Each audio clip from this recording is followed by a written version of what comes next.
Hey everyone, welcome to Infinity Harry. If you're enjoying our unique takes on Harry Potter and want to see more exciting content, don't forget to hit that subscribe button. Today we will see second part, What If Harry Potter Was Feared from War and Defied Darkness. Here is short summary. Marked by a terrifying power since infancy, Harry grows up shunned by those who should have stood by him. While former allies turn bitter, true loyalty comes from unexpected places. As war looms, the question remains, will Harry be their savior or their reckoning? But before we start, if you want more stuffs like this, then please support to subscribe this channel and share with your friends. Let's start the video. Harry had been planning to flow straight to Grimmauld Place when he was grabbed by two persons and then he was apparated for the first time in his life. When they landed he was stunned on the spot. When he was enervated a few minutes later and got his bearings right, he realized his wand had been taken away from him. He was bound and silenced and was standing in front of Voldemort. Strangely, his scar did not hurt at all and he looked around but could not see anyone's face as all of them were wearing masks. Harry was very frightened as he stood there, not realizing that one more person was sweating more than him. For Snape was reliving the past and this time he vowed to himself that he would die with Harry rather than live alone once again. Once Harry was gone there would be nothing for him, no family, and no more affection shown to him, nothing. Snape berated and cursed himself for not taking Harry to the cottage the moment his mark started burning. Harry had the portkey he had given to take Harry away to the cottage in case there was an emergency, but here they could not be used as this place was warded against it. Snape was desperate and he stood there and breathed slowly in and out, regulating his thoughts and slowing them down as well. In a minute Snape had completely occluded his mind against any emotion and started tackling the problem as a logical puzzle. How to stop Voldemort for the time being and get Harry out of here was what he was thinking, without much success though. Well, my faithful followers, all of us are gathered here to witness an event that will make me the supreme ruler of the wizarding world. Here before all of you stands Harry Potter, who will die at my hands today. Today I shall begin to rule. Voldemort smiled at everyone with his red eyes glittering with an eerie happiness. All the Death Eaters raised their hands as one and sparks of all colors were seen above to form a colorful spectacle that was truly magnificent. He raised his wand and smiled at Harry. It was not very nice knowing you, Harry Potter. Now I am going to kill you. Goodbye. Harry tried to speak, but found he could not open his mouth, and suddenly Voldemort was there in front of him and had taken aim at point-blank range. Harry tried his best to release the power that had crushed Snape's bones, but he could not do a thing. Voldemort had suppressed his magic, and Harry, knowing the difference now, found that access to his magic was almost non-existent and very sluggish.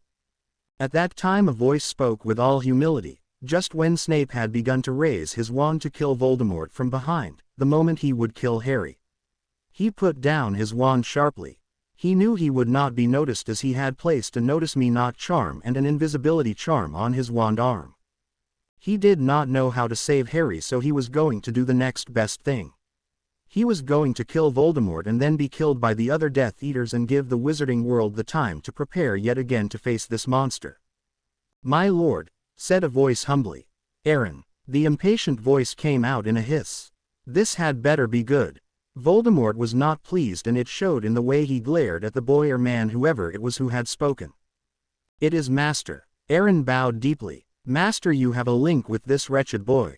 Have been connected, my lord, to him for the last 15 years. Now Master, you are at the last step and we must make sure that the magical link does not in any way come back to harm us later, because there is the prophecy. Master, we must stop the link that ties you, O mighty Slytherin, with the shameful creature and sever all connections to him before you can kill him. I am sure Severus will assist you, as I would be privileged to. Voldemort paused in his angry retort and considered the Death Eater's words, whose voice sounded so familiar to Harry, but for the life of him could not recognize him. What are you trying to say, Aaron? Voldemort asked him, his eyes boring into the other's face.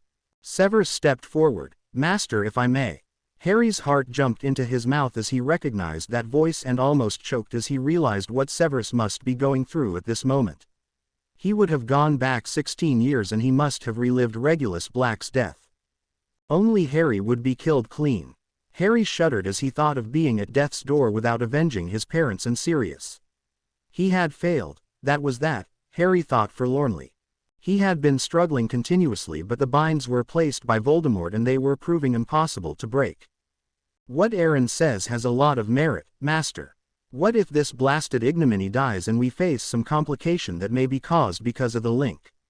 We could look through the library and see if there are any potions or spells to close the link, apart from occlumency. Voldemort slowly nodded his head. Do it. Place him in the dungeons until then. I don't want anyone to play with him. Severus, the last word sounded like a whip shot as Voldemort caught Snape fingering his wand and looking towards Harry. I beg your pardon, Master, please forgive me. May I be excused to leave for the library? Voldemort smiled at Snape's enthusiasm and nodded his head. First take him to the dungeon, Severus. Then you may go to the library. I will go with him, Master, if I may. Aaron stood there bowing deeply as Voldemort smiled. It is truly heartening to see youngsters so enthusiastic. Yes, you may accompany him, Aaron, and do your research quickly. Keep Potter's magic subdued and keep him bound. Voldemort dismissed them and turned to the other Death Eaters who were present and started talking to them in soft tones. It was then he noticed Pettigrew was not there and his red eyes narrowed. Where is Pettigrew? He demanded. Maybe Rat went away so that he wouldn't witness the cruel death of his best friend's son and better friend's godson, my lord. Aaron's voice was mocking in the extreme and Voldemort smiled, his lipless mouth widening horribly and his eyes glittering in amusement. You are getting better by the day, Aaron. You have imbibed the principles of your mother very well, even though she was not with you during your formative years. Well off with you, and do not remove the silencing spell from Mr. Potter. His speech tends to be aggravating. Voldemort smirked at Harry, who glared at him, pouring into his eyes an expression the hate he was denied to express. Aaron simply bowed, and Harry was wondering who this was who enjoyed such popularity and closeness with Voldemort and dared talk with him so familiarly, and why did his voice haunt him so? Before he could ponder any more, Snape had come behind Harry and pushed him roughly. Move it, Potter, we have work to do and we are not as free as you are now, and led Harry away amidst laughter from the Death Eaters. They went down swiftly to the dungeons in a single file and Harry stumbled along.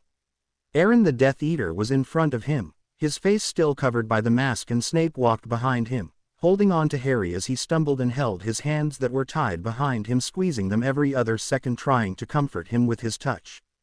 After about 10 minutes, that told Harry how big this place was, they reached the dungeons, where Aaron opened a cell and gestured Harry inside. Snape followed him and turned to Aaron and spoke smoothly. Aaron, now you may leave. I will attend to our one and only Potter and follow you to the library. Why, Sevy, want to free him, do we? Aaron asked him mockingly. Snape froze in horror and shock as he stared at the Death Eater. Then he came to his senses. What did you say? Snape hissed angrily. I could kill you for that remark. Snape hissed in rage as he scowled dangerously and lifted his wand. Ah, but Severus, my love, you are a great actor and you should receive an Oscar. Do you know what that is? That is a Muggle award given to the best actor. Aaron was still mocking as he stood at the door of the cell. Snape raised his wand, and Aaron spoke, making Snape so scared and furious at the same time. Then if you are really a Death Eater loyal to our Lord and Master, then why, Sevy Bevy, did you lift your wand against our Lord to kill him before or as he was about to kill our esteemed house guest? Snape almost dropped his wand in shock. Aaron could see auras, and he had seen Severus lift his wand to kill Voldemort. Well, there was only one thing he could do. He steadied his arm and said suddenly, Avada Kedavra. When his wand left his hand and went to Aaron, Snape went to stand in front of Harry and tried to get his second wand out. I wouldn't do that if I were you, Sevy. This time I could retaliate with a curse of my own, one that could make you bare your heart to old Snake Face up there. Aaron looked through his mask at Snape, the smile in his voice very much apparent. Harry was astounded. Snape had planned to kill Voldemort. His brain almost shut down at the way Snape was inviting his death, and all for his sake. Harry started trembling with the realization that Snape had not only lifted his arm to kill Voldemort, but also this Death Eater. Snape was willing to kill for him and then prepared to die a horrible death, as Harry knew what the other Death Eaters would do to him before they finally killed him. Snape froze at the Death Eater's words, as did Harry, whose rather conflicting thoughts were stopped by the words, Snake Face. There was a pin-drop silence for almost 2 minutes, and then Snape removed his mask and looked at Aaron. What did you say? He whispered, hope thundering in his heart at the words, snake face, that had evoked in his beast. Old snake face Sevi, old snake face, the Death Eater who did not remove his mask said mockingly, and then for the first time spoke seriously. What will I be promised if I were to help you to free your dear Mr. Potter, Professor Snape? Anything, was the spontaneous answer. Will you swear to be my South Avenue for the next 5 years? Aaron's so familiar voice was harshly mocking as Harry blanched at the question. Avenue for the next 5 years. Snape would be as good as dead by then, Harry thought in horror as he struggled afresh to at least throw off the silencing charm so that he could beg Snape not to accept anything like this. Snape did not even blink. Yes, he nodded his head. I will take an oath right now, but after you give me an oath that you will not harm Potter and help him escape from here. Harry shook his head as Snape glanced at him. Snape turned away and looked at the Death Eater who was watching this byplay between Snape and Harry. Well then, it is rather fortunate that I really do not want a South Avenue Snape. Besides, you would make a very ugly one, Sevi. Aaron laughed as he saw the sudden rage on Snape's face. Aaron, Snape hissed furiously, feeling very frightened to even contemplate the fact the young Death Eater might be playing with them and then hand them over to Voldemort. If that happened, he knew he and Harry would be made to long for death before they actually did die. I will kill you, if you are playing with me, Aaron. Snape was so scared, his magic was beginning to react and he was shaking as the magic inside him started spiraling out of control. Shut up, Snape, and bloody hell, man, calm down. Aaron suddenly hissed and then straightened up to only lean on the dungeon door casually before once again speaking mockingly. Well, Mr. Potter, my goodness me, those are the binds that were placed by our Lord and Master, they will not come off so easily. Severus and I will stay here for 5 minutes just to watch the fun, I think. Aaron, you are cruel. Voldemort came along with Bellatrix Lestrange and Lucius Malfoy just then, both of them smirking at the way Harry was struggling with his binds. Aaron bowed low, as did Snape. Snape quickly replaced his Death Eater's mask to cover his face and the gamut of expressions he simply could not control, and waited silently, feeling so helpless and worthless as he stood there so near Harry but unable to help the boy who had come to mean so much to him in so short a time.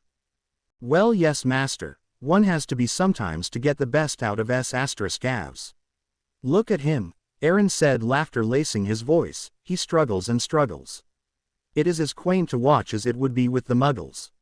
I will stun him and leave him here so that he will not struggle away to his death before his time. Voldemort actually laughed at that, as did Bellatrix and Malfoy before turning back. Don't take too long, Aaron. Bellatrix warned him, her black eyes glittering insanely as they left, going the way they came. Aaron waited for 2 minutes looking at the passage from where Voldemort had come and then swiftly took out a stunned rat with a silver paw from his robes. He walked to Harry, who was standing in shock and disbelief and thankfulness that the Death Eater had not betrayed Snape, and flinched as he came closer. Snape went to stand protectively and Aaron put his wand into his pocket, looking at Snape, placed his finger over his lips to ask for silence and took out a small pair of scissors. He came closer to Harry, cut a small lock of his hair and passing the rat to Snape, took another vial from his robes, opened it and put the hair into it and swirled it. Snape was astounded as he gaped at Wormtail, who was lying stunned in his hands, and at Aaron, who was working very swiftly. He took the rat from Snape and threw it to the floor, first casting a freezing charm on it, enervated it. Then he cast the spell to change him into a human, and Harry watched with fascination as the rat turned into Pettigrew. Wormtail lay helplessly on the floor, frozen and unable to understand anything and totally bewildered. Aaron leviated the rat and gestured to Snape, who was now looking very alert, and grabbed him.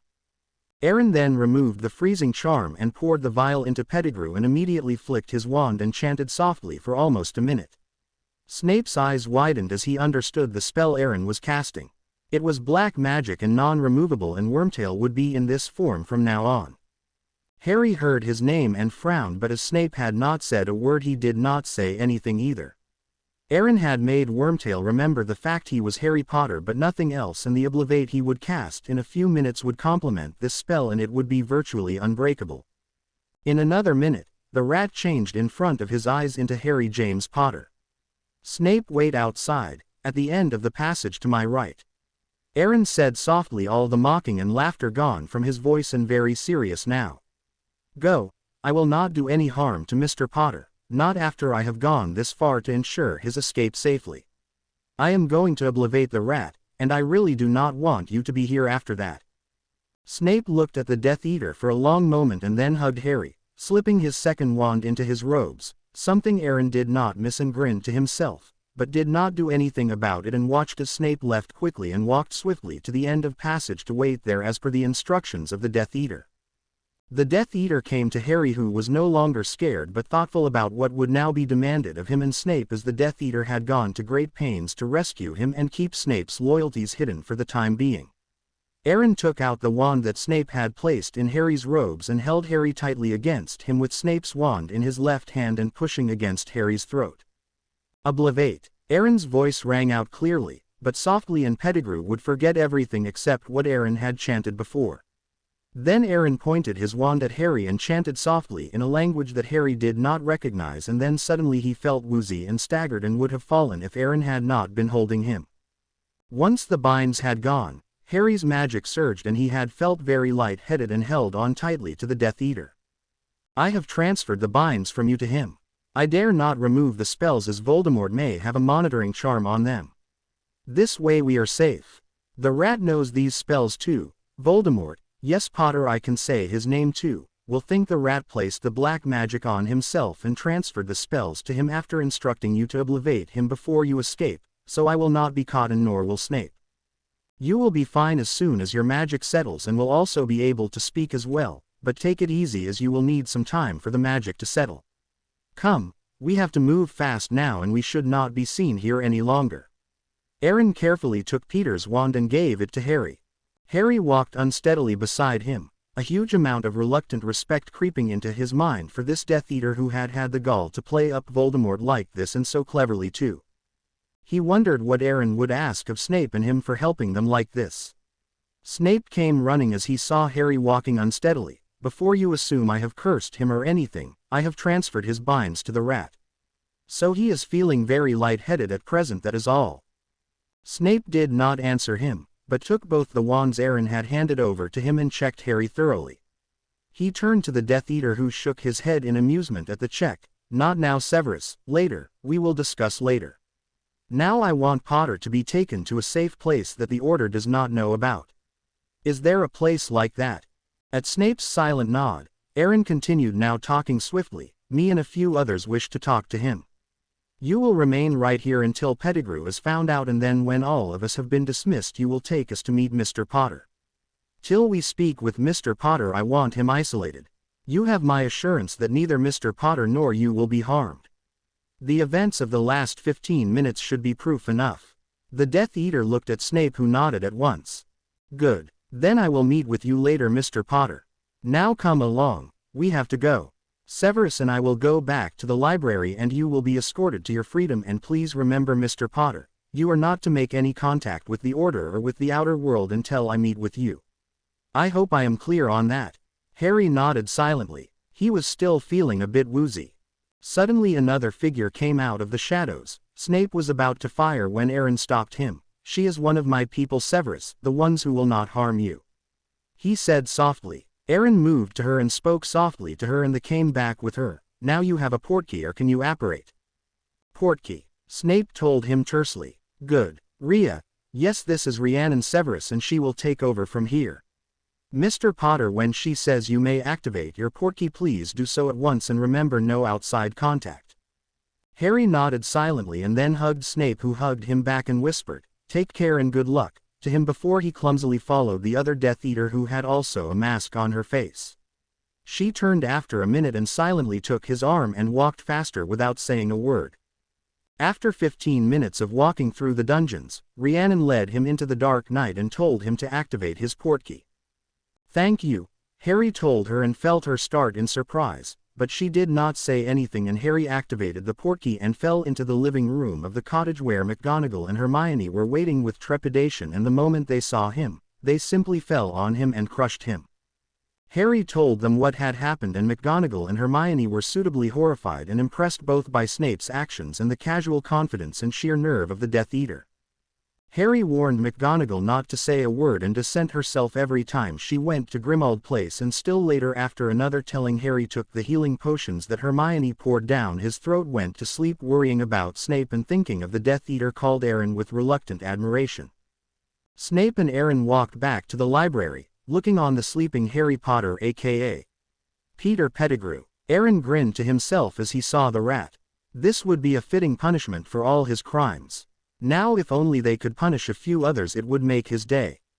He was under the assumption that Snape was one of them like the rat, and initially he had wanted to hang Snape along with Peter when he had heard the news that Potter would be captured on his birthday. But seeing Snape's arm rise up, he could see auras, a fact like so many other facts he had made sure no one knew. He had changed his mind and had baited him. Snape had almost cast the killing curse for Potter and had been willing to become a South Avenue to release the boy. That had decided the issue for Aaron, and he had taken care of only Peter, leaving Snape alone. They reached the library and soon were burrowed in huge old tomes that had no information whatsoever. They worked all through the night and well into the day without saying a word to each other. By evening Voldemort came in with the entire inner circle Death Eaters. He was scowling and looked absolutely furious. "Aaron, Severus, have you seen the rat anywhere here? He is missing since yesterday." "You mean since Potter was brought in, Master?" Aaron asked him innocently. Voldemort's eyes narrowed and his face showed a sudden tension. He turned and left, striding away, taking the route to the dungeons, calling over his shoulder to Aaron and Snape to follow him. The Death Eaters, all of them, almost ran after him. Anxious as an angry Voldemort was not a good omen for them. All of them went into the dungeons and into the cell where Harry Potter was staying. He was sleeping soundly, unaware of the changes in him. Voldemort flicked his wand and enervated him. He woke up all disoriented and then cowered as he saw Voldemort standing there. "Harry Potter?" he asked softly. "Yes, and who are you?" "I am so scared and I really don't know why," the rat said, very confused. Voldemort's face darkened. He cast 4 spells rapidly, one after another, and found traces of Oblivate, Black Magic and Polyjuice. "Where is Harry Potter, Wormtail?" asked Voldemort, oozing rage from every pore of his body. "I am Harry Potter, and who are you, and why am I Harry Potter, and what is a Wormtail?" he asked as Voldemort simply quivered in rage and Aaron quivered with suppressed laughter. Snape nudged him, scowling at him, and Aaron kept quiet with great effort. "Wormtail, I will kill you. Tell me at once how you helped the blasted boy escape. Who is Wormtail and who is the blasted boy, and why should I help whom to escape from where, and who are you?" Aaron just could not help it. He cast a silencing charm around him and simply shook with laughter. This was a pensive moment, driving the Dementors away forever moment, and he was having fun. "Crucio!" Voldemort's voice rang out in anger, and a second later Wormtail's cries were almost bringing the dungeon roof down. Voldemort finally took off the curse and then asked him the same thing. "How did Harry Potter escape?" "I am Harry P.P. Potter and I want to escape from you." "Who are you and why are you hurting me?" Snape bravely stepped forward. "Master, I think we should let him be for some time and give him the clear solution, and then ask him," he said softly, bowing low. Voldemort whirled around and was about to curse him, when what Snape had said struck him. "Brew it fresh. Help him, Aaron and Rhiannon. We shall give it to the fool and see if he remembers." And cursing the rat once more, Voldemort left, furious that the Harry Potter had escaped once again. How did the boy escape? Was it Wormtail or one of the others? His mind turned to Snape, but dismissed it as he had been in the library all day long with Aaron, and the boy was almost his right hand. Well, he would find out, and whoever it was would beg for death by the time he finished. Serves him right, thought Aaron, and Snape was thinking exactly the same thing, as they went into the potions lab and prepared the clear solution that was actually a black magic potion in spite of its innocuous name. And Rhiannon, Snape and Aaron wasted no time. They prepared the potion and took it to Voldemort. Nagini was there and she sniffed both of them and hissed softly to her master. Snape and Aaron's eyes met for a second in perfect understanding as they looked away almost at once, and both their eyes went simultaneously to the huge snake. Apparently Voldemort was not taking chances and was verifying their identity through his familiar. Voldemort asked them to follow him, and the others and all of them went into the dungeons, and Wormtail was there hungry and scared, and as soon as he saw Voldemort he whimpered and cried out aloud. Voldemort sniffed the potion and asked Snape to give it to him. Snape poured the potion down Wormtail's throat and he passed out. Voldemort's eyes glittered dangerously as it came to rest on Snape, Aaron and Rhiannon. "What has happened to him? Drink it, Severus," he ordered. Snape did not even blink, a fact Voldemort noticed and frowned as that meant the potion was correct. Snape drowned it and swayed, but otherwise he was all right, as he had never been obliviated in his life and the potion did him no harm and did not reveal anything. Voldemort scowled and turned to the rat and enervated him. Wormtail looked at him and shuddered. "Who am I? That is what you want to know, don't you? I am Harry Potter and I am so confused. Why is it not working?" He hissed at them, but Snape as well as Aaron kept quiet, as the answer would mean a killing curse from the enraged Dark Lord. "Well," he shouted as all of them flinched and looked down, and Wormtail whimpered once again. None of them unfortunately had any answers. Voldemort paced up and down in the dungeon room, kicking out at Wormtail whenever he passed him by, and then he stood still and smiled nastily at everyone. "I want answers and correct ones. Until then none of you will leave here. Bella," he called, and as she came, Voldemort pulled up her sleeve and pressed the dark mark that would call the rest. "All of you may leave the dungeons, but remember none of you will leave until I have my answers. Now go." The last came as a shout and all of them scuttled away to safety. Snape led Aaron straight to the potion section and within a few minutes took out a book that dealt with potions for snakes who are magical familiars. He showed a few potions to Aaron and Aaron looked through them and nodded once. Snape then went to the black magic section and started browsing, as did Aaron, but he browsed for Voldemort and soon they had an assortment of books. Snape took out some parchments and copied the potions that were required for familiars and banished the book back to its place. He then started with the black magic books and started writing down spells and their effects. Aaron and Rhiannon started searching for spells that could correct Wormtail, and they wrote a great many spells. The other Death Eaters too had gathered in the huge library in small groups and were feverishly looking at various spells, potions and charms, mostly dark and black magic oriented. Then, as if pre-arranged, all of them left for the many potions labs that were situated in the dungeons. All of them had parchments, and Snape, Aaron and Rhiannon formed a group and everyone left them strictly alone, as they were the people who had initial charge of Harry Potter. Everyone stayed away from them. Aaron summoned 8 cauldrons and soon had various potions bubbling away in them. 3 of them were for Nagini, and that was under the sole supervision of Snape, who was working at a very dark corner. Aaron had arranged the other 5 cauldrons in such a manner that no one would be able to reach the last 3. Snape finished 1 potion, conjured a vial and bottled it and slipped it into his robes, and Rhiannon immediately took over by starting a new potion that was for Voldemort. 4 hours later Snape had finished with all the potions he needed and the trio relaxed. They worked silently and efficiently and were the first to finish the potions. Snape, taking no chances this time, glared a little at Aaron and started a loud argument with Aaron about the last potion they were completing for the Dark Lord. Rhiannon was watching them and she nodded at both of them and entered into their discussion about a potion that had not come quite right and suggested they go back to the library for some more research. They were pretty loud and made sure everyone knew about their doubts of that particular potion. Almost everyone heard their discussion, and in fact Bellatrix suggested a book for finding the correct potion that drew the worst glare from Snape. "I know," was all he said as he strode away quickly. Aaron rolled his eyes and smiled at Bellatrix, who returned his smile as she turned away to answer her husband, who was asking her for something. They went out still arguing, and once outside Snape fell silent, as did Aaron. They walked briskly to the library and there Snape conjured a big rat, and as Aaron opened its mouth, Snape poured the contents of the 3 vials into the rat. Then Snape stunned it and gave it to Aaron, who held it away from his body. Snape enervated it and pointing the wand at the rat and started chanting in the same language that Aaron had before. It was the ancient language of their land, and Snape was one of the few wizards who knew it. So did Aaron, apparently. The chant was long and it took more than 3 minutes for Snape to finish, and Rhiannon was watching their back to make sure they would be uninterrupted. Snape finished at last and the rat glowed blue before it turned normal. Snape carefully let it down and it ran away towards the door. It would have gone out in a minute, but Nagini and along with her, Voldemort came striding in. The others walked towards the door nonchalantly. When Nagini smelt the rat and opening her mouth, swallowed it, not realizing the rat had stopped docilely for the snake to devour it. "Well, have you three done anything at all?" "No one seems to have any clue whatsoever," Voldemort asked sourly, his eyes flashing in rage.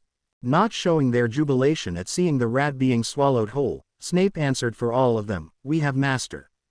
In one potion, the receptacula, we ran into a slight problem and came here to check. We have 7 other potions right here." Voldemort was slightly mollified and with a, "Come, we shall test the 7 now, you can do the one later," walked down to the dungeon straight away with the other 3 following him and opened the door. Wormtail was lying trembling and crying softly. He saw Voldemort and started crying loudly, "I am Harry Potter. I am Harry Potter. I don't know Wormtail. Please don't hurt me." Voldemort simply ignored his blathering. "Open your mouth, else I will curse you." That was all the incentive Wormtail needed, and he opened his mouth at once. Voldemort nodded to Snape, and Snape went to Wormtail and poured each potion down his throat after Voldemort sniffed them, of course. Wormtail had the last potion and then fell into a stupor. Voldemort could have pulled all the non-existent hair on his head as he looked at Wormtail in frustration. It was now apparent that Wormtail had betrayed him, conveniently forgetting the fact that Wormtail betrayed the Potters to him first, and the miserable rat had released Harry Potter, cancelling his debt to the boy. Avada Kedavra. The power that came from the curse caused Wormtail to hit the wall and fall down dead even as he was in a stupor. This was the curse he should have cast at the boy who lived. Instead, he was now reduced to casting it on his servant. If he was human, he would have cried. As Voldemort, he kicked the already broken body and left the place, saying to Snape, "Dispose of that and all of you get out," and went up in sheer frustration to his beloved familiar to try and calm himself. Snape transfigured the body into a matchstick and burnt it and banished the ashes away. He walked with Aaron and Rhiannon a little deeper into the massive dungeons and asked him quietly, "When will you come? Come quickly, as I have to take Potter to the Order headquarters." "I will come with you right now." He lifted his left hand and spoke into his ring that he was wearing on his middle finger. "Come, Rhea, I will meet you outside the Leaky Cauldron in the small alley in Muggle London, the first alley to the right," Aaron said, and walked away with Rhiannon. Snape went up and stood before his master and asked for orders. "Find out how the boy escaped Severus and tell me. Go now." Snape bowed and left. He walked to the apparition wards and apparated straight to the alley Aaron had mentioned. He waited for half an hour before there were a few pops all around him and some 5 persons in dark robes surrounded him. Aaron stepped forward. "Take us to him," he said quietly. Snape conjured a long rope and made it into a portkey, and a second later 6 people vanished from there. They reappeared once again many hundreds of miles away in the middle of a wilderness. Snape keyed in all of them and walked inside the wards totally exhausted and showing it for the first time. Harry opened the door and ran out and hugged Snape tightly, not minding the others. "Severus, how are you? Are you all right? Merlin, I have been so worried."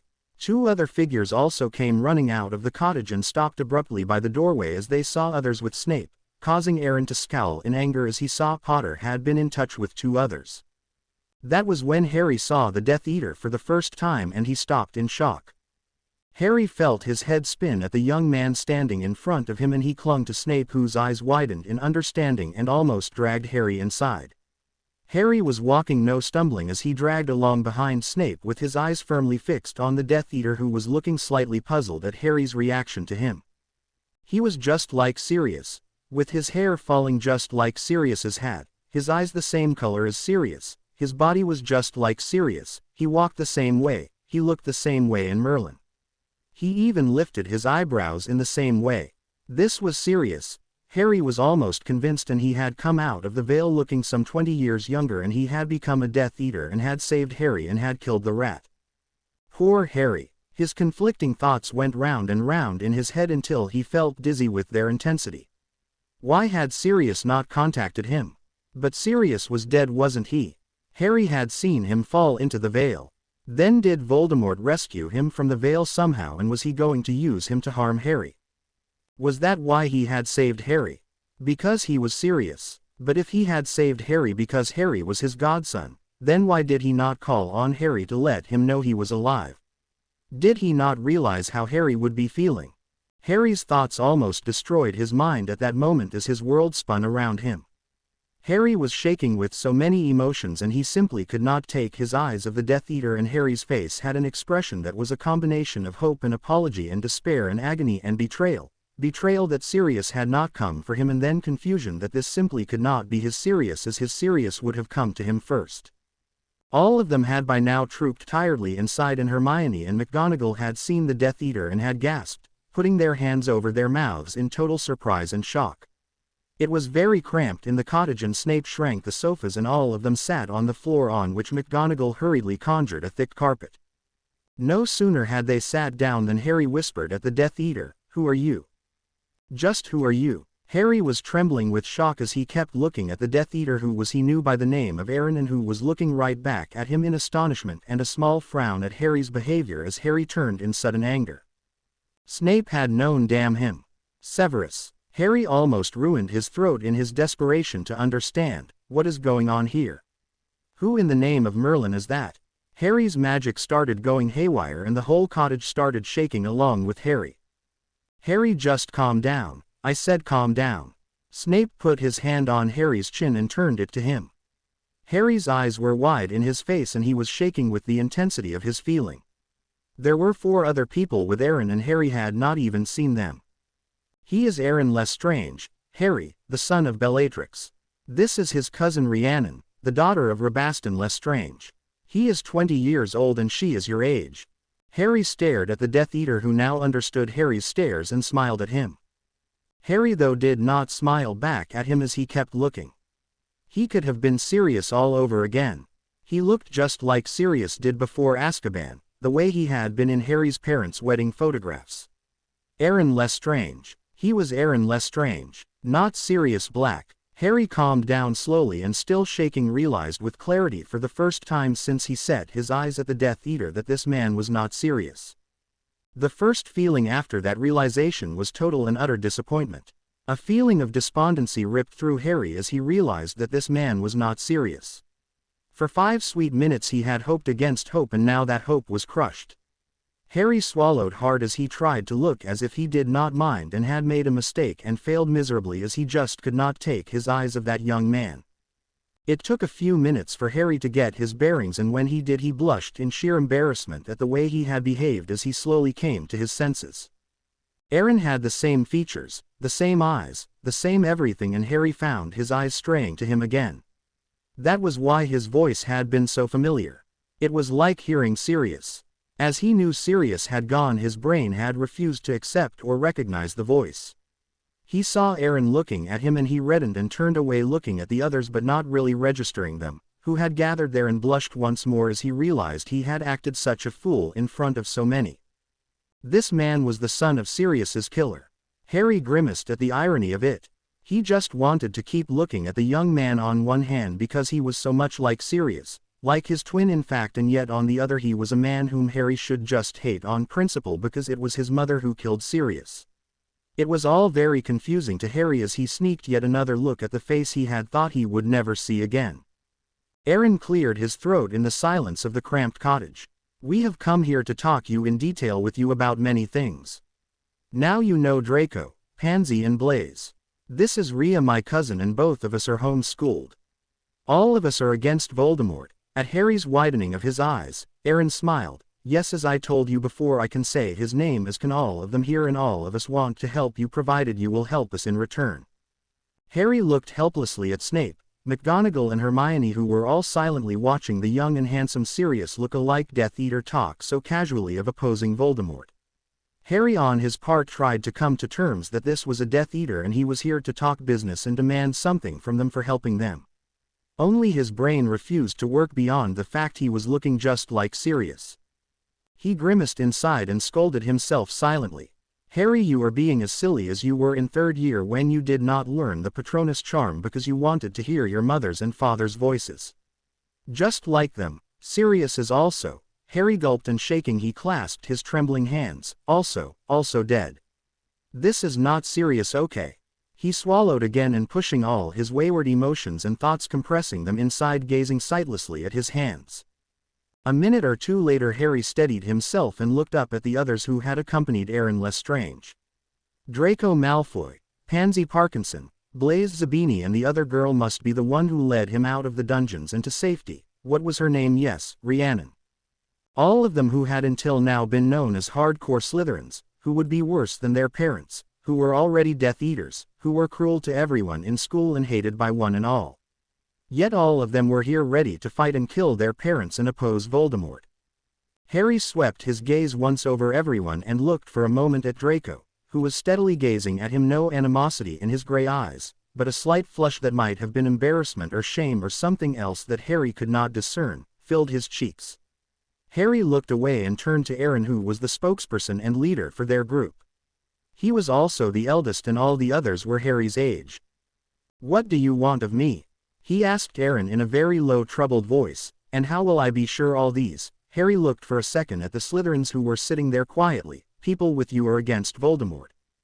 Because they will give their oath to that effect, and they will also not seek revenge in case their parents are killed or Ki-Ed by your side." Aaron paused for a second for that to sink in and then continued. "That means all of us are here without our parents' knowledge, and that alone should convince you, Potter, but we will give you a general oath to the effect we are against Voldemort, and we will do our best to help you to bring him and the real Death Eaters down. In return, all of us want to be protected from prosecution, and our assets, properties and vaults are released to us, and we be allowed to live our lives in peace." Harry was awake by this time as he listened to Aaron, who was speaking as if he was the Ministry. He looked at him with disbelieving eyes. "And you think I will have this type of influence with the Ministry of Magic? The Ministry of Magic called me an attention-seeking idiot last year and the people believed them. You want to fight against Voldemort? Great, but you want a guarantee from me that you will be free. Well, I cannot give you that. You should approach Dumbledore. He is the man with all the influence." Harry's voice was incredulous. Aaron shrugged equally angrily. "And you are the boy who lived." As Harry opened his mouth to retort fiercely, Aaron held his hands up. "The people listen to you, Potter. You are their hope, and when you defeat Voldemort they are going to key the hem of your robes, aka Death Eater style. Use a little bit of that influence to help us. We are not asking much while we are going to fight for you like I did today. You owe me a life debt for that. I could call you in on that, you know." Aaron was very disappointed in Harry, and it showed in his bitter speech. Draco and the others were mistaken about his bravery, and his escape in the Department of Mysteries must have been a fluke. Aaron sighed in sheer frustration. Potter had to help them. They were the children of the worst of the Death Eaters, and the Ministry would never give them a chance. And all the drama just because Potter thought that he, Aaron, looked exactly like his godfather. Well, Potter was weak and he was their savior. What a joke. He sighed as he thought of the fate of the wizarding world that was dependent on this boy, and sighed again, but it could not be helped as he and the others in this room with him needed Potter, weak or not. He squared his shoulders and was about to call in the life debt to make Potter help all of them. Only his respect for the boy went zooming down when suddenly Potter turned to whisper to Snape after erecting a silencing charm around them. Aaron watched as Snape shook his head angrily, as did McGonagall and Granger, and Potter was obviously not agreeing with all three of them. After 5 minutes of tense fighting between Potter on one hand and the other three, Snape angrily shrugged off Potter's beseeching hands on his arms and flicked his wand, and a beautiful pensieve came into his hands. Potter was looking miserable as Snape turned away angrily, but canceling the silencing charm, Potter squared his shoulders and turned towards them, a very strange expression on his face. Harry was taken aback that Aaron, Malfoy and the rest were looking at him to save them. He almost laughed at the irony of it all, as he was going to have to fight to live for himself, to live in peace once he managed to defeat Voldemort and was still breathing, that is. Snape did not want to show Harry the memories he and McGonagall had seen, but Harry knew that was the only way to make sure Aaron did not call in the life debt, as if he did Harry could not deny him and he could not fulfill the debt either. "I am going to tell you why I cannot help you, and if you can find a way out of this, well, you don't have to ask for help. If I can do anything in any way to help you all, well, I will do it." Now Aaron was puzzled, as were the other Slytherins. "I was going to the infirmary one day a few days after the fiasco at the Department of Mysteries with my invisibility cloak on, and I saw Ron Weasley, who was my friend as Malfoy would have told you, receiving a letter from Fawkes, who was the headmaster's familiar. He and his sister Ginny Weasley were invited to the order meeting that was held that night, and Hermione here and I were not to know about it. I attended it in secret after spending the rest of the day in the library seeking out spells to hide my aura, sent in against Mad Eye Moody's magical eye. I learned a lot of things in that one meeting to know that I am today fighting not only against the Death Eaters but also against the Order and the Ministry because of Dumbledore. These three are the only ones with me in this fight, and I am afraid it will be a fight to the finish, just as it will be with Voldemort. I want all of you to see only one memory, one of that Order meeting that I attended, and I am afraid it put me off Order meetings forever, and then we can discuss.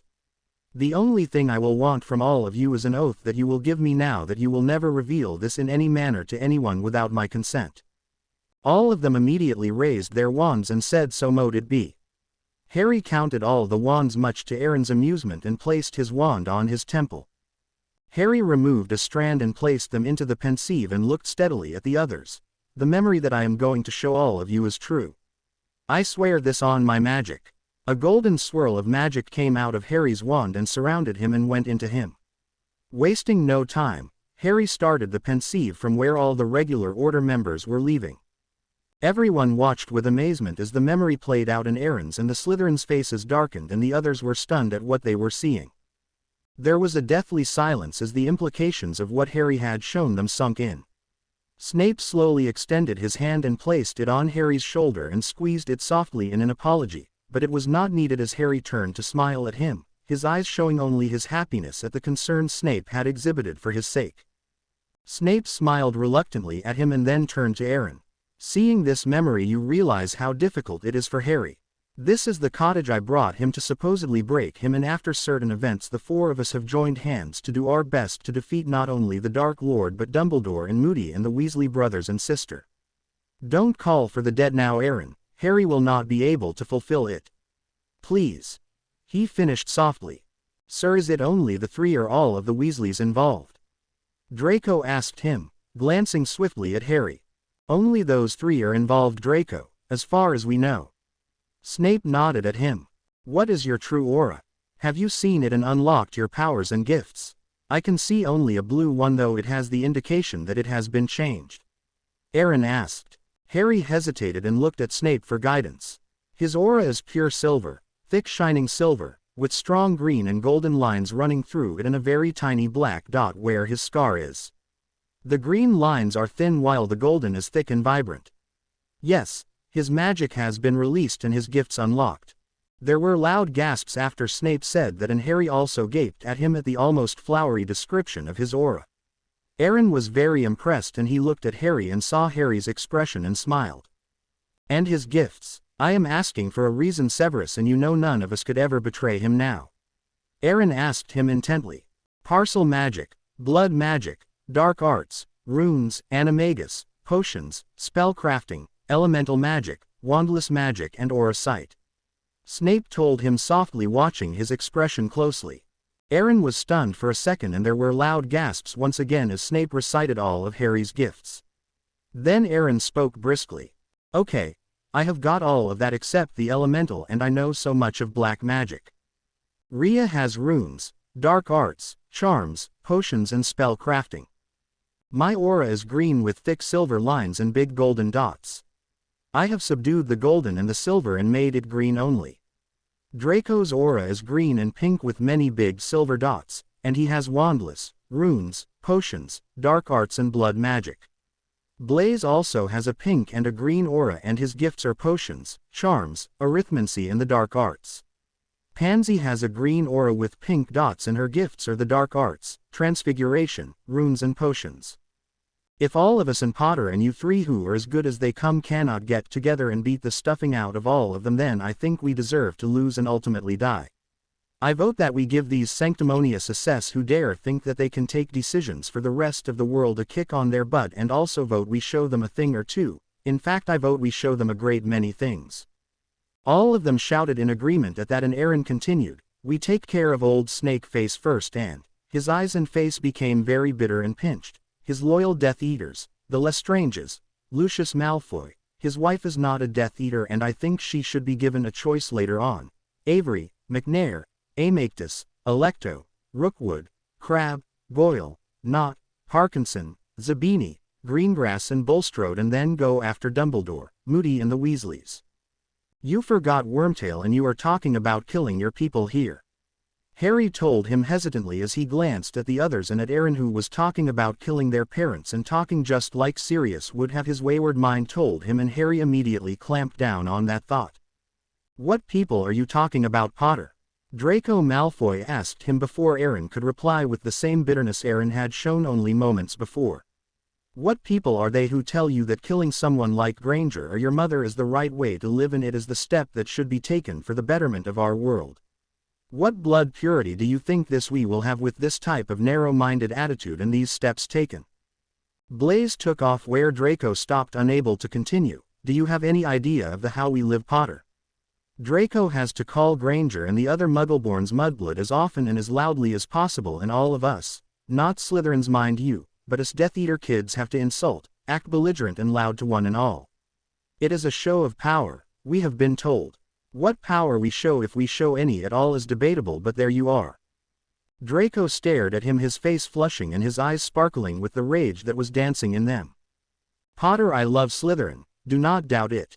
I am speaking for all of us here, will never choose any other house. But today, because of this half-breed creature that calls itself the descendant of the mighty Slytherin, the entire house has fallen into disrepute.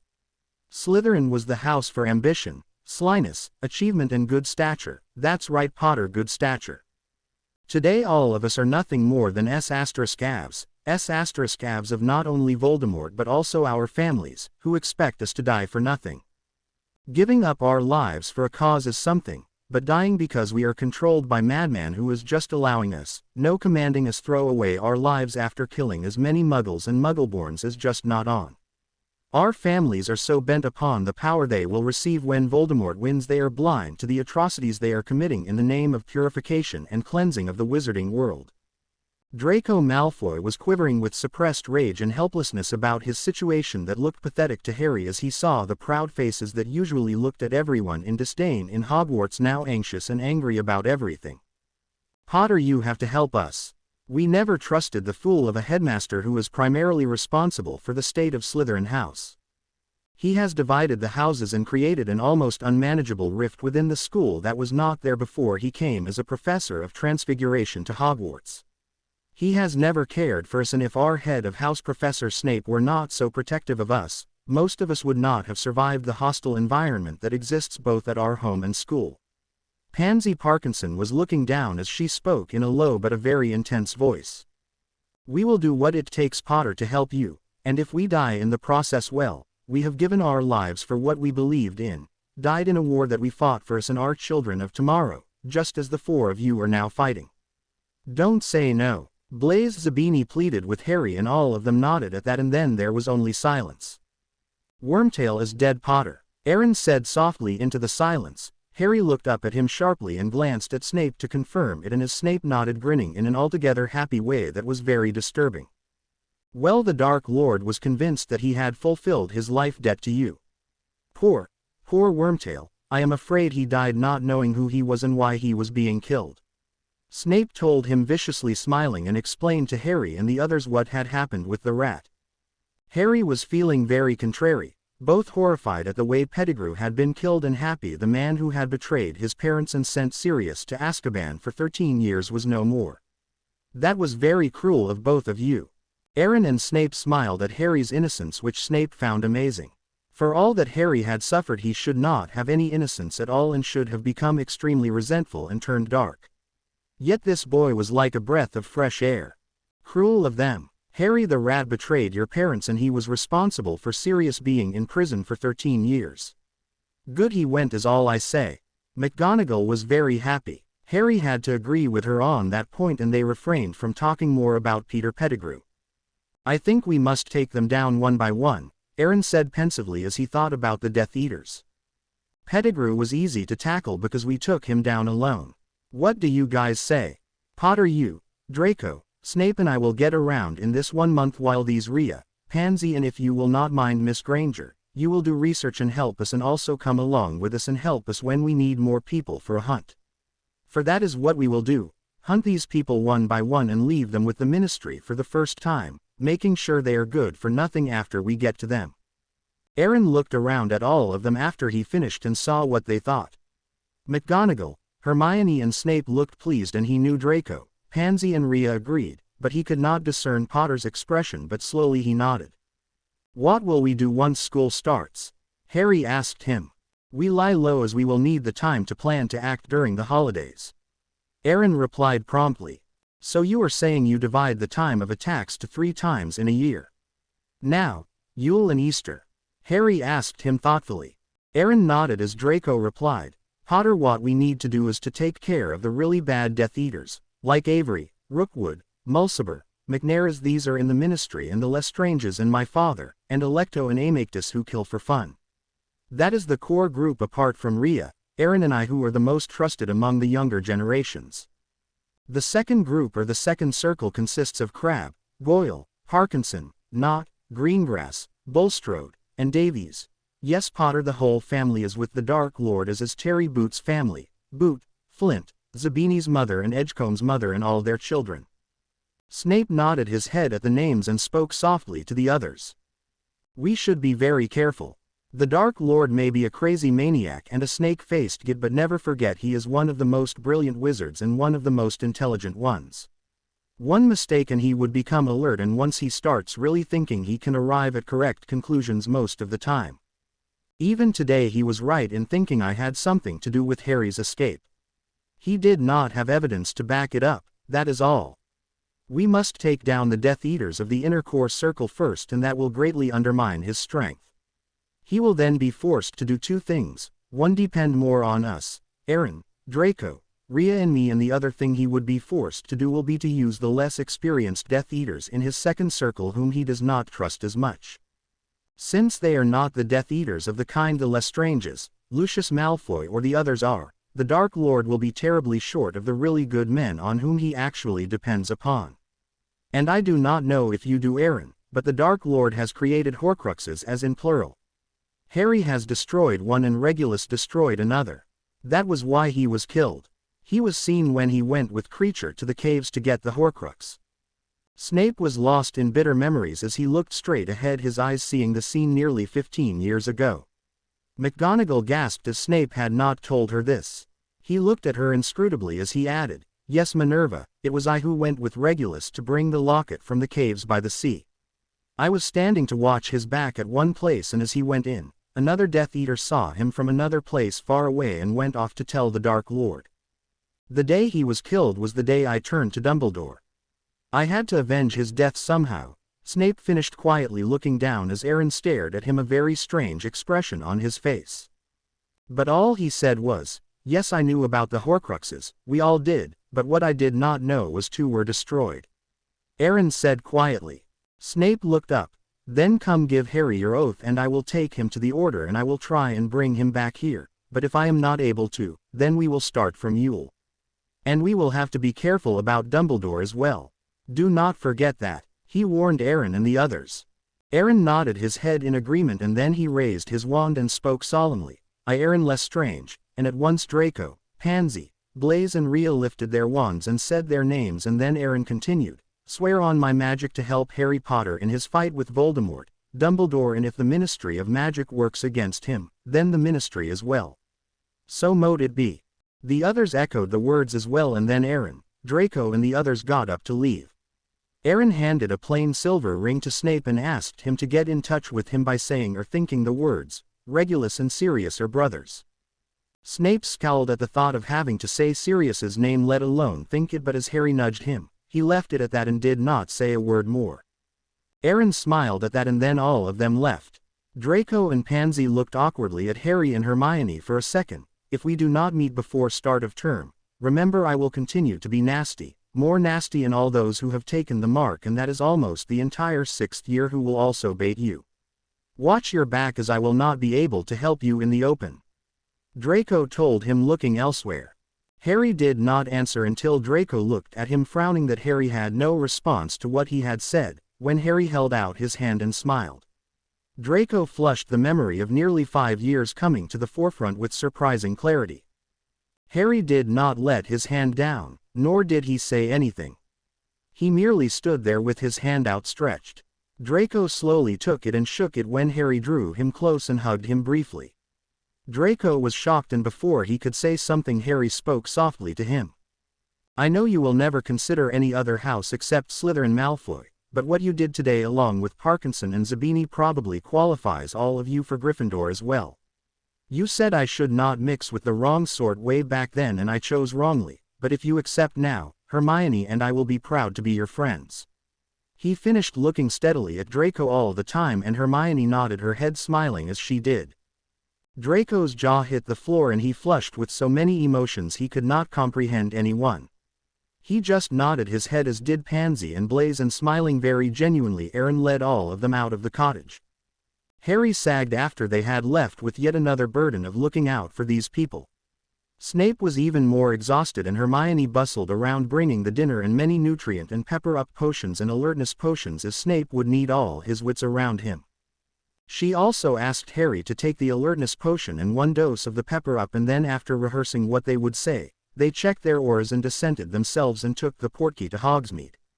Snape had sent word only to Albus and was going to Hogwarts with Harry to meet with him. Snape and Harry landed at Hogsmeade and walked briskly towards Hogwarts to meet Albus Dumbledore. Harry was still thinking about Aaron and his resemblance to Sirius, and he sighed as he kept pace with Snape's swift strides to meet the man who had spoilt his life as much as Voldemort had. Albus Dumbledore had not slept since the day Harry had vanished, and he was currently pacing the floor of his beautiful office. Fawkes was there on his perch looking at his master and trilling very softly, softening the agitation in his beast. He was thinking about Harry, as Harry was very important to his fight against evil.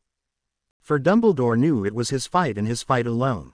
He had been born very powerful. His aura was no indication to his real power level. Why his power and aura did not match he did not know, but he had been and was brilliant in almost every aspect of magic. He had mastered the dark arts, blood magic, occlumency, legilimency, transfiguration, and so many other obscure branches of magic. He was highly intuitive, and he was blessed with a clear heart and a brave soul. He refused to acknowledge the fact some may call him dominating or manipulative. That soul had dynamically destroyed Grindelwald and had saved the wizarding world at one of the most turbulent times the wizarding world had faced. He had all the accolades he could ever want, the respect he never imagined he would command, and anything and everything he would ever want. But at that time he did not realize he had already committed a grave mistake, a mistake that would haunt him until the end of his days, and he was to be blessed with a very long life in which to repent. Thomas Marvolo Riddle had already begun his career in evil. Dumbledore had the opportunity to look after him when he had met him as the professor who had gone to the boys' orphanage well before the war with Grindelwald to introduce him to the fact that he was a wizard, and he would from then onwards attend Hogwarts to pursue his education. He had been very disturbed at the mental attitude of the boy and his viciousness even at that age, when innocence was taken for granted. He had ignored it at the time because of the pressing concerns of the rise of Grindelwald and the mother of all wars that was to wage in the wizarding world. Oh, he had kept an eye on the boy, but had not taken the pains to unravel him and see what had made him tick, tackle the anger and the frustration that had already been burning in him at 11, an anger at the way he had been abandoned that had made him kill at 15 and create his first Horcrux at 16. Only he had not known it then, as he had been away from the school for long periods of time participating in the war to hunt down and kill Grindelwald. After Riddle had left school, he had gone off to Albania and had vanished off the face of the earth, and Albus, fighting his own war with Grindelwald, had all but forgotten about the boy who would return as man and take the wizarding world by storm and try his best to choke it to its death.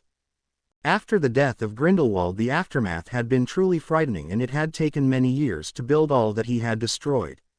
Dumbledore sighed. No sooner had he spent so much effort and built it all up than it looked as if it would all come crumbling down. And this time around it would take more than just money and magic to build up the confidence of the people, and more importantly the population that was dwindling away. Already they were so few, and it looked that by the time this war ended there would hardly be any left. The Muggles would not need to resort to witch burning, as there would be hardly any left to burn off at the stakes. After Grindelwald, it had fallen to Dumbledore to truly try and rebuild the wizarding world. He had not even finished it when Voldemort had loomed large on the horizon. Dumbledore had tried to kill him, chasing after him and fighting with him, but he had eluded Dumbledore by escaping many times when he should have died, only to return again and again. That Dumbledore had suspected that there might be a prophecy that might have been keeping him alive. There was, and it had not come to light until many years had passed. But Dumbledore had heard it, and then he kept a close watch on who the prospective family might be. It had been the Potters.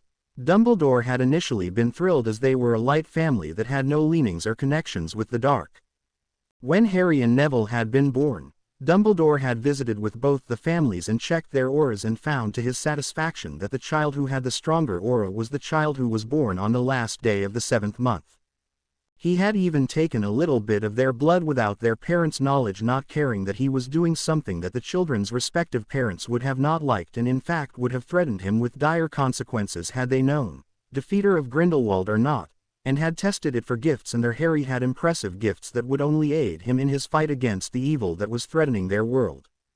His world had come crashing down when Harry had managed to defeat Voldemort at 15 months. Dumbledore had initially been ecstatic and had rushed to Godric's Hollow. The building was stable on the ground floor while there was a lot of smoke coming out of the first, and the first sign of the destruction was the fact he could not only remember the house but could see it as well. That did not bode well for the Potters, and Albus had feared they had lost the war against Voldemort. Dumbledore had first cast the anti-Muggle wards all over the property, and along with Moody, who had been the only person to accompany him, had done a good job of obliterating one and all. Leaving Moody to take care of the Muggles, Dumbledore had been inside and had almost fallen over James's body. He had walked over him and had run up to the room where the smoke had been coming out. Lily Potter lay on her side, her arms stretched wide, a look of pleading on her face.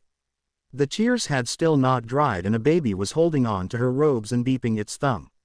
It had the greenest eyes ever, and it gurgled at Dumbledore, a scar shaped like a lightning bolt on his forehead. Dumbledore had bent down and had checked Lily, but she was very evidently dead. Then his eyes fell on Harry, and he looked into Harry's eyes and whispered, "Legilimens." He had known right away that Peter was the secret keeper, and he had asked for Lily as his prize. Voldemort had given her 2 chances to stand aside, and when she had not budged, had killed her. He had turned to Harry and he had actually cast the killing curse, when little Harry, spurred on by some ancient magic that Lily had evoked, as she had not taken her wand to fight but had willingly given up her life for Harry's sake, had emitted a golden whirl of raw magic that had made the killing curse rebound on Voldemort. Peter had taken Voldemort's wand and had dissipated. He had seen the sheer amount of raw power that had come out of Harry, and then he realized Harry holding on to his mother and shaking her.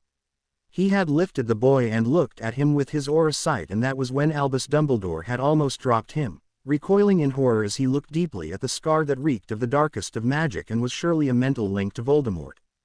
He had not realized that Moody was behind him, leviating James Potter, as his eyes were glued to the scar and the aura of Harry that was totally black and was actually emitting fumes. Moody was all for killing him right then and there, but Dumbledore had stopped him, knowing that the aura was the result of the killing curse that had touched the boy but had failed to do its task. But the fact that Harry had taken a killing curse head-on and had rebounded it on the caster made him special, and that was what Dumbledore did not like, that as Harry could become far too powerful, and because of the link he had through the bleeding scar that was on his forehead, he could use that power for evil. Though he was tempted to agree with Moody, he restrained himself in Moody because of one important factor. Harry had been marked by Voldemort and had fulfilled one part of the prophecy. Now if he could somehow manipulate Harry to listen to him always and become his man through and through, then Harry could take care of Voldemort when the time came, and then he, Albus Dumbledore, would take care of Harry, as Harry would always be a danger to himself and to the wizarding world. He started planning, and Albus Dumbledore was a master planner. He rationalized in his mind and to Moody the importance of keeping Harry Potter alive and well and very much under his thumb.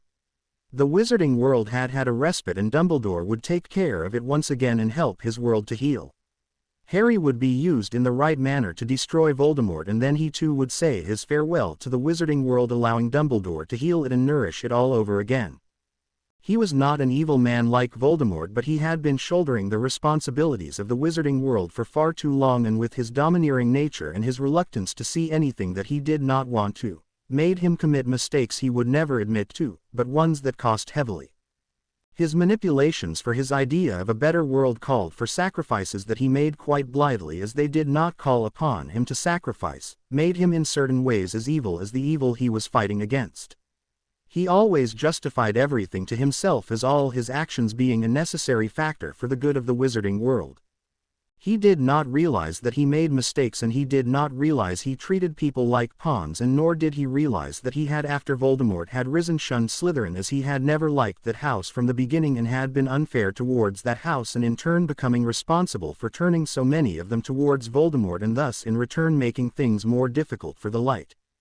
Now Dumbledore was holding Harry Potter's fate in his hands, and he took over Harry's life from that instant onwards. He thought very carefully and decided that it would be for the best if Sirius be imprisoned. Sirius would allow Harry to grow strong and with a little too much of freedom and be a normal boy, and Dumbledore did not want that, as then Harry would not obey him and be his pawn in the war. So he had allowed Sirius to be imprisoned and had placed Harry with the Muggles, refusing Minerva's requests and pleadings for custody. He had placed Harry with the Dursleys and had placed a mild charm on them to make sure they would not be affectionate towards the orphaned boy. Though he had minor setbacks, especially when Sirius had escaped from Azkaban and Voldemort had resurrected with Harry's blood, and the Dementors had come close to beeping the soul from the boy in 3rd year and 5th year, and the incident with the basilisk in his 2nd, Dumbledore had not been upset, as he was still in command and had taken care of everything admirably.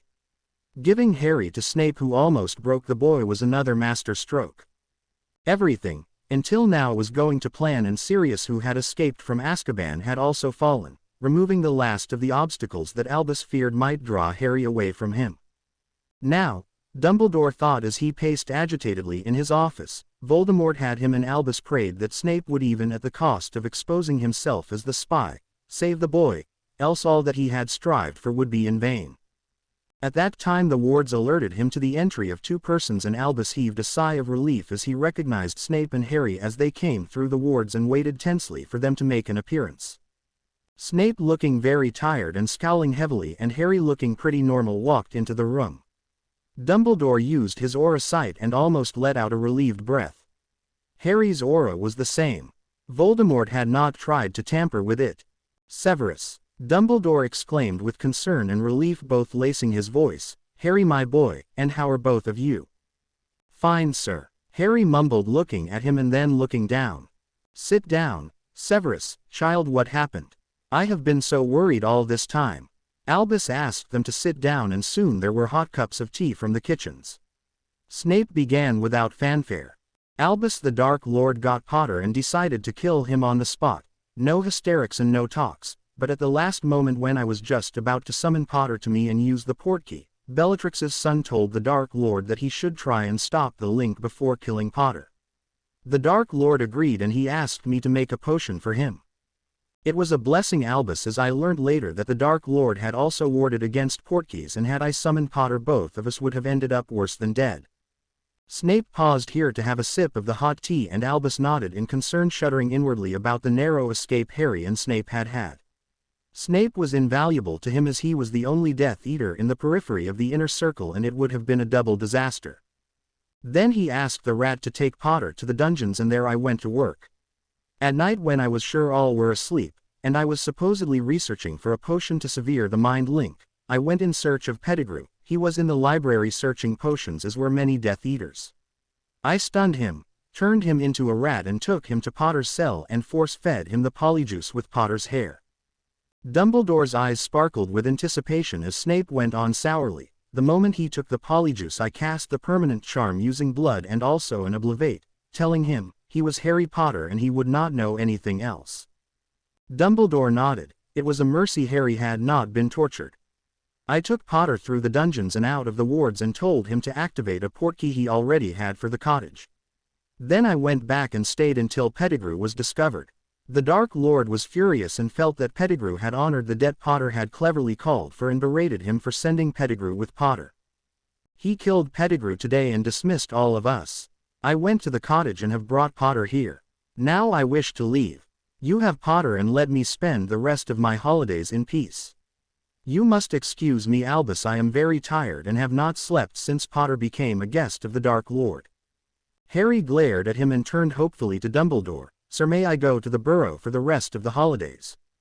Dumbledore saw the glare and he chuckled to himself, smiling gently at Harry. "Harry, your lessons with Severus are all the more very important in the light of recent happenings, and you must continue with them.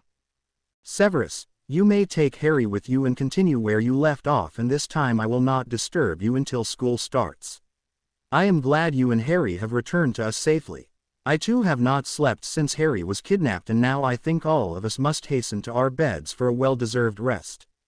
Severus, you may tell Voldemort that Harry is at an undisclosed location and not at headquarters, and leave it at that. He will think I have carted Harry off somewhere and will not trouble us for the rest of the holidays." Dumbledore ignored Harry's scowl and Snape's glare and stood up, indicating the meeting was over. "I will inform the Order about it tomorrow, and if there is anything else I will Patronus you, Severus." There was no answer from both of them as they left, scowling sulkily, leaving a relieved Dumbledore to his much-needed sleep.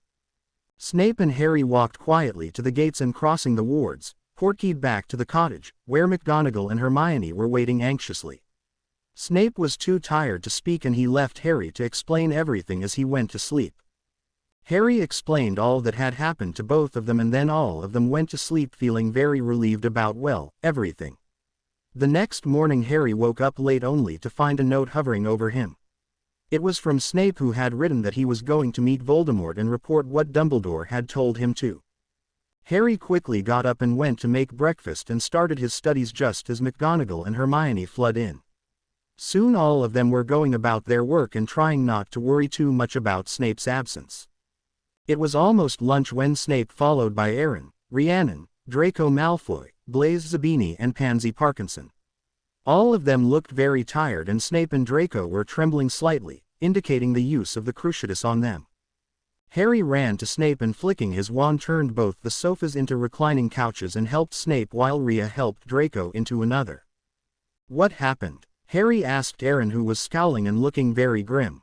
He found out about the diary and cursed Lucius, and as he was still feeling furious even after Lucius fell unconscious, he cast the Crucio at Draco, and then he turned to Severus and cursed him, as well as Severus did not bother to tell Voldemort about the diary, the basilisk and the destruction of both. He refused to accept the explanation that Severus had thought them merely dark objects placed by some random Death Eater and had not thought it important. Aaron replied even as Hermione came running up from the potions lab with a large bottle of the anti-Cruciatus and pepper-up potions. Rhea took the anti-Cruciatus from her with a thankful smile and, conjuring 2 vials, and poured the potion into them and gave one to Harry for Snape, and the other she fed to Draco, who was beginning to shake a lot more. It was half an hour later that both of them were coherent enough to speak. Harry, however, leviated Snape to his bedroom and fed him a sleeping potion and came out to find Draco sleeping as well. "All of you will not be missed, will you?" McGonagall asked Aaron, who shook his head. "I told Narcissa I will be taking Draco away for a little while, and she was glad to see him go, as he would face the brunt of his father's anger and frustration once Lucius wakes up. Draco may stay here, may he not?" Aaron asked her, looking sideways at Harry, who nodded along with McGonagall, who said at once that indeed Draco should not go anywhere until he was quite fine. Aaron leviated Draco and placed him on Harry's bed and drew the curtains, and then all of them relaxed. Harry enlarged the dining table, and he and Hermione started cooking more food for all of them to have. Harry was feeling very upset, and it showed in his unnatural quietness as he boiled with rage inside at what Snape and Draco had to go through. "Aaron?" he asked the boy a bit later, a boy who looked so uncannily like Sirius that it made Harry jump a little inside every time he looked at him. "How many Horcruxes can a person make?" "I suppose you want to know how many Voldemort would make." As Harry nodded, Aaron thought about it for a minute and then replied, "Usually it is not advisable to make more than 3, as you tend to lose your human tendencies, and Voldemort has already made 6, and with the amount of black rituals he has performed on his own body, he is not even a magical creature, let alone a human being. So he would not dare make more. Now he has about 3 Horcruxes hidden away, unless he has created one more that he did not create with your death 16 years ago. Then he has 4 of them plus himself." Harry shivered as he thought of destroying 4 Horcruxes like he had the diary and then going after Voldemort and his Death Eaters. It seemed too huge a task to complete in one lifetime. All of them were quiet for the rest of the day, and Harry and Hermione went about their studies with Aaron and McGonagall helping them. McGonagall suggested Rhea, Blaze and Pansy too study something, and soon all of them were immersed in their studies, with Rhea looking now and then towards the drawn curtains where Draco was sleeping. In the evening Pansy and Blaze left for their homes, and then it was only them. Draco had not yet woken up, and nor had Snape, and after dinner McGonagall and Hermione left for the night, and then it was Harry, Aaron and Rhea. There was an awkward silence once Hermione had left, and then it was Aaron who broke it. "Do I look so much like Sirius that you actually mistook me for him?" he asked Harry curiously. In reply Harry went to his trunk and took out the photo album Hagrid had given him at the end of the first year, and turned to his parents' wedding and showed Aaron the photo of a laughing Sirius with an ache in his chest that did not quite let him speak. Aaron watched the photo and was stunned by the resemblance.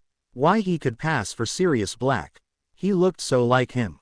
He silently handed the book to Rhea, who was amazed at the similarity and looked at Harry. "I was 7 years old when Mother and Father were imprisoned, and we were homeschooled by my father's parents, who were staunch followers of Voldemort. When I was 11 years old, on the 1st of September exactly at midnight, I received a book, some vials containing memories, and a pensieve from Regulus, who was my uncle as was Sirius. The book that was in the form of journal was written by Regulus and contained information about Voldemort and the atrocities he had committed, and listed out the reasons why I should not follow him. He pleaded with me in the journal and told me to watch the vials that were memories of Voldemort's heartlessness and his cruelty, and begged me to refrain from making the mistakes he had made, and asked me if it got too much to run away from home. He asked me to go to Sirius, who he said would never refuse me anything once I swore on my magic I would be against Voldemort. In fact, he told me to take the name of Black if Mother or Father would disown me. He told me about Horcruxes and how Voldemort had cheated all the purebloods by marking them as his S**avs. He told me about half the prophecy that Snape and he had heard, and informed me that he had heard the whole prophecy, and that even Snape did not know he had heard, and Voldemort was definitely going to fail. He asked me to be a Slytherin and choose the winning side. The only thing he did not tell me was Snape was with him in everything, and he too knew the whole prophecy. He even told me he had destroyed one of the Horcruxes." Harry gaped at Aaron as he narrated his story, listening to the hidden anguish in his voice. "He probably did not want Snape to be revealed if you did not choose his path," Harry told him inadequately. Aaron nodded as he continued, as he looked at the wall in front of him sightlessly. "I would have been a Death Eater with the best of them, if not for the fact you had already vanquished Voldemort. He was the most powerful wizard of all times," he said bitterly, "and was done away by a 15-month-old. That was the one fact that made me think seriously about what Regulus had written. The torture in the vials I witnessed was terrifying to an 11-year-old who until then had been thinking about the glory that would be his when he too took the mark like his parents. What Regulus, who was until then a traitor to the cause as far as all of us were concerned, did, was to make me look at everything with new eyes and perspective. He was not particularly close to me, as I was too small when he started distancing from Mother and all of us, and it touched me at that point as well as confused me that he had cared enough." There was a long silence as Harry and Aaron sat there thinking about everything. "So you chose at that time. Why didn't you go to Dumbledore then?" Aaron shook his head. "No, I didn't choose at that time. I read that journal again and again and watched the memories and did what Regulus asked me to do. He asked me to find out for myself if all that he had written was true before choosing. I did just that. I gave the talkative potion to my granddad and made my grandma drunk enough to reveal many things. Regulus had warned me again and again in the journal against Dumbledore, and he told me only to help the child of the prophecy either directly or behind the scenes to win the war. I found all that Regulus said was correct, and I found so many other disgusting things, and it hurt me that my parents were ready to abandon me and Rhea for this and not some grand plans as I had thought, for the future of the wizarding world. I was to have approached Sirius as Regulus told me he would protect me, but Sirius was already in Azkaban and was also a Death Eater. At the time no one knew who the person was who was closest to the Potters. Voldemort kept that very close to his chest. It was only 2 years ago that I knew it was the rat who had not only killed your parents but also made sure I would not be able to escape the fate of becoming a Death Eater by going to Sirius," Aaron said, his face taking an ugly look as he thought of Pettigrew.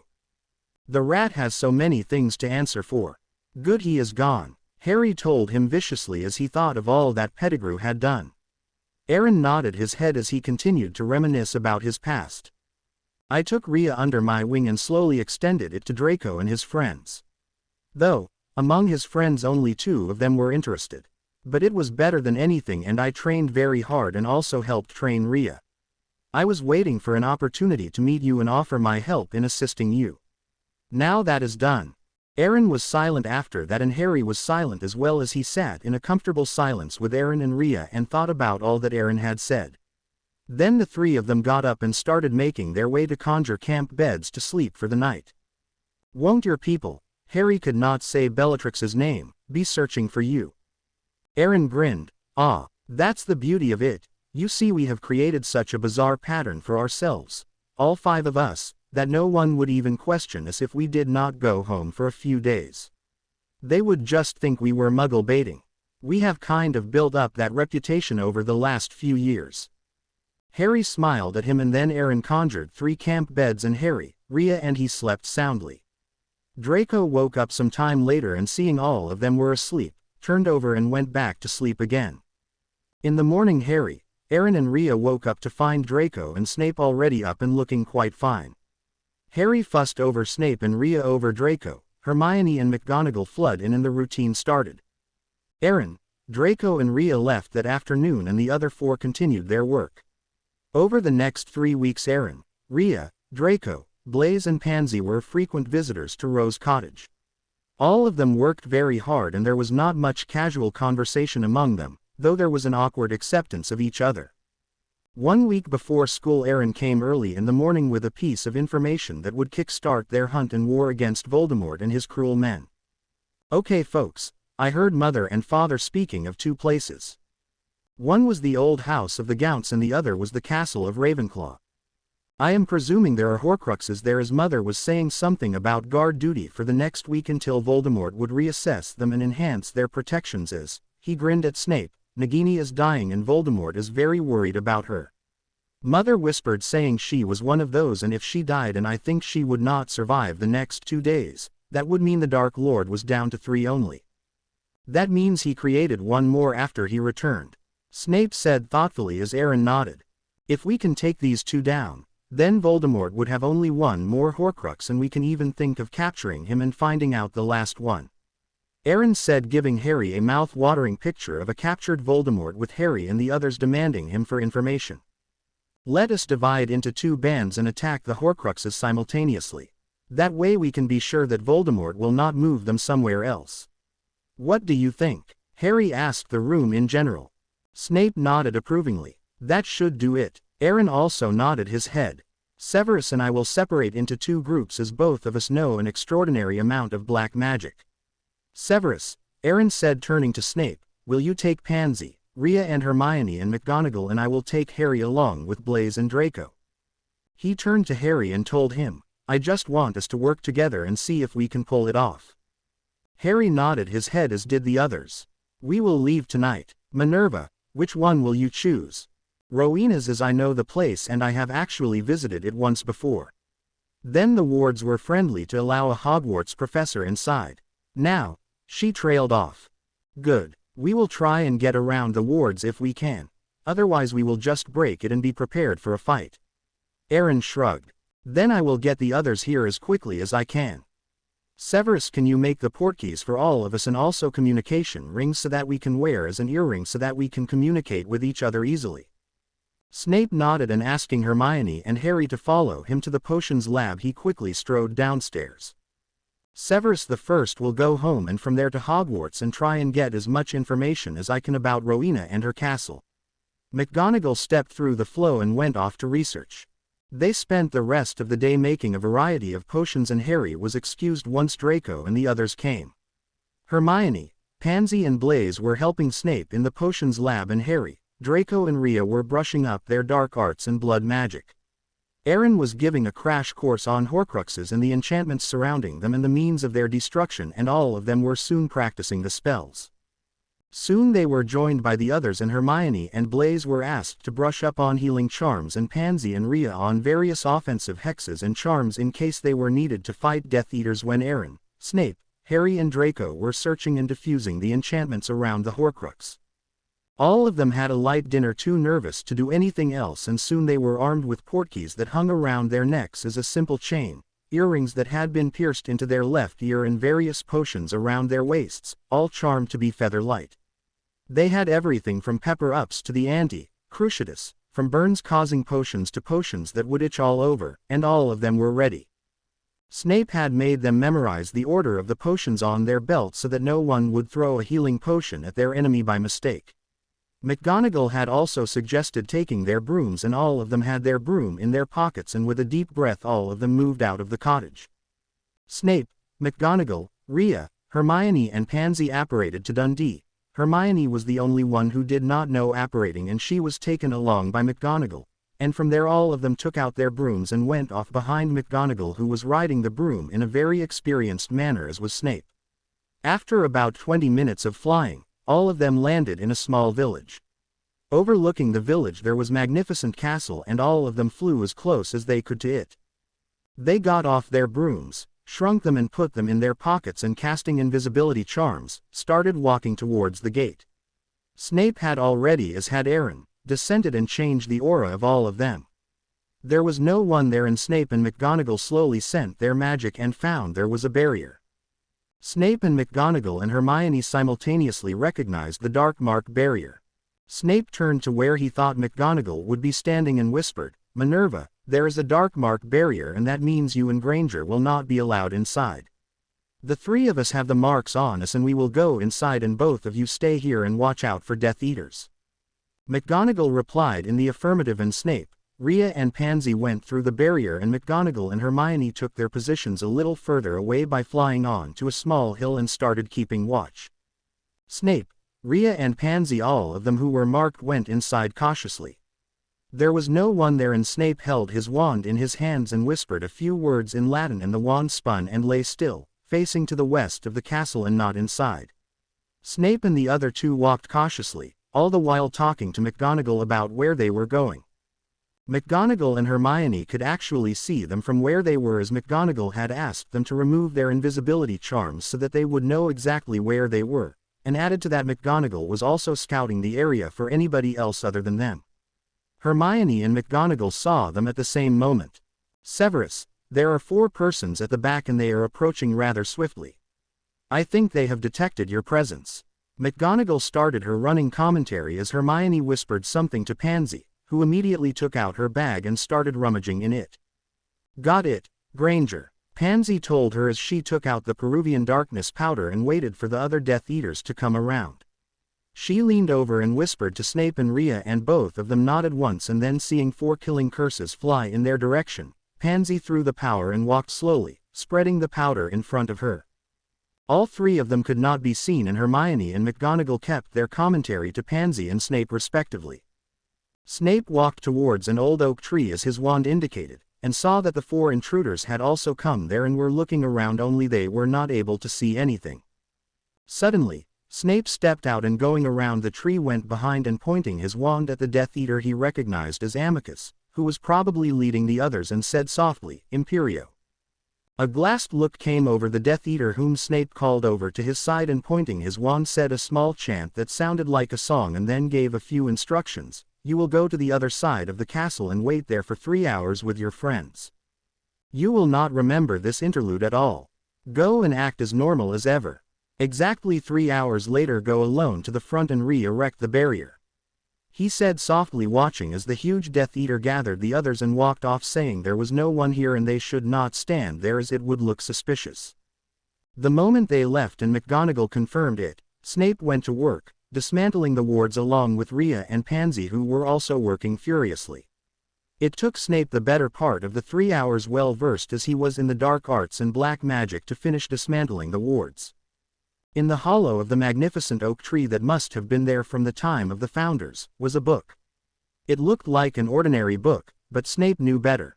There was only about 45 minutes left, and Snape had to remove traces of their presence and also magical traces from the environment in case Voldemort called for the trees to tell him what had happened. Snape carefully leviated the book and, conjuring a wooden box, placed it into that and sealed it, and taking out a portkey he fixed it to the box and activated it.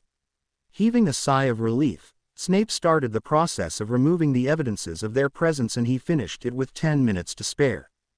Snape had sent Rhea and Pansy out the moment the Horcrux left and had told them to stay just inside of the wards, and the moment he finished he ran towards the barrier and went out through it along with the other three, and telling McGonagall and the others to activate their portkeys, checked the barrier to see if it was standing fine and in a swift stroke brought it down. Casting invisibility charms he waited for Amicus to re-erect the barrier and move over to the other side, and then removing all traces of his presence Snape activated his portkey. He joined the others at the cottage and sent Rhea and Pansy home immediately, concealing their earrings, charming them invisible, and then slumped on the sofa and took a deep breath. Hermione was trembling, as was McGonagall, who actually hugged him as he handed him a well-deserved drink. "Merlin, you were brilliant." Hermione nodded fervently. "Yes, sir, you were astounding." Snape flushed a little even as he scowled and scoffed at the genuine praise from his colleague and his student. Harry and the others were yet to arrive, and Snape was praying all would go well there and Harry and the others would return safely with another Horcrux. While Snape and the others had had a relatively eventless trip, Aaron, Harry, Draco and Blaise were not so fortunate. Aaron apparated along with Harry while Draco and Blaise apparated by themselves. They had apparated to the village of Little Hangleton and casting aura concealing charms and notice me not charms and silencios on themselves. The four of them walked swiftly to the falling down Gaunt residence. As they crossed the house on the hill that was the Riddle house where the unfortunate Riddles had lived, Aaron and Harry began to get very uneasy as both of them felt a prickling at the back of their necks. Harry stopped a second before Aaron did, and Draco, who was walking behind him, almost bumped into Harry. He opened his mouth to tell Harry to watch it when Harry suddenly pulled him down and also kicked Blaise with his leg and pushed him down. Aaron turned frowning to see around, and a stunner caught him in the chest and three more whizzed past where Harry and the other two were standing. Harry enervated Aaron even as he was lying down and removed the silencing charms from all them. Aaron opened his eyes but did not get up. He turned his head cautiously to the side from where the shots had come, but there was no one there. He slowly sent out his magic upwards and found invisible lines like the infra-red rays and immediately withdrew his magic as one killing curse whizzed past where the line was. He removed the silencios and told the others what he had found in low tones. They were horrified as Aaron told them the stunner and then killing curse was not fired by a person but came automatically when the line was breached. "Now I do not want any of you to move an inch towards the house. Wriggle away slowly the same way we came. As if one of those lines are at ground level, we would be sitting ducks for whoever is hitting out at us. The last curse was not a stunner but the Avada Kedavra. Come on." Hearts thudding loudly, all the four of them went back, and after wriggling for almost 10 minutes, they got up and ran to the trees at the side of the road and waited for another 5 minutes, catching their breaths and trying to look nonchalant, but failing miserably as it had been very scary out there for a few minutes. Aaron sent a conjured mouse flying at the waist level where the invisible line had been, only this time he sent it among the trees to the front of him and found the mouse flying smoothly. He summoned back the mouse and placing it near the pavement where the road started and sent it forward again. The second it hit the line 2 trees before them, it was hit by a killing curse and disintegrated. Aaron, conjuring as many rats as was needed, got an idea about the boundary of the protective lines. Then they went forward keeping well behind the trees and peered cautiously, but none of them could see anything. After a few minutes of simply gazing helplessly, Harry suddenly got an idea. "Aaron," he said softly, "why don't I conjure snakes and try and send them in? Voldemort may have allowed snakes to go through the lines unharmed, as no one can control them unless they speak to them, and no Death Eater except Voldemort is a Parselmouth." Aaron looked at him contemplatively for a second before nodding his head once. Harry wasted no time. He thought hard of Nagini and conjured a huge snake exactly like her, and Draco and Blaise yelped a little before glaring at Harry. Aaron, too, was taken aback at the replica of Nagini but kept silent as Harry hissed to the snake and told her to move towards the Gaunt house and watched impatiently as the snake swayed and moved. The snake went through the invisible lines safely but could not get into the house. Aaron saw that and decided to act, as the more time they were spending here the more dangerous it became. He quickly conjured up 3 pairs of spectacles, as Harry already had his own, and placing each of them in his hand chanted once again in that ancient language and handed it to everyone. "Now yours, Potter," and charmed the glasses and handed it over to Harry. Harry put it on and found that he could see the invisible lines that were red in color and emitting some kind of fumes. Come on. We have to use blasting curses to blast away those lines. Draco and Blaze, you will start using this spell on the lines one at a time. Harry, you and I will fight the Death Eaters who will come the moment the first line is broken. Harry nodded and Aaron turned once more to the other two who had their wands ready to fire. There is no wand movement whatsoever and all you have to do is point and fire. Remember, the moment you are hit or hurt, activate the portkey and get the hell out of here. No standing back to help the others or anything. Is that perfectly understood? Aaron looked sharply at all of them and all of them looked at each other before nodding reluctantly. Before they could start, Harry flicked his wand a few times, conjured about 100 snakes, and Harry hissed to them. The other three were baffled at the amount of rather big snakes that were hissing very loudly. All of you stand in front of us and protect us. 25 to each, Harry commanded and turned and told Aaron and the others what he had done. See, there will be about 25 snakes in front of each of us, and by the time the killing curses reach us we should have broken the lines and got to the house. There we can fight with the Death Eaters and get inside to tackle the Horcrux. All right. Aaron blinked at him once and then, brilliant, was all he said. Harry hissed to the snakes and commanded them to take their positions and watched as the snakes went through the line harmlessly without being attacked, and then Aaron gestured to Draco and Blaze when Harry once again stopped Aaron and the others. He then smiled at them and lifted his wand. Protector Movus. The soft command came from his mouth as Harry hissed the spell in Parseltongue. The spell hit the line and the line vanished completely. Aaron immediately conjured a rat, sent it flying through the air at the level where the line was, and watched in amazement as the rat flew safely until it hit the second line and a killing curse hit it. Harry, without another word, started firing the curses in Parseltongue at the other lines, and soon all of them slowly walked down the road to where the Nagini look-alike was still slithering there. More than half the snakes were killed as killing curses came every time a protection line was brought down. The other snakes were now slithering along with them, and Aaron, Harry, Blaze and Draco lifted their wands as one and standing well behind strong shields and blasted the door away. Harry for good measure hit the door, hissing away in Parseltongue. There were 6 pops the moment the door was blasted away, and Harry spurred the snakes including Nagini to attack them. Aaron had already stunned one and was fighting furiously with another of them, and Draco and Blaze were fighting one each. The remaining 2 turned to Harry and banished the snakes before they could rush at them and bite them. Both of them cast killing curses, and Harry, remembering Dumbledore's duel with Voldemort in the Department of Mysteries, hurriedly conjured 2 snakes to accept the curses, and followed by a stunner that caught one Death Eater square on the chest. Intestina Remova, shouted the remaining Death Eater as Harry rolled on the floor to avoid the bright orange curse that would have removed his intestines, and fired his first dark curse, Parsa Boila Parsa, that showered a bucket of boiling water on the Death Eater, who yelled as the boiling water poured on him, and he cast another killing curse as he rolled away. Harry conjured a block of stone to block it and ran as the stone broke into tiny pieces. Then the curses flew thick and fast between Harry and the Death Eater, Fervidus, Rubio Castra, Ferala Blasta, and so on.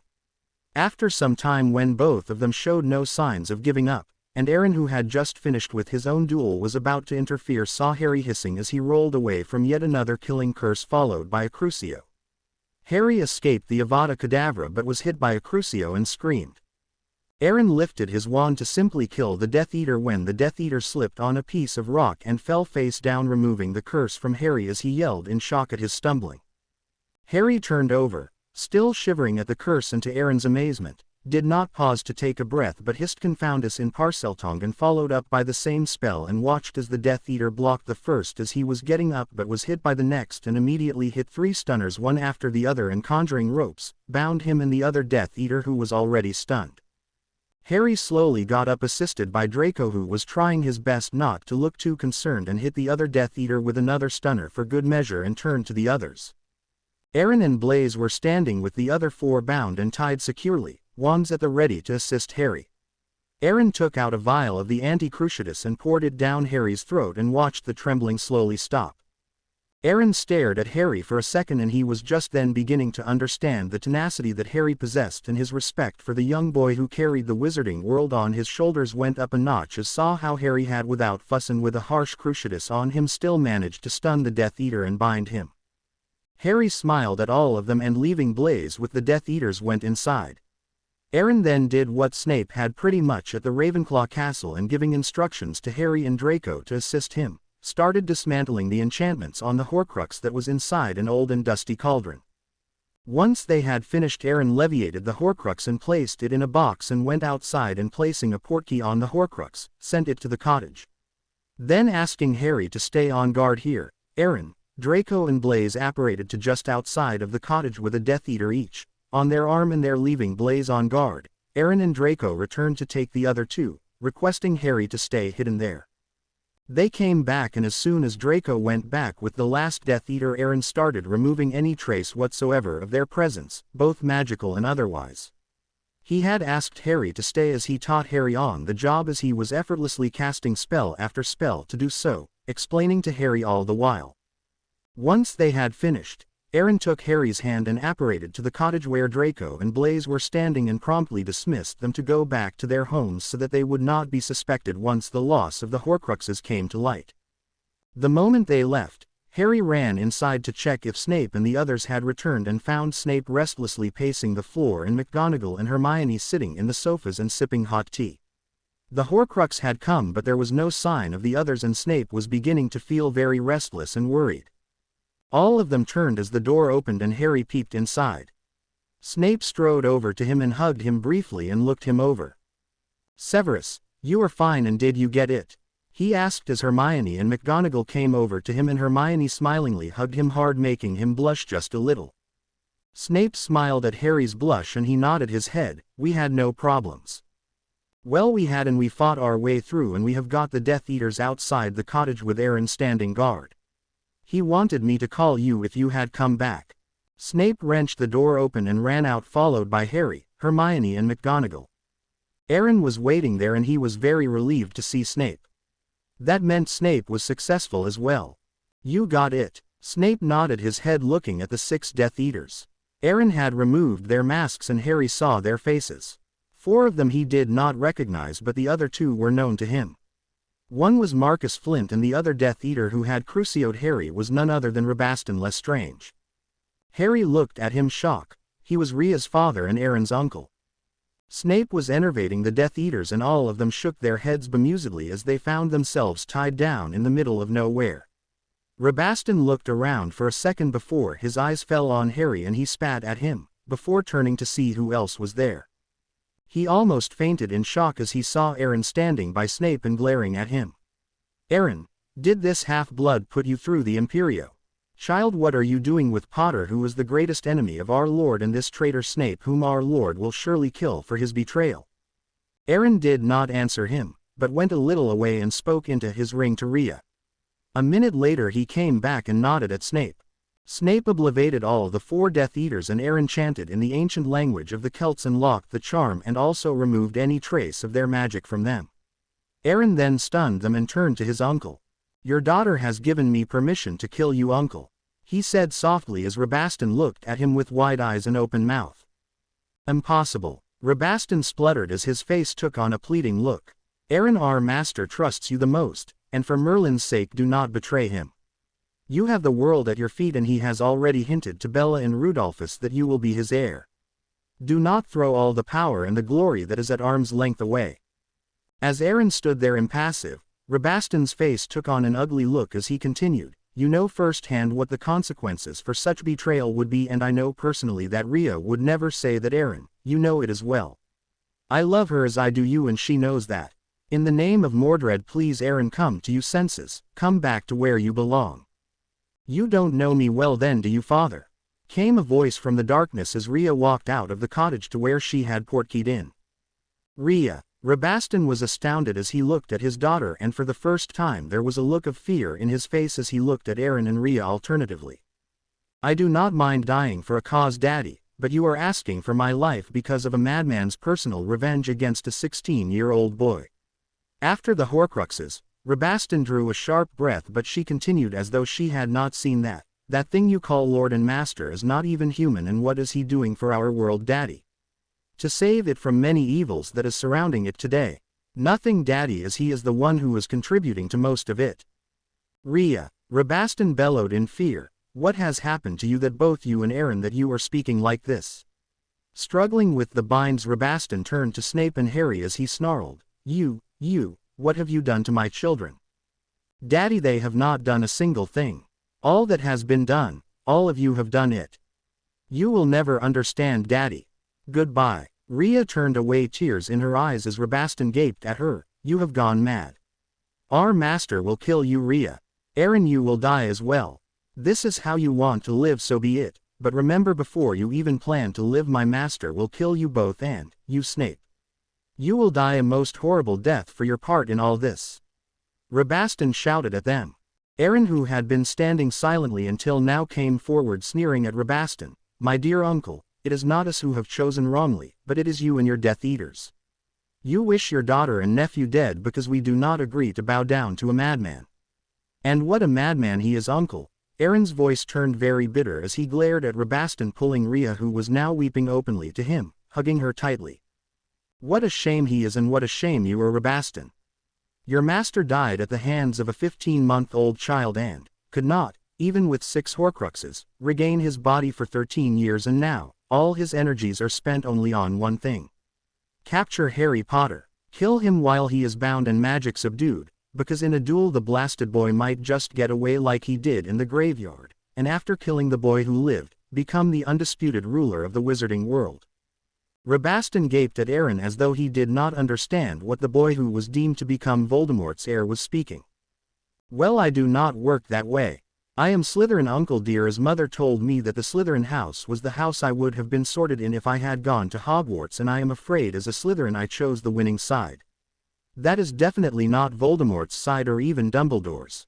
Goodbye. Oblivate. Aaron's voice rang out in the stillness of the night, and he started the chant in a soft voice, and soon he had stunned Rabastan as well. Aaron's face was very bitter and angry as he stood there, and Snape briefly touched the brave boy who had the gall to go against his uncle. Aaron turned a frowning face to Snape and struggled to get his emotions under control. What do we do now with these gits? He bit out. Portkey them to the ministry and we will let the Aurors take it from there. Pull up your occlumency and act properly. All of us will be called the moment the Dark Lord comes to know of 2 things, the loss of his Horcruxes and his servants. But first we must destroy the Horcruxes before we send them to the Ministry of Magic. Come on, Aaron. Harry, Minerva, will you stand guard here? As they nodded, Snape and Aaron went inside and came out after half an hour, successfully destroying the Horcruxes as Snape and Regulus destroyed one so many years ago. Aaron hugged Rhea, who hugged him fiercely and clung to him as Snape made the portkeys and disguised them so that no one would know who made them and the place from where they were sent to the Ministry of Magic. Aaron and Rhea then apparated to their home, and Snape sent all of them together to fall in a heap at the atrium in the Ministry of Magic. Then all of them went inside after once again Snape removed any trace of magic performed there, as he and Aaron had done quite a bit of black magic and ancient magic outside the cottage. Harry recounted all that had happened after Snape told him how easily they had got the Horcrux from Rowena's castle. When Harry told them how he had been hit by the Cruciatus, Snape got up at once from his seat to sit down with Harry, who had been leaning against Snape's legs, and checked him once all over, not minding Harry's protests that he was all right and would Snape stop fussing please. Once he was satisfied Harry was all right except that he was tired, he summoned another vial of the sleeping potion and a healing draught and told him to go straight to bed. Harry hugged Hermione, thinking how nice it was to hug her, and promptly blushed at that thought and where it was leading him. He stepped back to see Hermione blushing as well, and Snape and McGonagall trying to hide their smiles. Harry scowled at Snape and then suddenly yawned hugely, and Snape laughed outright at that and pushed him gently towards his bed. All of them said their goodnights and went off to their respective rooms and beds to get a well-deserved rest. All of them slept soundly, knowing there would be total chaos the next day and wanting to be fresh for it. 2 a.m. at the Ministry of Magic the next morning. Amelia Bones was the head of the Auror force in Wizarding Britain after Rufus Scrimger was transferred to the special forces that took care of wizard security after the rise of Voldemort once again stepped out of the flow and into a chaos. She had been sleeping soundly when a message had woken her up. She had been called on an emergency to the ministry by Moody. Or Shacklebolt and Mad-Eye Moody had been going home after a long day of raids, and they had filed the paperwork on the work they had been doing and had been on their way out tired and wanting to get home at about 1:45 in the morning, and had found 6 Death Eaters stunned very powerfully and magically bound very securely in the atrium. The portkeys that were obviously used to transport them from somewhere had vanished, telling Moody and Shacklebolt the power of the caster, who had not only the ability to transport someone into the ministry in the first place, but had vanished the portkeys after use in the second place. That was power that was almost equivalent to Dumbledore's, and according to Moody that was not a good sign. He had called Amelia at once and also sent a Patronus to Dumbledore next. Shacklebolt also sent messages to Arthur Weasley and Tonks so that they could snoop around and see if there was anything more to this. Amelia stepped out of the flow and walked briskly to the questioning cells in the ministry. Dumbledore was already there along with Shacklebolt, Moody, Tonks and Brian Wheeler, her deputy. He grinned at her as she came in and, gesturing at Dumbledore, scowled at her for his presence. She frowned as well. She had never liked Dumbledore, as she found him too manipulative and very inconsiderate of others, but he was too powerful and all she could do was to grit her teeth and get on with it. Brian, too, did not like Dumbledore, as he was a Ravenclaw with many friends in Slytherin and he knew just how harsh Dumbledore could be. Now though, she put everything behind her and smiled at Dumbledore, glancing warningly at Brian to behave. Brian grimaced but kept quiet. "Hello Albus, what is this we have here? Are your people responsible for this by any chance? I thank you from the bottom of my heart, for Rabaston Lestrange alone and the others are bonuses." Dumbledore smiled at her as he replied gently, "No, I do not have a clue as to what happened. I was waiting for some information from Alistair when I received his message that he may be delayed because of the 6 Death Eaters, and here I am." Amelia smiled, though she frowned inside. How dare Moody message Dumbledore about Death Eaters? He was not an Auror, was he, that he thought that he could just waltz right in and sit down on the investigations with them? She sighed inwardly. There was no use contemplating such things. Dumbledore ran the ministry. She had to grouse to herself and get along with it. She looked at Brian. He was scowling too, and looking at the warning in her eyes he grimaced once again before adopting his professional face and led her to the bound Death Eaters. There were 6 of them, and the main Death Eater, so as to speak, was Rabaston Lestrange. "All of us came here just a minute ago. They were stunned, but I enervated them and they have been like this, unnaturally quiet," Brian told her. She frowned as she looked at all of them. She flicked her wand and ran it through Rabaston and found traces of oblivate. "He has been oblivated, that is all. Brian, get the anti-oblivating potion and the Veritaserum, please." The anti-oblivating potion was one of the truly magnificent inventions of the wizarding world. The wizard who created it was none other than Severus Snape at the request of Albus Dumbledore, and it had been tested and proved magnificently accurate and had led to many amazing discoveries. No one apart from the inner circle of the Order of the Phoenix and the top Aurors knew about it. What Amelia did not know, while Dumbledore did, was that all the Death Eaters knew about it, as Snape had told Voldemort before handing the potion to Dumbledore.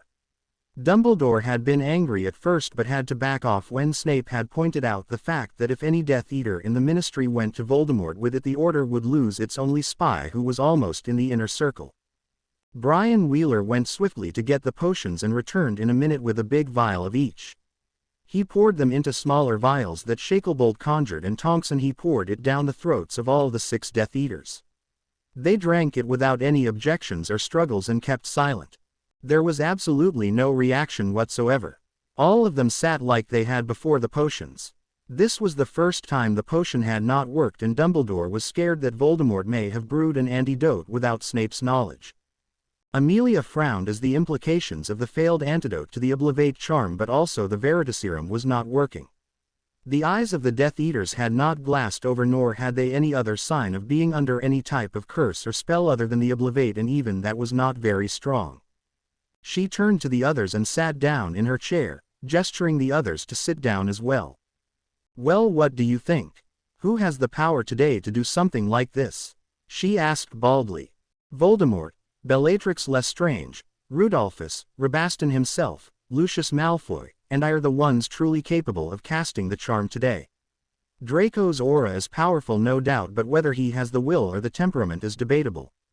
Amelia was shocked. Albus, are you trying to say on our side you are the only one capable of casting such a charm? Yes, Amelia. This type of spell casting would need sheer power and a knowledge that can come only by age or by intense study or all types of rituals. In my case it is a combination of age and painstaking work.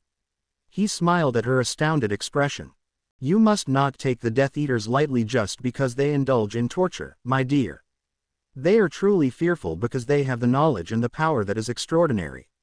That is why we have been fighting a war for so long. He said softly, very worried. Amelia heard the worried expression in his voice and frowned at him deep in thought. Whose work do you think this type of spell casting could be, Albus, and what is this anyway? His answer stumped her and terrified her immensely, and she understood why the usually unflappable Dumbledore was so worried. I do not know, he said gently. That is why I am worried, Amelia. I do not know the spell that has made them so still in mind. They have no recollection of anything and have no magic in them, almost. How in the name of the great goddess did these Death Eaters get portkeyed in here? That should have been impossible, shouldn't it have? She asked. Dumbledore nodded but gently shrugged his shoulders as he had no clue as to how these Death Eaters had bypassed the wards and had come inside. That was another mystery. Perhaps we should call for the unspeakables. Amelia's voice trailed away as she looked at her deputy and glanced around at the others. Dumbledore nodded his head at once, telling Amelia the seriousness of the lack of information about the condition of the Death Eaters. She pinched the bridge of her nose and sighed as she walked over to the flow and spoke the secret word to gain access to the unspeakables' reception. The unspeakables were always hooded with a special robe that would hide their physical statistics like height, weight, hair and eye color and aura, etc. They also had a voice modification charm so that even their near kith and kin would not recognize them. Amelia spoke to the witch who was there. She was not an unspeakable but would, by means of a communication device not unlike a telephone, would relay the message to Merlin knows where, and someone would come striding out. 3 unspeakables came striding out of nowhere, and Amelia knew the next time they would come out into the reception room from another direction, and she smiled at the unspeakable and withdrew her head only to have the 3 of them flow in right away. They went to the Death Eaters and each of them took 2 of the Death Eaters and started working on them at once. All the others present in the room watched with fascination as the unspeakables went to work. The unspeakables worked silently, casting many charms and spells on the Death Eaters, who had to still open their mouths and utter a word.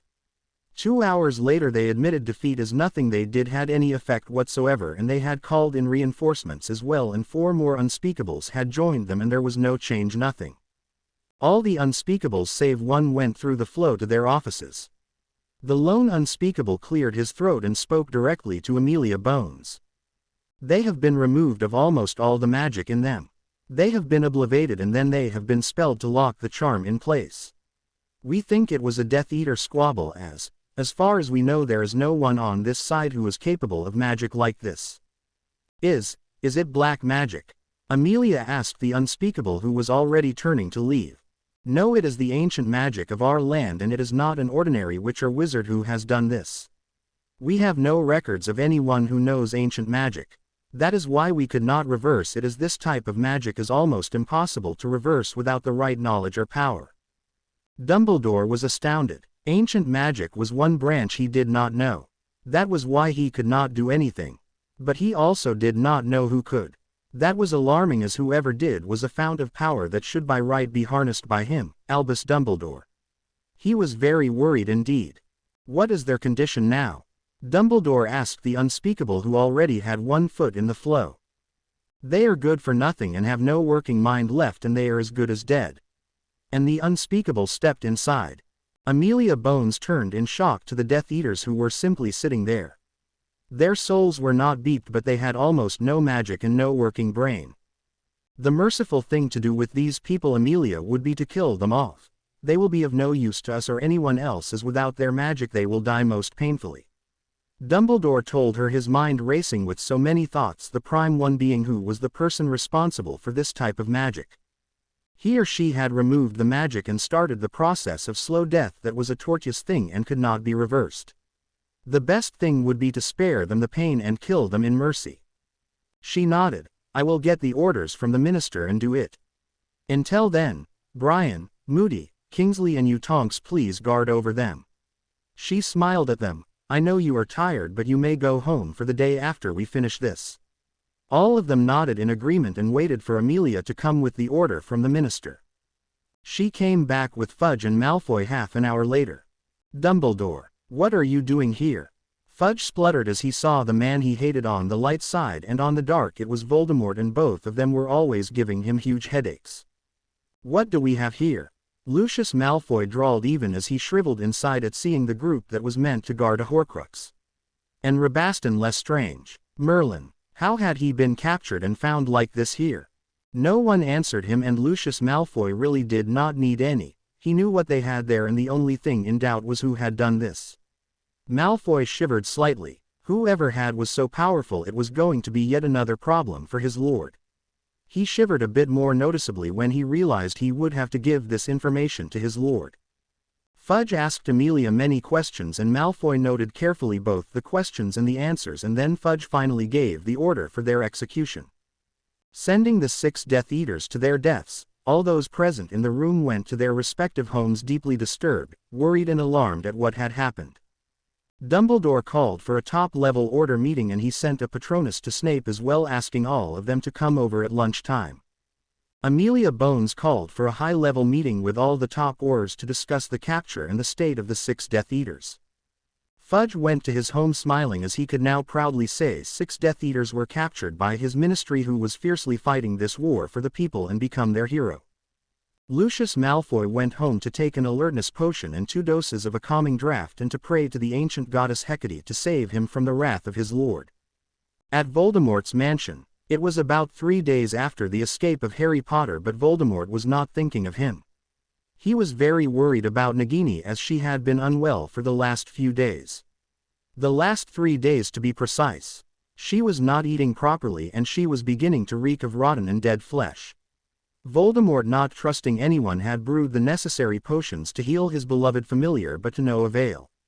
She was slipping away, and that was that. She was also a Horcrux, and that was another important reason why Voldemort had not entrusted her healing to anyone else. Now, it looked as if she would die soon.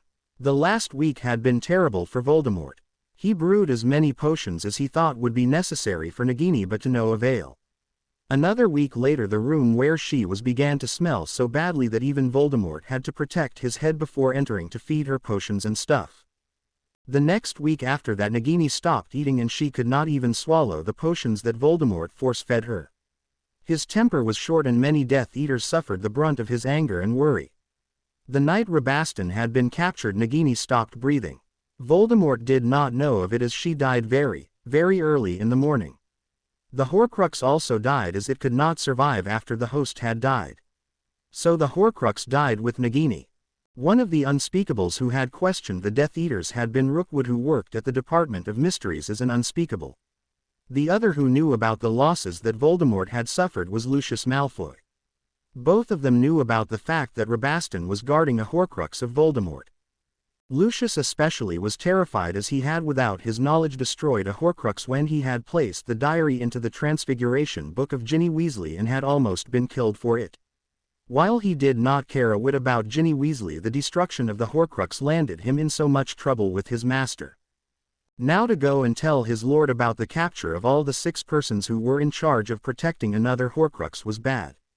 To say they were as good as dead was to invite a Crucio if he was unlucky, and a killing curse if he was lucky, for if his master were to remember his mistake with the diary, Lucius knew that he would consider the killing curse the most merciful. For that was what Voldemort would do. He would torture the messenger because he could not punish the actual people involved. Lucius Malfoy swallowed hard and did not notice his son, who was looking at him in speculation from where he was hiding. Even if he had, it was doubtful he would have cared at present. With a final prayer, he took a look around his elegant drawing room and hoped this would not be the last time he was looking at it, and apparated to the mansion of his lord and master, Lord Voldemort. Rookwood was also in a similar state as he stepped into the interrogating room along with the other Unspeakables to check the captured Death Eaters. He had seen firsthand the anger of Voldemort when Avery had been unable to get the prophecy. Now, as he tried all sorts on an unresponding Rabaston, he was very worried and very scared. Malfoy had almost been killed, and he was even now recovering from the cruel curses Voldemort had cast on him when he came to know that he had unknowingly handed over the Horcrux to Ginny Weasley that had later been destroyed by the Bloody Potter. He trembled to think of his lord's reaction to this latest crisis after the fiasco with Potter and before that the inability to get the prophecy. He saw Malfoy and felt just a little better that he would be sharing his curses with Malfoy. He shuddered once again and tried all sorts of things, even black magic, but nothing worked. He sighed and went back to his rooms to change and leave for Voldemort's hideout, if the huge mansion could be called that, and explain. If he hid, he might be punished more. He left his offices and went out, knowing no one would ask questions, as he had already established an eccentric routine over the years. Lucius Malfoy reached the mansion and walked into the wards, not betraying the fear he was experiencing, and swiftly walked inside. He went into the main chambers and, not seeing anyone, it was still very early in the morning after all, he snapped his fingers. The next second there was an elf standing before him.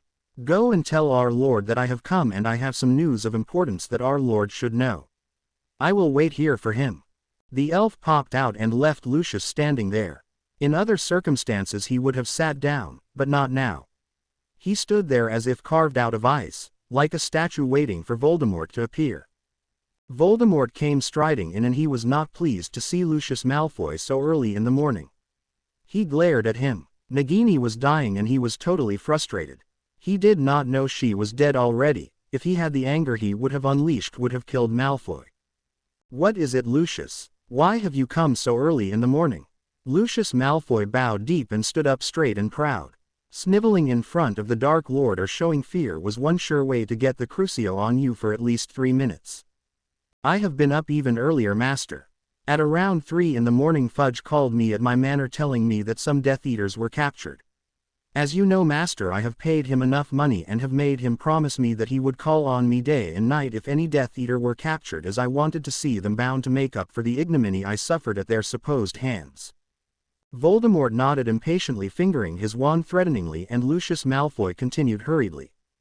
"Today Fudge called me to say 6 of them had been captured, and one of them was Rabaston Lestrange." After that Malfoy did not dare utter a word. He bowed his head and stood still and alert and slightly resigned to accept the inevitable Crucio from his master. And that one word came like a whip shot, and Lucius Malfoy looked up and trembled at the rage that ran on his lord's face. He wanted to hurry into speech to tell Voldemort everything he knew, but he dared not be the one to tell his lord to assume the Horcrux was probably gone and his Death Eaters were to be put to death. So he trembled and tried to think of a way to express what he had seen, but before that he was cursed in anger, as Voldemort knew what the news would be if Rabaston was captured. "Crucio!" Malfoy screamed under the curse that was cast, with almost all of Voldemort's power thrown into it. Voldemort took it off after a minute and left Malfoy shivering on the floor. He walked up to Malfoy, who whimpered in fear, and catching his left arm, pushed the robes up his arm and pressed the dark mark on his arm, thinking of the inner circle and the outer circle only. Not the new recruits or the children of the inner and outer circle Death Eaters. "Now tell me what happened," he said softly, and Malfoy struggled to get up and stand in front of his lord to speak to him. "Master, they were hit by some spell by ancient magic." Voldemort drew a sharp breath. Ancient magic. Who knew it? Most spells cast in their ancient language that was actually a chant of the Celts were not removable. Who knew it, and how had they caught on to the Horcruxes? He looked sharply at Malfoy, who continued shaking. "Master, all the 6 of them was obliviated, and the Aurors had tried Severus's potion, but nothing worked, and after that Bones called for the unspeakables. They worked on them for almost 2 hours before they determined that the Death Eaters had been removed of their magic, and death would approach them very painfully, and it would be charitable to kill them. Fudge has since signed the order, my lord." Voldemort glared at him malevolently as he started pacing, thinking furiously. In 10 minutes all the Death Eaters of the fearful inner circle had assembled. Voldemort looked around and waited for another 10 minutes, and a figure came running. It was Rookwood. Voldemort was waiting impatiently for Rookwood to take his place before he gave orders when an elf popped into the room. Voldemort was about to snarl at it when it spoke, trembling. "Master Nagini is dead." Voldemort pointed his wand at it and blasted it off with so much power and rage behind his curse that the poor elf was burnt to a crisp in a minute. Voldemort got up and went into the room where Nagini was kept and checked her thoroughly and found that she was indeed dead and the Horcrux that was inside of her was also dead and he just could not extract it from her and he had tried very hard when she had became ill, had also died with her. Voldemort screamed in fury and all the Death Eaters who were in the main chamber shivered with fear. Voldemort burnt her body in a fit of rage and bellowed for the elves to dispose of her remains and paced the floor not minding the stench that was still there. He was not aware when the shaking elves went away with the burnt remains of the huge snake and was not aware when a few minutes later the elves came back and cleaned the room of the horrible stench. He was pacing agitatedly around the room. In a space of a day he had lost 2 Horcruxes. What was happening here? No one apart from Lucius, Bellatrix, Rudolphus, Rookwood, Amictus, Alecto and Rabaston knew about the Horcruxes. He had not even told Snape, Aaron, Avery and the others. Now someone had come to know of not only about the existence of his Horcruxes but also had the power to dismantle the wards and protections and his Death Eaters in charge of the Horcrux. Rabaston was in a key-ed state like a Muggle, no worse than a Muggle because he would not be able to live without his magic and he and the others were to be put down like rabid dogs. His thoughts went to the other Horcrux at Ravenclaw's castle and he stormed back inside. Amictus was standing there and Voldemort breathed an invisible sigh of relief. He looked around at all of them and asked the inner circle to remain and the others to form groups and prepare for attacks all over Britain today at night. Go to the library. Severus, remain here with us. I will need you as well. Severus, who had been moving towards Avery and not to form a group, came away. Sit down all of you. He hissed in frustration and anger. All of them sat down and waited for a minute before the chamber cleared and the doors closed. Severus, he hissed angrily, I have today made you members of the inner circle, giving you great power. Snape stood up at once and went to bow to Voldemort and keyed the hem of his robes and thanked him profusely. I will never let you down, my lord. See that you do not do anything that might just take away that position. The threat was apparent in his voice as he glared at Snape. Snape bowed his head and stood still in all humility. Taking away meant only one thing, a fate worse than death. Snape shuddered as he thought for a second of Regulus before he clamped down and steadied himself. Yes, master, was all he said, looking down in a gesture showing extreme respect. Bellatrix then looked around and for the first time noticed that Rabaston was not there. She frowned and nudged her husband and indicated the empty seat next to him. Voldemort was watching this byplay between husband and wife as if it would reveal something to him. Rudolphus was not perturbed as Rabaston was guarding the Horcrux. Bella, he is in charge of that thing. He cannot come here now. Voldemort heard that and scowled. Bellatrix was frightened as she pointed out Amictus, who was very much in his place in the circle, and Rudolphus stared at him in shock. He turned to look at Voldemort, who glared at him in anger and still staring at him hissed to Lucius Malfoy, show us. A big pensieve came into the room and Lucius Malfoy removed the memory and placed it into the basin. Voldemort hissed in Parseltongue and the memory started playing out. All the Death Eaters saw it and gaped, simply gaped. Amictus, I hope for your sake the Horcrux is right where I placed it. Voldemort said softly, a sign he was ready to kill and kill indiscriminately. Before he had vanished for 13 years, Voldemort had not told anyone other than the Lestranges about Horcruxes. Only Bella, Rudolphus, Rabaston and their parents knew. And even they did not know where he had concealed them. His parents were now very old and unable to attend meetings, but they were his first Death Eaters and they had known and had in fact helped him to create the first ones.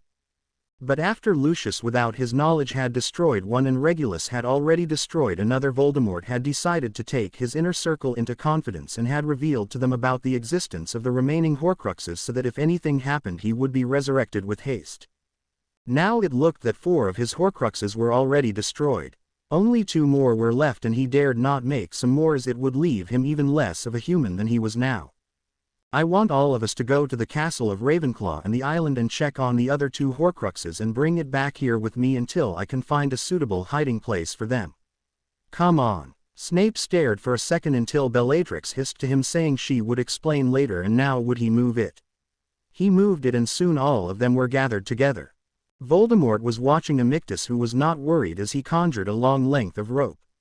Voldemort showed nothing on his face but was very relieved inside at the nonchalance of Amictus. They landed by the old oak tree and Voldemort felt the first stirrings of doubt. There was no magical activity. He looked around and found that all the Death Eaters were trying to feel the magical hum of the wards that were not there. His face darkened as he flicked in rapid succession and his face slowly turned a pale white as he turned to Amictus, who was very bewildered and fired many spells at him. Voldemort could not discern anything. He strode to the tree and peered inside. There was nothing there and he turned and hissed very softly, Avada Kedavra. And Amictus died, his eyes open in shock underneath his Death Eater mask. What is happening here? He hissed, whirled around to look at the others who were trembling with fear. Voldemort did not wait for an answer as he conjured another rope and all the others silently held onto it and were transported to a small island in the Outer Hebrides. Bellatrix was sweating profusely as this was under her charge. There was a run-down cottage on that small island and Voldemort flicked his wand and found the spells intact. He broke them and went and fetched the Horcrux and came back and apparated. The Death Eaters looked at each other before Bellatrix apparated first, and that started the general exodus. All of them assembled once again at the main chambers and waited anxiously for Voldemort to come. 5 minutes later Voldemort strode in looking furious. 4 Horcruxes. 4. He shouted as all of them collectively winced and trembled. Rabastan, worse than dead, and Amicus has let the Horcrux slip by him. I want to have some answers. Now, who is the traitor here among the Death Eaters? All the Death Eaters collectively flinched. Traitor. They looked at each other. Not that they could see through the masks, but they really did not know what else to do. Anything could get them killed, and losing 3 Horcruxes in the space of a night was a little too much to bear for a man who killed for fun and almost anything. Well, it has to be a Death Eater who could walk through the dark barrier, is it not? He asked softly as the others gulped and realized the importance of what he was saying. Well, no matter, I shall soon smoke them out just like I did with Peter and Regulus. Voldemort's face was glaring malevolently at everyone there. Suddenly he whirled towards Snape. Who has knowledge of the ancient magic Severus? The last word came out as a hiss as Voldemort almost resorted to Parseltongue in his sheer fury.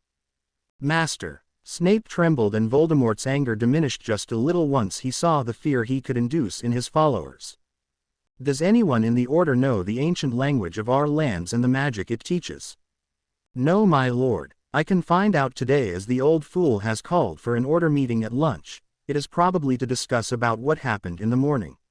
He has also asked all of us to patrol various places, magical and muggle, looking for disturbances, as he seems to think we may attack this week. Voldemort scowled at that. He hated being predictable. So the old man thought he would attack, would he? Well, he was right, and he would attack, and today the world would know why they feared the great Lord Voldemort and why the wizarding world shuddered to even speak his name. Find out if they know of the Horcruxes as well, Severus, and come and report to me whatever the time after Dumbledore finishes with you. You will not take part with us in the raids, as I do not want any Order member to spot you. Snape bowed low and sat down again. Voldemort looked viciously at all of them. Today we will attack random places indiscriminate of magic or muggle and show the world we are a force to be reckoned with. Call the others. Snape stood up and went to call the others, who came scuttling in. Voldemort paced up and down, still furious at the loss of his familiar and his Horcruxes, and started giving details of areas they should attack. Around 20 places were chosen for attack. Suggest other places to the old man Severus. Has he told you of specific places to guard? No, master, he has not. I presume he will today at lunch. Go now and come back and tell me the places they will be patrolling. Leave. Snape left as he had a lot of work to do. At the cottage in the morning, Snape had woken by 2 messages. One had been the Patronus from Dumbledore asking him to come over to Grimmauld Place for lunch, leaving Harry behind at the cottage. The other message that woke him up to receive the Patronus in the first place was the burning of the Dark Mark. He took an alertness potion and a pepper-up potion and left a message to Harry informing him about his message from Dumbledore and that he was leaving to go to Voldemort as his mark was burning and calling him. He also called Aaron through the ring and spoke to him and told him to be on the alert, and Aaron on his part told him that Draco had just informed him about Lucius Malfoy leaving the manor early in the morning, coming back and leaving once again. Snape had left and attended the meeting and on a stroke of brilliance had told Voldemort that Dumbledore was expecting Voldemort to strike in the coming week and had asked them all to patrol from today onwards.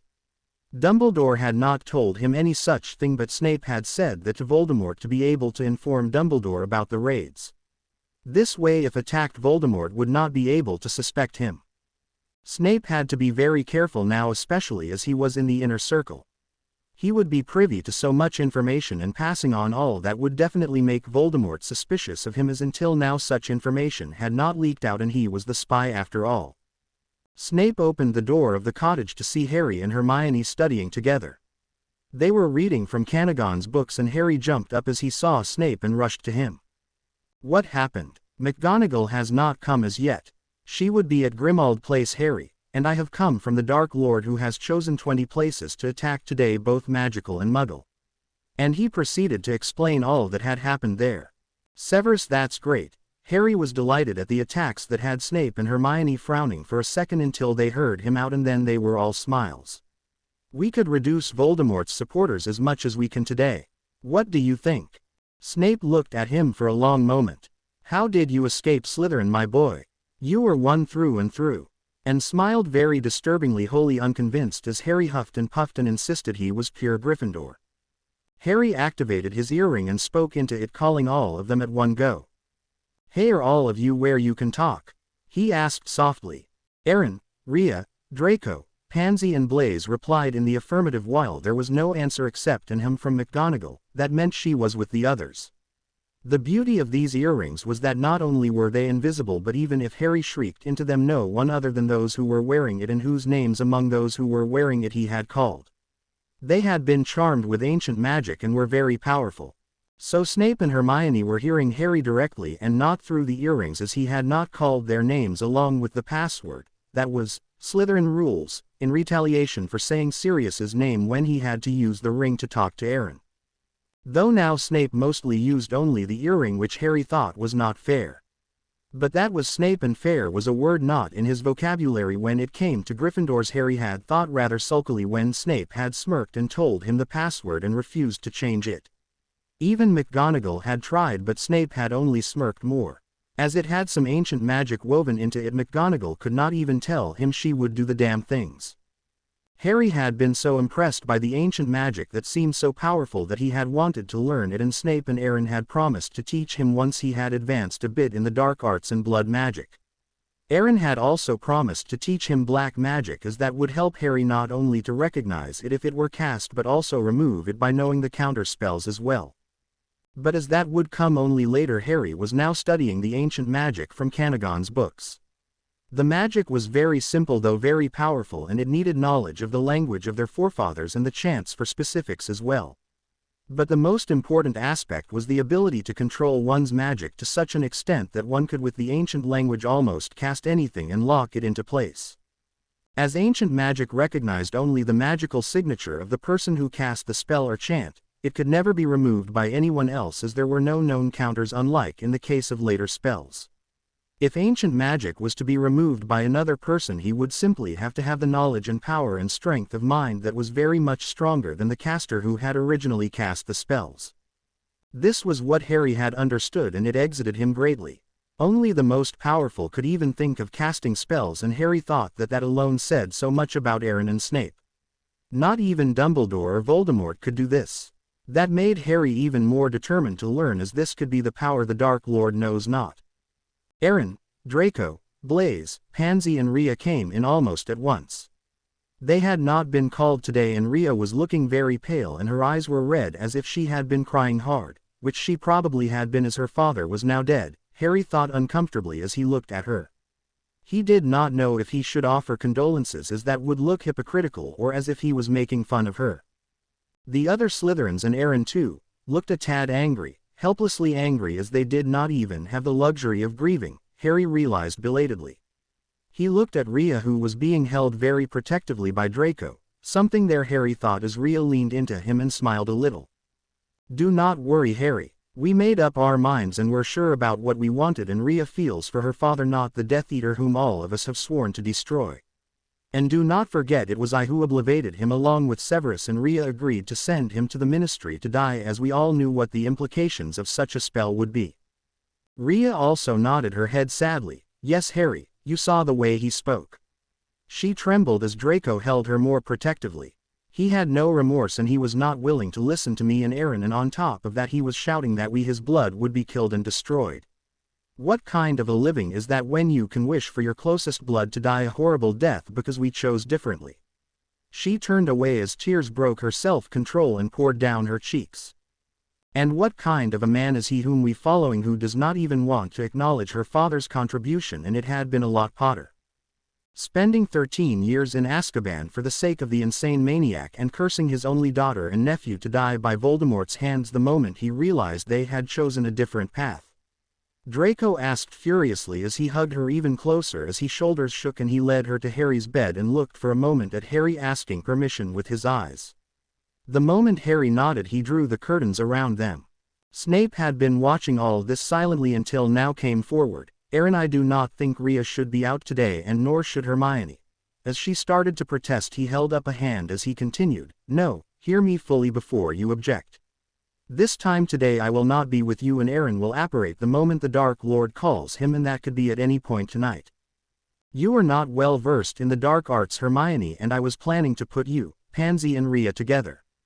Now I feel Rhea should be excused today. She has a lot on her mind. I wish you would agree to stay here with her. She would have guided you and helped you with the apparition had she come, but now it is not safe. The killing curse will be thrown about all over the place, and it is not wise. Not this time, not today, when the Dark Lord and his Death Eaters will be very vicious and eager for revenge. Hermione nodded reluctantly. She knew a lot about the dark arts, but it was not enough in return for the killing and the other equally terrible curses that would be thrown about carelessly by the Death Eaters in the night.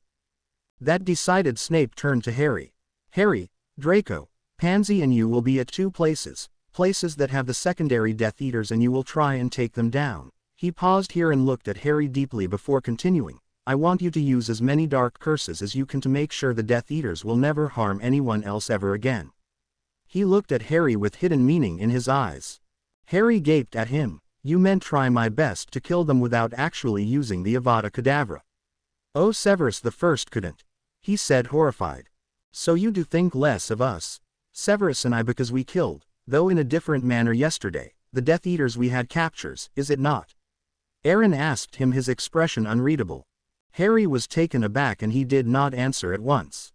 He thought for a while before he answered Aaron, who was watching him very intently, as was Snape. Did he think less of Aaron and Snape because they had killed? Harry knew he felt only admiration and affection for Snape, and he was fast developing the same for the man who not only looked like Sirius but who was also a lot like him in other ways as well. Surprised and mildly shocked that he never thought less of Snape or indeed anyone in that room, and he knew apart from Hermione all of them had done a lot terrible things. But he had never thought of them as killers or evildoers or even Death Eaters that they were in reality. No, I never have, though that of Severus not after I came here, Harry added honestly. And I have never thought that of any of you since I met you here at the cottage.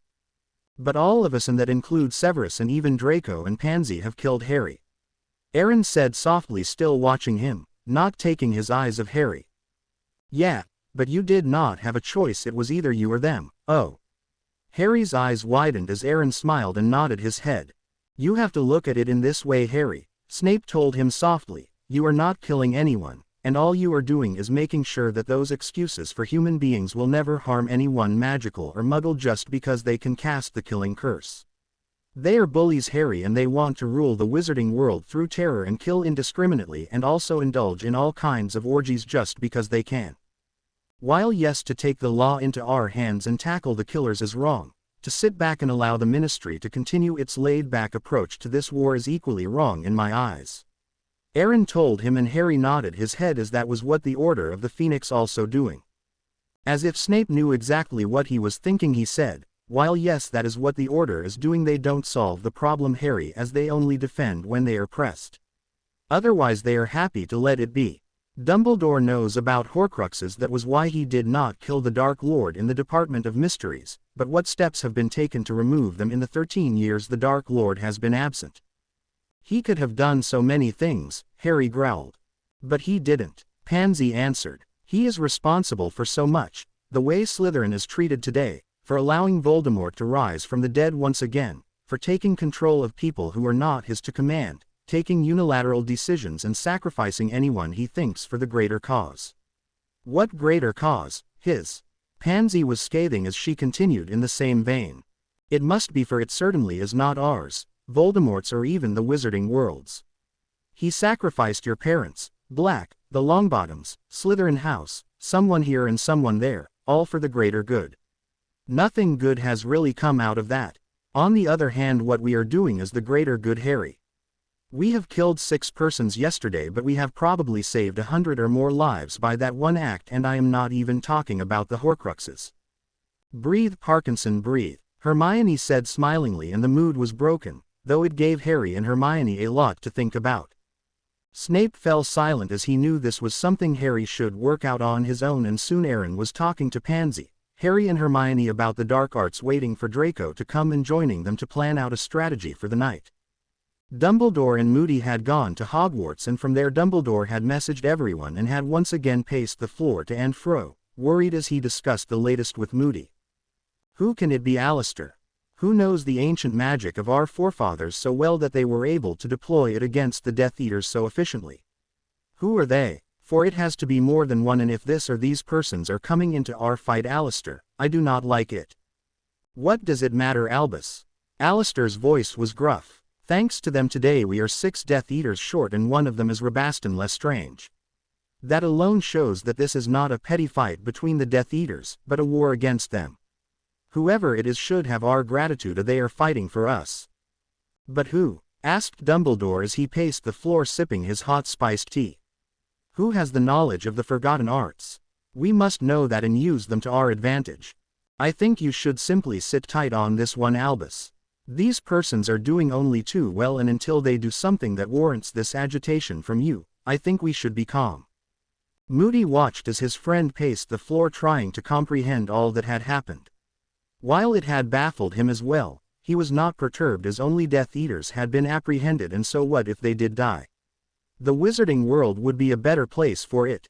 But Dumbledore was not as easily satisfied, as he really did not know anyone in the Wizarding World who knew the ancient arts. Not him, not anyone in the Order, and definitely not anyone among the Death Eaters, as if they had, Voldemort would have won the war long ago. Not convinced, Dumbledore and Moody fled to Grimmauld Place to find the place bustling with people. The Weasleys were there, and so were McGonagall, Remus, Tonks and Shacklebolt. And Kingsley and Tonks had apparently informed the others about what had happened at the Ministry early in the morning. There were loud cries as Dumbledore stepped into the kitchen and smiling accepted a cup of tea from Molly Weasley. What happened, Albus? Is what Tonks and Shacklebolt say true? I, for one, was not able to find anything, and I left after some time. Arthur Weasley, who was already sipping a cup of tea, asked him. He had also been there but had been unable to find anything. He knew an outline of what had happened from Tonks and Shacklebolt, though. Albus Dumbledore sighed and related everything he knew, and asked all of them to keep an eye on anyone they knew who could tap into the ancient arts. McGonagall was listening with an amazed look on her face as she too queried Dumbledore about just who could have the power to cast such magic. I really do not know, Minerva. Dumbledore told her heavily. Whoever it was, we must be careful, as they seem to have sprouted up all of a sudden, and that is never good. As they sat there discussing, Snape flooded in, sneering at one and all. Severus, were you called by Voldemort? Dumbledore actually stood up as Snape walked in, wanting to know if Voldemort knew of this, as Lucius Malfoy had been there. Snape nodded as he refused a cup of tea from Molly. Apparently Lucius Malfoy was in the Ministry today morning, and Rabaston Lestrange was as good as dead. The Dark Lord was livid, and today he has ordered an attack all over the country, both magical and muggle. When he told me not to reveal this to you, I told him that you had already called for an order meeting and that you want all of us to patrol all over the country, as the Dark Lord may try and enact revenge. He was angrier about that and wants all his Death Eaters to do maximum damage. Dumbledore beamed. That was quick thinking, Severus.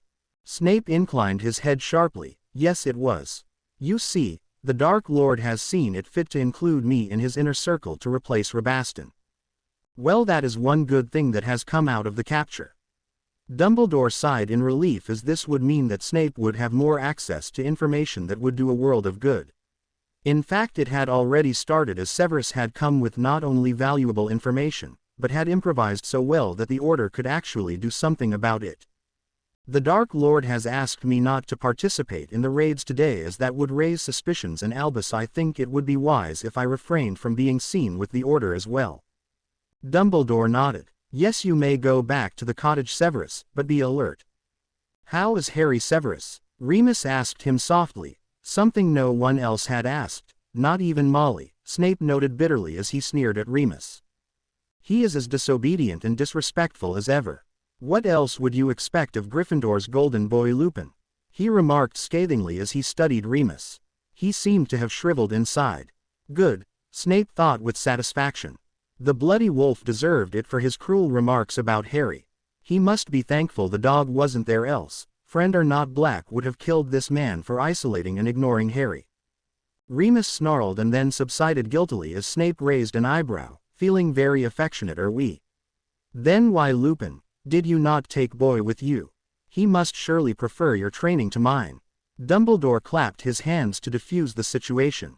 Now let us concentrate on the matter at hand. Severus, please return to Voldemort and tell him that not only the Order but also the Aurors will be patrolling every day from now on. The war has truly begun. Alistair, please go to the Ministry and tell Amelia that our spies have got intelligence that Voldemort will be attacking from tonight onwards. Harry is safe at the cottage, is he not? Snape nodded his head and stood up to leave. I will Patronus you if I have any more information on the Dark Lord. Oh, and bring back Harry to the school with you when you come for the new school year, and take care, Severus. Be very careful, Dumbledore cautioned him, and then Snape left. The Ministry, too, had on the information of Mad-Eye Moody acted promptly, and that night there were many small but furious and deadly battles taking place at various places all through the night.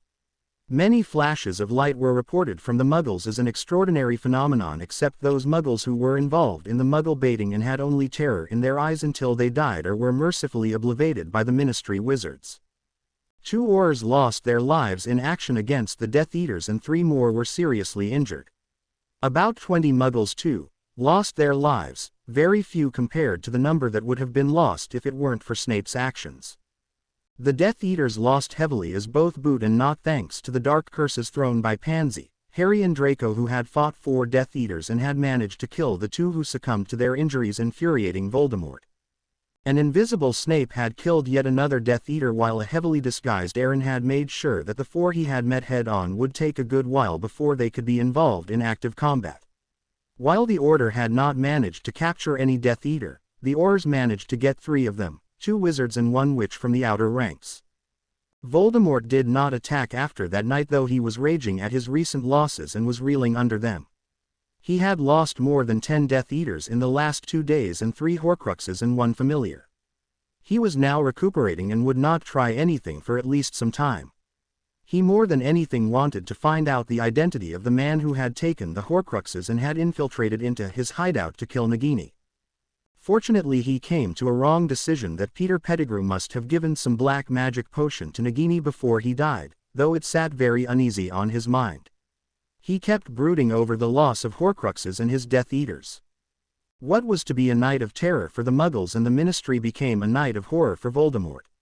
He would be careful before he tried something like this again.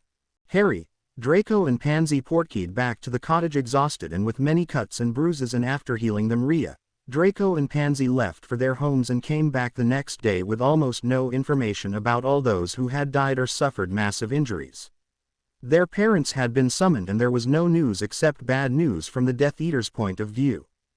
As that naturally meant good news from their side, all of them were happy. McGonagall was yet to come, as she was busy with the Order and the school that would begin in a few days. Harry, Draco and Pansy, who had fought furiously with Knot Sr. and Boot Sr. and 2 other Death Eaters, were waiting for news about them, as all 3 of them had managed to get a variety of dark curses at them before they had portkeyed out of the village.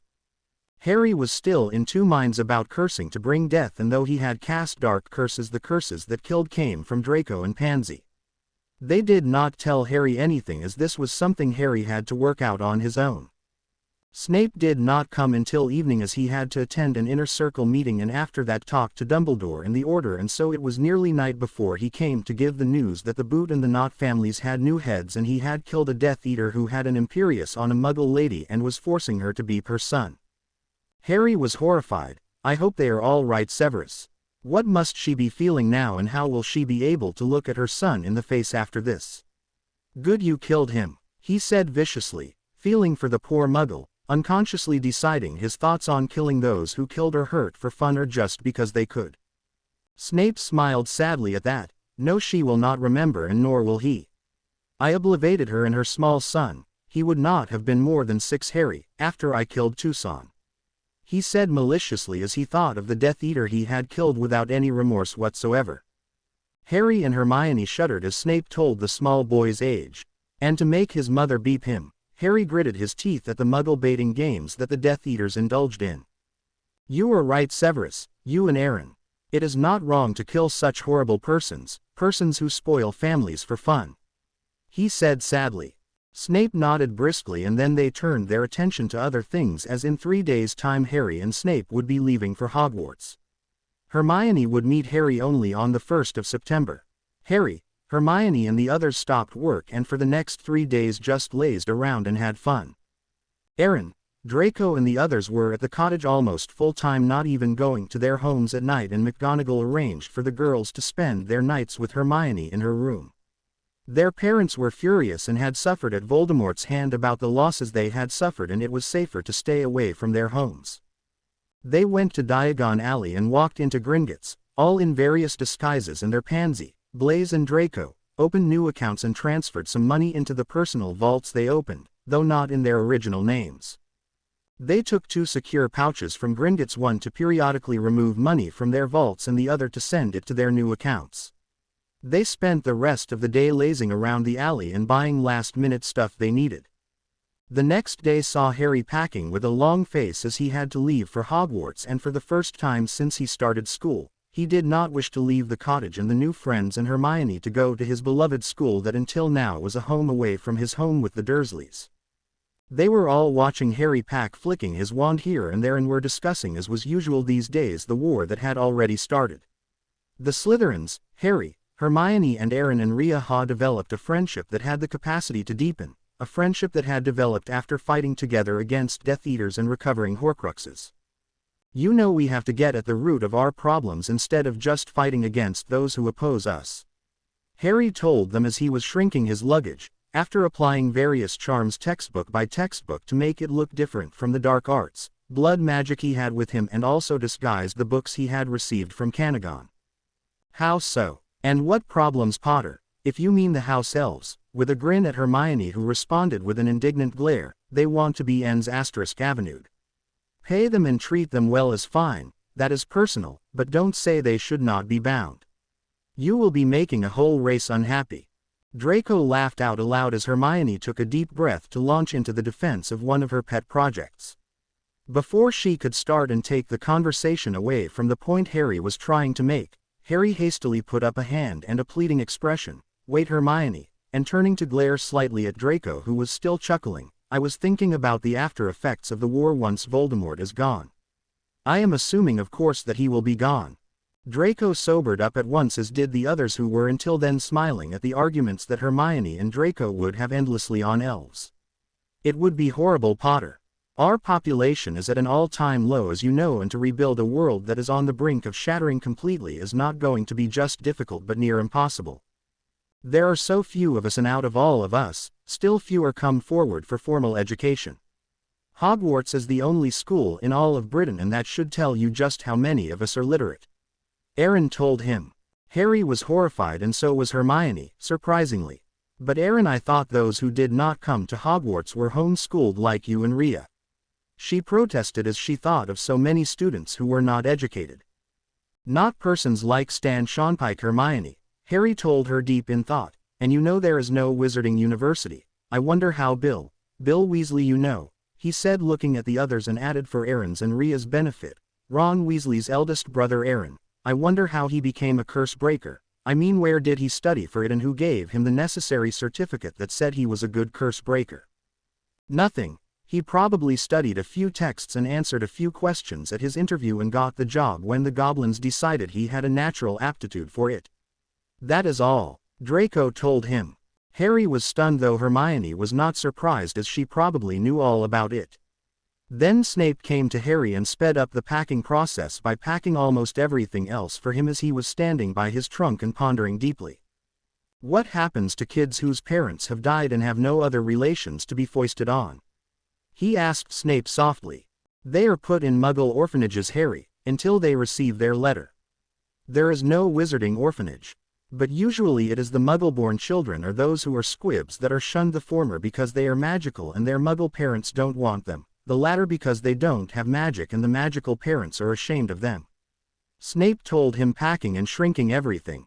Harry was simply dumbfounded, but there was no time to discuss all this in length as it was time to go.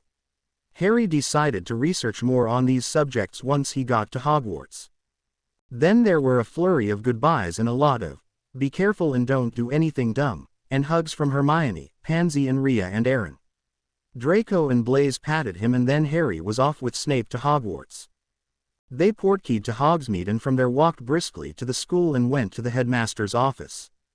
"Come in, Severus, Harry," Albus called out softly. Snape came in looking very relieved, and Harry came in behind him looking equally relieved and happy that he was in Hogwarts. "Here, Albus, Potter is here. May I go now to at least enjoy 3 days of the summer now that Potter is here safe and sound?" he asked sarcastically, receiving a glare from Harry and a smile from Albus. "May I go to the tower, Professor?" Harry asked Dumbledore quietly. Dumbledore nodded his head, smiling. "Yes, you may, of course, Harry. How have you been doing, and are you now confident about your occlumency skills?" "Not really, sir, but yes, better than I was before."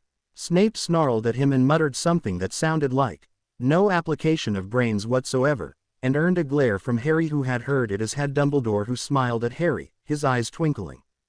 After he was dismissed, Snape had stayed back to discuss other matters with Dumbledore. Harry walked swiftly to Gryffindor Tower and plonked his trunk by his bed, and taking his wand started a systematic search of the entire room, starting with his bed.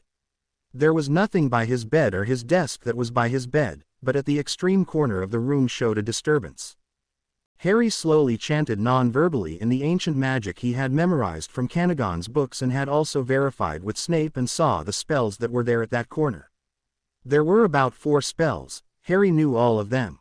A listening charm, a compulsion charm, a distraction charm, and a loyalty charm.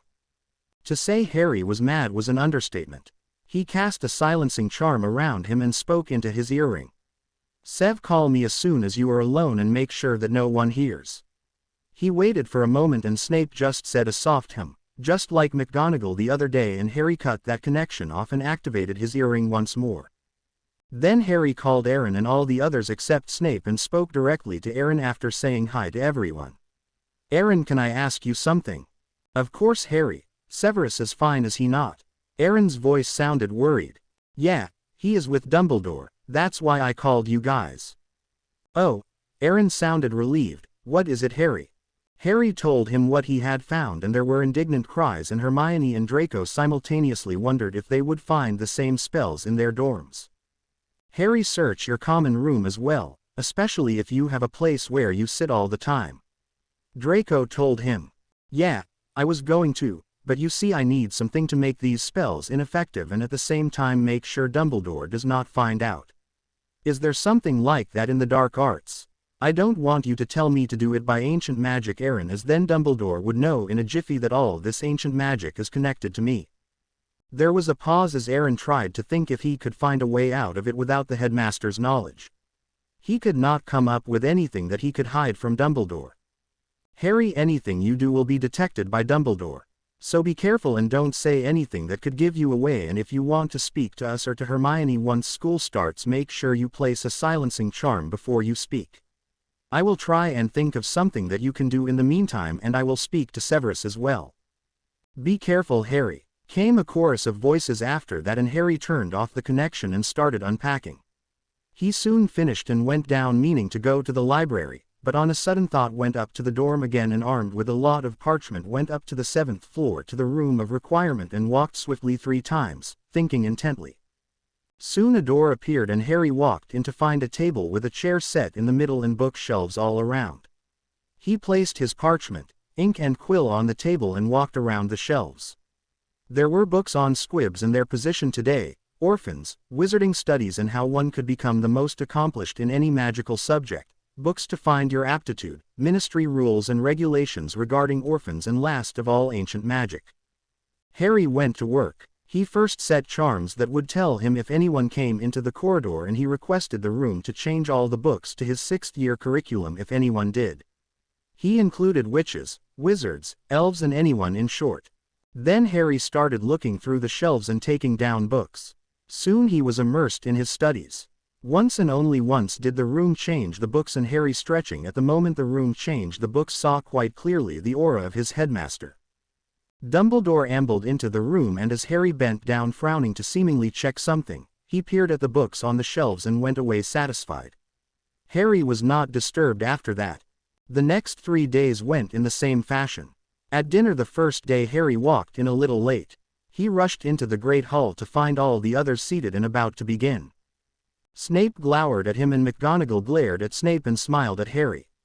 Both of them had warned Harry not to go near the charms as Dumbledore was headmaster here and he was in control and he would know the second Harry tried anything.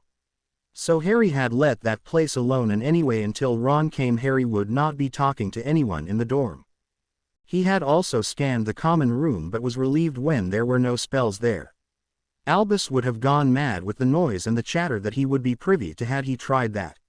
Snape had snorted and that was that.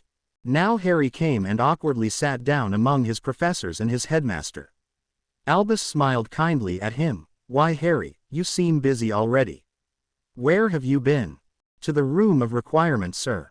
I thought I would try and get a head start on Hermione this year. I am going to study well in all my subjects." Dumbledore nodded his head approvingly as did McGonagall but Snape had predictably snorted. "That would be the day," he muttered as he ate. Harry was about to say something very rude and land himself in a lot of trouble when Dumbledore intervened. "Now Severus, I think that is the right attitude. Keep it up my boy," he said beaming at Harry and then Harry was left to himself.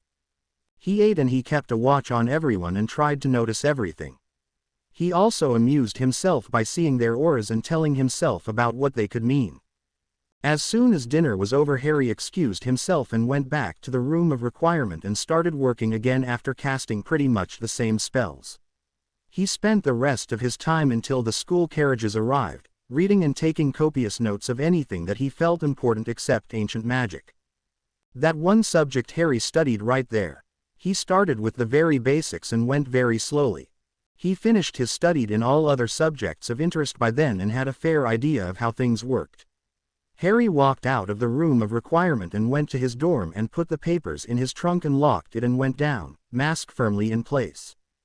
The school carriages had not yet arrived and since he had been studying hard, he had not spoken much to the others and he had not spoken all day with Hermione, Draco, Blaise and Pansy once they had arrived at King's Cross. So Harry was waiting and watching with interest. The staff were already at their table talking softly with each other. Dumbledore and McGonagall smiled at him and Hagrid waved and Snape scowled. Harry smiled at that and waved back at Hagrid even as Snape and McGonagall started arguing about something. Harry turned as the sound of the carriages reached him and waited with so many feelings swirling in him. Wishing himself luck, Harry went to the Gryffindor table and sat at his usual place. The students started coming in and Harry smiled or waved if they did and ignored it if they scowled as the Slytherins did. He watched Terry Boot who was looking pale and very disturbed as was Not. Boot had not looked at Harry but Not had and had snarled at him on principle. Had he known that his father had died because of fighting with Harry, Draco and Pansy he might have done a lot more. Now he was restrained by Millicent Bulstrode who whispered something placatory in his ears. Draco, Pansy and Blaise followed by Crabbe and Goyle walked imperiously to the Slytherin table whispering among themselves and glaring around at everyone else. Then Harry's attention was diverted by the arrival of Ron and Hermione followed by Neville, Seamus, Dean and Ginny. All of them greeted him loudly and, "Hey mate, why didn't you come on the train?" Harry hugged Hermione after he slapped Ron on his shoulders and also grinned at Neville, Dean and Seamus. "Hey guys, hi Ron, hi Hermione, Dumbledore told me to come along with Snape 3 days before and here I am. The school was so quiet before all of you came I was going nuts. Now it will be fine." Ron grinned back at him and so did Neville and the others. "Harry, have you finished your homework that Snape set you?" Hermione asked him, and when he nodded she turned to Ron, who laughed and put up his hands in surrender. "Hermione, I am not taking potions this year. Didn't get the required grades." "Hey Harry, how have you been?" asked a soft voice beside him, and Harry turned to see Ginny standing there smiling at him. "Hi Ginny, I am fine, and you? This is your owl year, isn't it?" And only waited for her to smile and nod before he turned to Ron and asked him about his scores, and soon all of them were chatting away about their owl grades. Harry sensed rather than saw Ginny's frown as she went to sit with her friends. "I am going to specialize in herbology," Neville told him shyly. "Great Neville, you will be the best. You have such green thumbs, both of them. Did your gran scold you about the wand?" Harry asked him awkwardly, hoping Neville had not got into much trouble for breaking his father's wand. Neville grinned as he brought out his new wand and held it up proudly. "My gran was so pleased that I had fought the Death Eaters alongside with you. She said it was what my dad would have done, and by fighting the Death Eaters I made them proud." His eyes shone with pride as he looked at Harry, who smiled happily at him. "Yes, Neville, your dad and your mum would have been so proud of you," he said softly, making Neville blush in happiness. At that moment Dumbledore clapped his hands for silence, and soon the Sorting Hat was brought into the Great Hall, and after its customary song that once again stressed on unity among the 4 houses if the wizarding world would want for any kind of progress against the evil that was coming closer and closer. The sorting started with McGonagall reading the names of each student, and when the last had been sorted into Slytherin, the feast began, and Harry and the others listened desultorily to Dumbledore's warning not to enter the Forbidden Forest and Flitch's ban against the Weasley wizarding wheezes. Then, still chattering loudly and happily, Harry and the others walked up to Gryffindor Tower and went to sleep. Harry slept like a log, happy and satisfied. He had said a quick hello to Snape, Hermione, McGonagall, Draco, Pansy, Blaise, Aaron and Rhea once he had got into bed. He drew the curtains around him and had placed a silencing charm on them. After chatting for some time, Harry said his goodnights to everyone from Snape and Hermione to Draco and Aaron. Harry went to sleep. The next morning Harry woke up feeling not only fresh but very good. He was very happy, though he really did not know why. He thought of Hermione and blushed as he felt odd sensations sweeping through him, making his body react in certain ways that made him blush even more. He had dreamt of her, and he realized with a loopy grin, that was why he had woken up so happy. He opened his trunk to take his clothes out and went almost whistling to the bathroom. He came out all refreshed and woke up Ron, and as Ron grinned at him and sleepily went up to have his bath, Harry started taking out his books and packed them into the new bottomless bag he had bought from Diagon Alley before. He added one of Canagon's books on ancient magic, feeling that he would be able to understand them better as he had been through the basics in the room of requirement for the last 3 days. He also added a dark arts book and a book on blood magic, and he was ready. He activated his earring and spoke softly into it, casting silencing charms and notice me not charms on the curtains. "Hey Hermione, are you awake?" he asked softly, keeping an eye on the bathroom by the simple process of making the curtains see-through. "Morning Harry, yes, I am awake and was almost ready to go down. I will meet you there," Hermione said just as softly. Harry then called for Snape, "Hi Sev," and, "Morning. Harry, have you placed silencing charms on your curtains?" Harry laughed, "Yeah, be careful Brad, and I will not give you a detention today. You have the last class and we will try and talk after that. Tell Hermione and I will tell Draco and the rest to come then." "No need Severus," a chorus of voices interrupted, and laughing Harry cut the connection as he saw Ron coming out of the bathroom. Harry hastily bent down and shut and locked his trunk and opened his curtains and grinned at Ron. Ron grinned back at Harry until he saw the bag, and a look of jealousy came over him, before he wiped it off his face. Why should he feel so jealous, Harry wondered. He is richer by 10,000 galleons this year after all, he thought a bit bitterly, and suddenly it struck him that Ron was so good at hiding his feelings that had Harry not known about Ron, he would have never noticed the jealousy or anything else really. Maybe he learnt occlumency from Dumbledore, Harry thought angrily for a second. The next second Harry swallowed his anger and gazed at Ron, smiling at him and grinning at him as Ron patted his stomach. Come on Harry, time for breakfast, I am hungry. And Ron pulled Harry out of the room. As they were passing Neville, Harry on an impulse shouted to Neville, who was also closing his trunk, "Hey Neville, coming." Harry felt very guilty at the way Neville beamed at him at that simple invitation and nodded. In a jiff, "Harry, let me close my trunk." Once again Ron's face turned ugly before he grinned good-naturedly at Harry. Only his eyes were very hard. Linking his hands through Neville's, Harry and Ron walked down Seamus and Dean just behind them and met Hermione in the common room, tapping her foot impatiently. She looked up and was about to say something sharp, when she noticed Harry was looping his hands through Neville's and her eyes softened. "Harry, Ron, Neville, come on, it's the first day of classes and we must not be late." "Hi Hermione," Harry and Neville chorused, and Ron looked at her, desire shining in his eyes as he merely grinned. Hermione saw it and frowned inwardly and glanced at Harry, but thankfully he had not noticed it. All of them trooped down to the Great Hall and sat down, talking hard about the subjects they had chosen.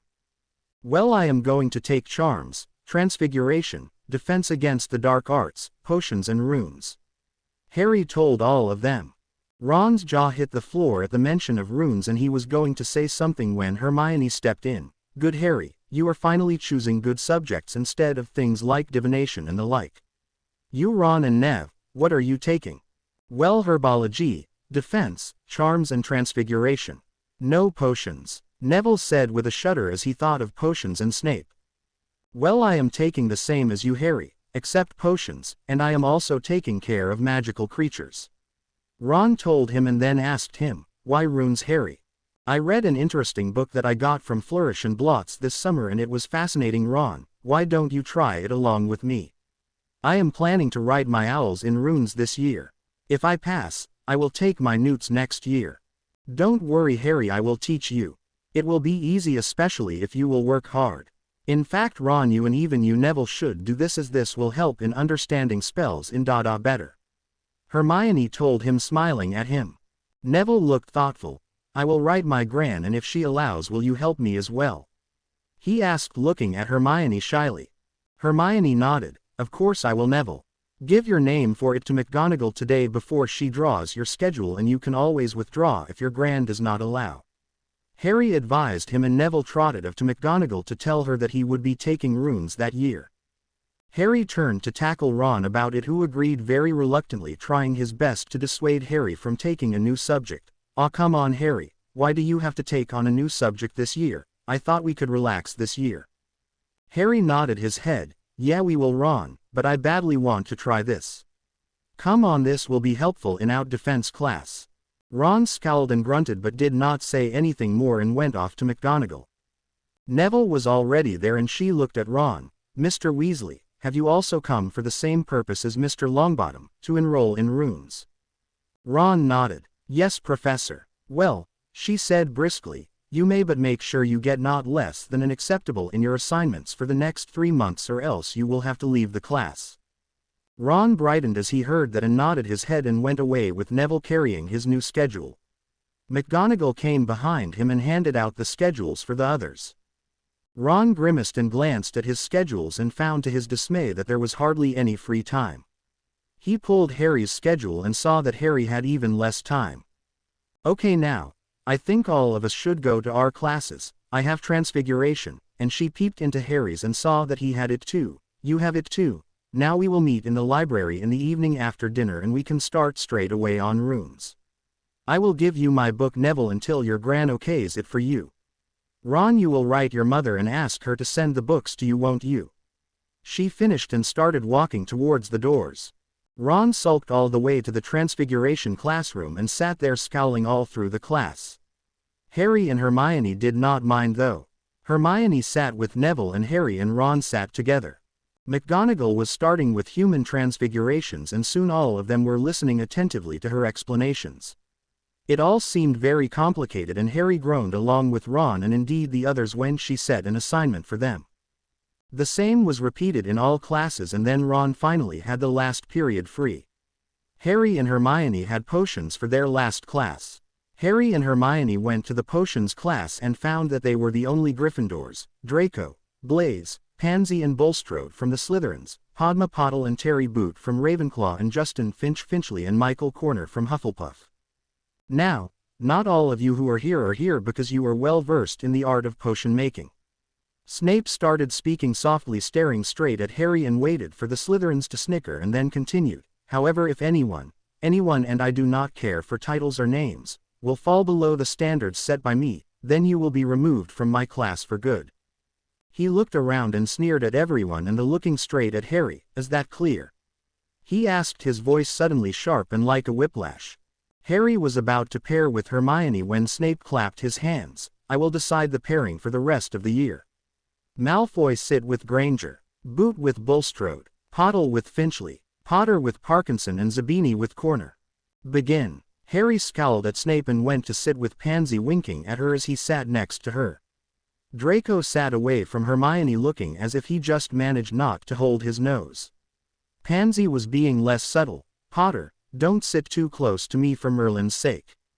As if I want to, Harry mumbled as he winked at her again. She scowled at him. He could keep winking at her because no one could see and she could not do the same. She, accidentally, nudged him and then smirked at him, telling him to get the ingredients.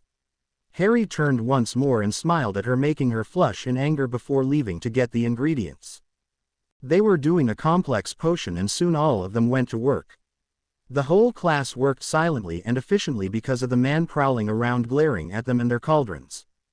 When Harry and Pansy went up to Snape's table to hand over the potion, he smirked at Harry and said, 5 points to Slytherin for making sure Potter did not spoil the potion. And smiled as Harry spluttered and then, sighing in defeat, with his eyes promising retribution later on, he turned and stomped out angrily. As they tiredly went to their common room, they realized that they had homework assignments in almost all subjects and Harry had a mountain of work in runes and he had not had even a single minute to study the books he had taken out in the morning. The first day was not even over. Harry trudged up to his dorm and dumping his bag on his bed, went to freshen up and came out feeling more alert. Neville, Dean and Seamus were there but no Ron. Harry smiled at the others and chatted a bit with them and then he and Neville went down to go to the Great Hall for dinner, before tackling all their work. As they were leaving, Ron and Ginny came running through the portrait hole and stopped as they saw Harry.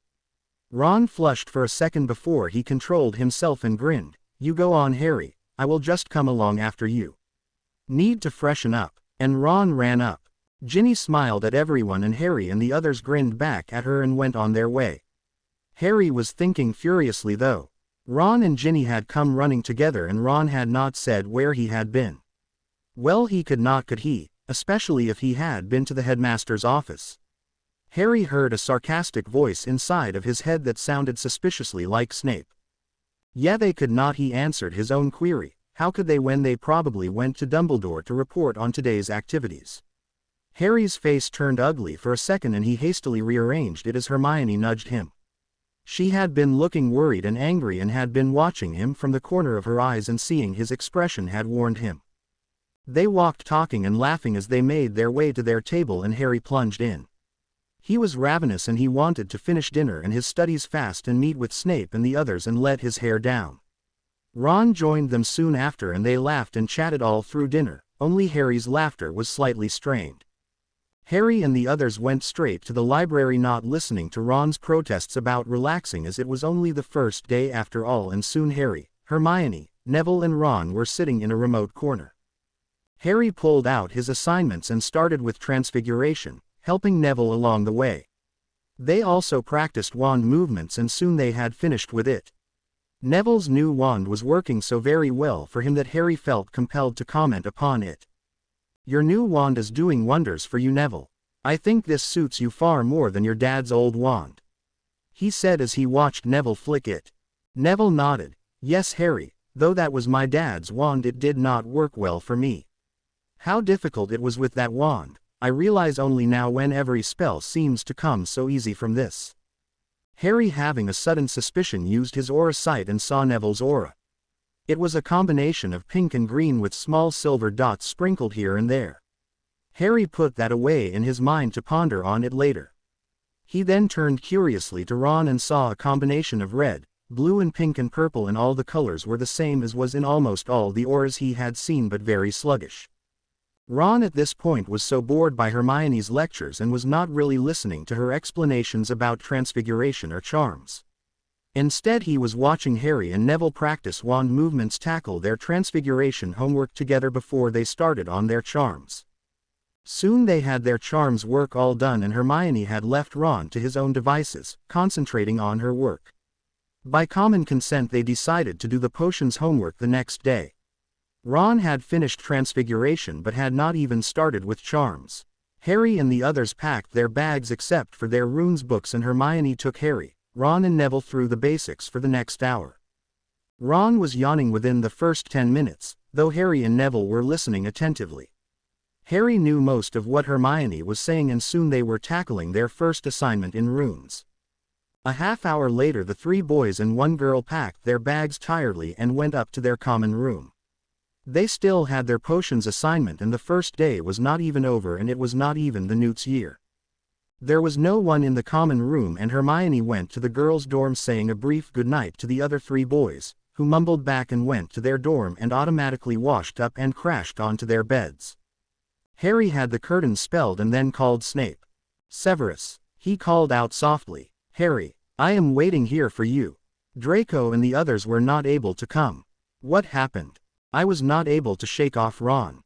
Severus, he and Ginny came running as we were leaving for dinner and simply stood before us for a second before telling us he would join us as soon as he would wash and freshen up, and simply ran up the stairs.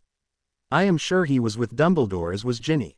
Then, realizing that Snape had said Draco and the others were not able to come down, Harry tensed slightly. What happened to Draco and the others? Why did they not come down? Is there a problem, Severus? "No," Snape told him, making him feel very relieved. "They too could not get away. Harry, I think that we should keep to speaking like this until we get a chance to meet. Read up your books and keep up with your other studies as much as you can, all right?" "How could you take points off me, Sev? That was so unfair," Harry demanded and huffed a little as Snape laughed. "But my dear Harry, I have to keep up my dislike of you, have I not?" And Snape paused here for a second before he continued, "I really enjoy taking points off Gryffindor, you must know by now," and laughed as Harry spluttered loudly at the unfairness of it all.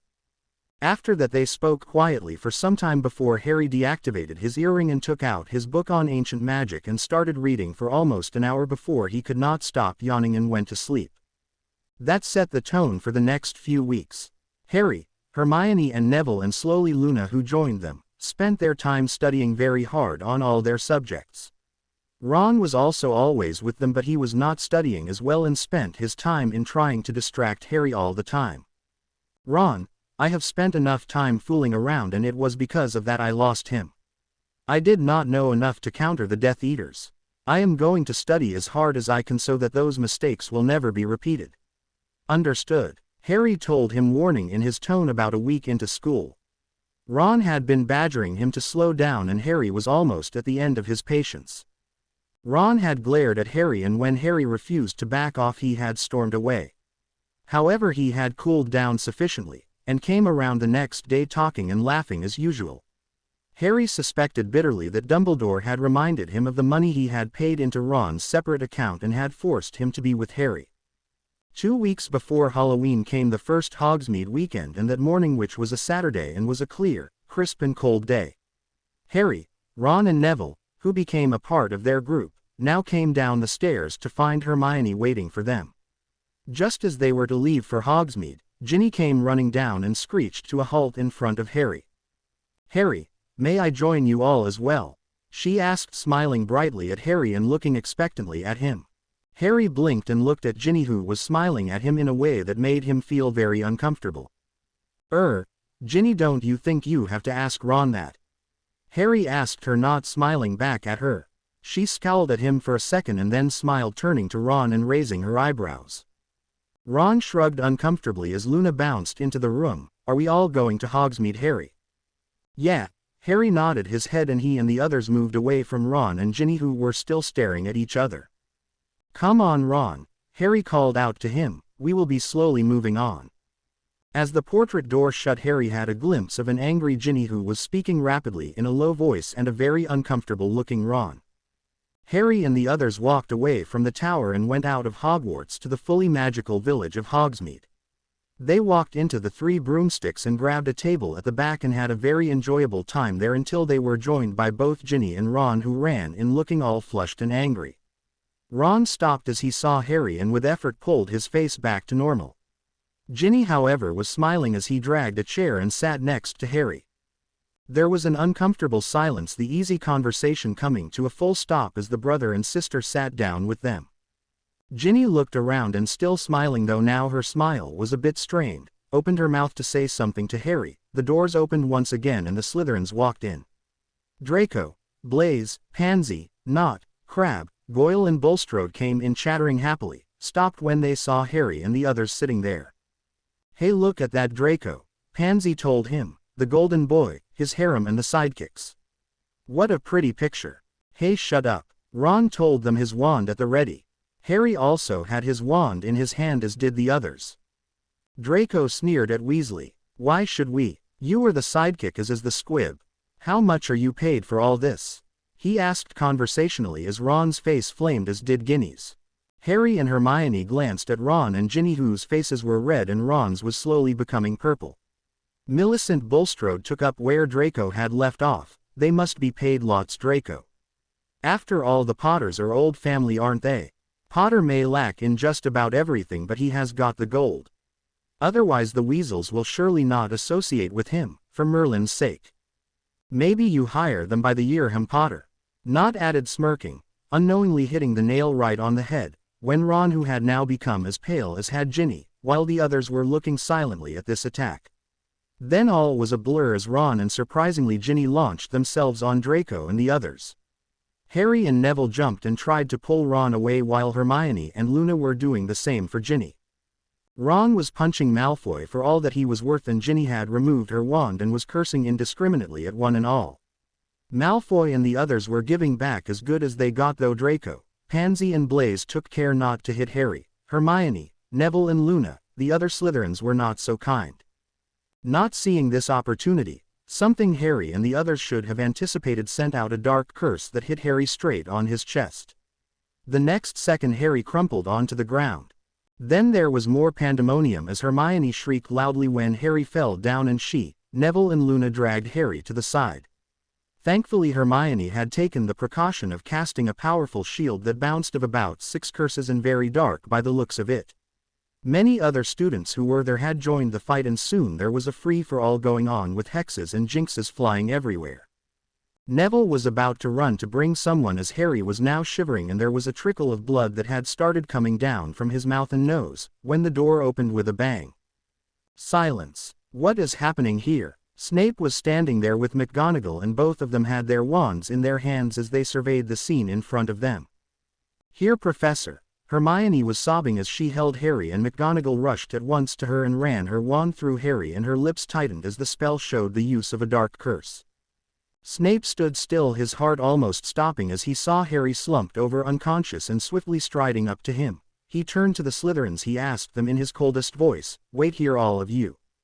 He ran his wand over Harry and his lips tightened as he looked at the nervous crowd and snapped, "Who cast the seeping curse at Potter?" There was a collective gasp at those words and McGonagall gave a sort of a stifled scream as she heard that and quickly got to work. "Sir, we saw Potter and his friends here and there was an argument and I really don't know how Potter got hurt." Draco's eyes showed his worry. McGonagall by then had conjured a stretcher and had placed Harry on it, freezing him with a stasis charm, and was on her way out, with Hermione, Luna and Neville following her. Ron and Ginny saw that and started to leave when Snape stopped all of them. "Granger, were you, Lovegood and Longbottom in the fight?" Snape glared at her as he asked her. "No, sir. Harry and Neville were holding Ron, and Luna and I were holding Ginny, who were angry with Bulstrode and Nott and the others for she ran down there, her eyes still running with tears and looking at the door longingly. "You may go with Professor McGonagall and help her if necessary." Hermione waited only for that. She was out like a shot racing after McGonagall. Ron and Ginny scowled and tried to also move to the door when Snape raised his eyebrows. "And pray, may I know where you two are going?" "To Harry. He is my best friend and I want to be with him, you greasy git, don't you understand? Let me go." Ron shouted as he totally lost control, and it was the sudden quiet in the Three Broomsticks that reminded him that he had said something that would land him in a lot of trouble and be very hard to get out of. "What did you say, Weasley?" Snape asked very softly, his eyes piercing Ron Weasley. No one dared utter a word as they stood still and silent. Snape suddenly whirled to Neville and Luna. "Longbottom, what happened here? Tell me word for word, else you will be in detention with me all the year around." Neville gulped as Snape's eyes landed on him, and stumbling and stuttering with Luna helping him along, Snape soon got to the bottom of what had happened. "Draco, Bulstrode, Knott, Zabini and Parkinson, to my office and wait there for me. Weasley, you and your sister will join them in my office and wait for me. Now I expect all of you to behave yourselves and there will be no talking, let alone fighting. I will know if any of you do anything to the contrary. Hey, let me and Ginny go. We did not do a thing. It was your slimy Slytherins." Ron shouted at Snape, who had already turned to leave for Hogwarts. Hearing Ron's words, he stopped and turned around. "You will do as I say, both of you. Is that understood?" His eyes bore down on Ginny and Ron. But Ron and Ginny were very flustered by the words that Draco and the others had thrown about, and both of them lost it completely. "No, we won't, and you cannot make us, you Death Eater," he shouted as Ginny tried to pull him back. Snape came forward and stood intimidating in front of Ron and glared into his eyes. "If I were a Death Eater you would not be alive now for provoking me so," he said very softly, his tone deadly and promising retribution. There was a deathly silence as Snape stood there for a long minute until Ron started shaking and sweating, and then he turned and walked out swiftly and almost ran along the road to Hogwarts, and once he was out of sight from the Three Broomsticks he apparated to the gates and ran inside, and once he entered the doors at Hogwarts, went straight to the infirmary, summoning a few potions on the way. He burst into the infirmary where he was greeted with many cries of relief from McGonagall, Pomfrey and Hermione. Snape opened the bottles he had summoned to him, and McGonagall conjured vials, and soon they had poured about 4 potions into Harry's throat. Harry was unconscious through it all, and a few minutes after he had the last potion, the blood that had been coming out of his nose and mouth stopped. Snape ran his wand once again, as did Pomfrey, and they found that the internal bleeding was slowly being contained. "This would need 3 more potions that I have to make, as I do not have it with me. Potter will have to sleep with a stasis charm until then, I'm afraid.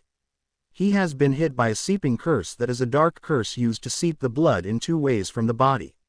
The blood flows out through the nose and mouth, and it also starts seeping out of the blood vessels inside the body." "Severus." McGonagall trembled as she looked at his in horror, as Hermione gasped out loudly and Pomfrey looked grim. "Who did this, Severus?" she demanded, her face boding no good for whoever dared to use a dark curse on a student, and that too, Harry, for whom she had a soft corner. Snape told her briefly, "Minerva will fill you on the rest, Poppy. I need to go to the potions lab to brew the necessary potions, Poppy. The potions I have given are only to temporarily stop the flow of blood outside and inside. Granger, I will need you and Roger from 7th year." And, looking at Luna and Neville, who had entered the infirmary at that point, Snape continued, "Lovegood, you may come and help Granger with the chopping. You will inform Albus Minerva, I presume," Snape told her as he went down to the dungeons, followed by Luna and Hermione, who was still crying. All of them went to the dungeons, and Snape asked an elf to call for the 7th year student whom he knew was not associated with Death Eaters, and gave Hermione and Luna instructions and bade them to start work. Then he left for his office to meet with the Slytherins. Snape strode in silently and stood in a dark corner of the office watching everyone who was there. All of them were standing very uncomfortably, Snape noted with satisfaction, though Draco, Pansy and Blaise were looking worried. He strode into the room and everyone looked up with a start as he came and sat down on the chair and surveyed them intently. All of them shuffled a bit and looked down. They were all much disheveled and sported various scratches and wounds on their person. "Well, this is out of my hands, as the headmaster will mete out your punishments. How stupid can you be, all of you who are from Slytherin, I mean? Do you or do you not know that fighting outside where there are so many witnesses are just not done? The tone was soft and silky and all the Slytherins shivered. That tone meant a very harsh punishment later. At that point Dumbledore entered and looked very gravely at all of them, and his blue eyes pierced Ron and Ginny intently, making them squirm. Snape got up at once and they went to a corner of the room and spoke for some time, Snape looking very sour. They heard him say to Dumbledore as they walked back to the students, "But Albus Potter will survive. Must you be harsh when nothing has really happened? I knew it. You are a Death Eater." Ron shouted. He was frustrated. Nothing was going his way and now it looked as if he was going to be punished badly. Snape sneered at him and Dumbledore took over. "What you have committed today is a grave offense indeed. Please hand over your wands." Ron came first and handed his wand for the Priori Incantatem. Slowly all the others came forward, and when Nott came trembling, Dumbledore silently tested his wand and found the curse had come from his wand. He looked at Nott silently for a few minutes, his eyes assessing the situation that was at hand. "Mr. Nott, this offense, if reported by Mr. Potter, will get you life in Azkaban if you are fortunate and a Dementor's key if you are not. What do you have to say about this?" "He wishes to apologize, of course, Headmaster. These curses come not by intent but in the heat of the moment. He will be punished, of course, but surely all of them are young boys and they do get carried away." Snape glared at Nott, willing him to back Snape's statement, and Nott, who was very frightened by now, nodded his head fervently. "Yes, sir. I never meant to. I never knew what this curse would do. I just happened to read of it somewhere and—" Nott gulped and looked pleadingly at Snape.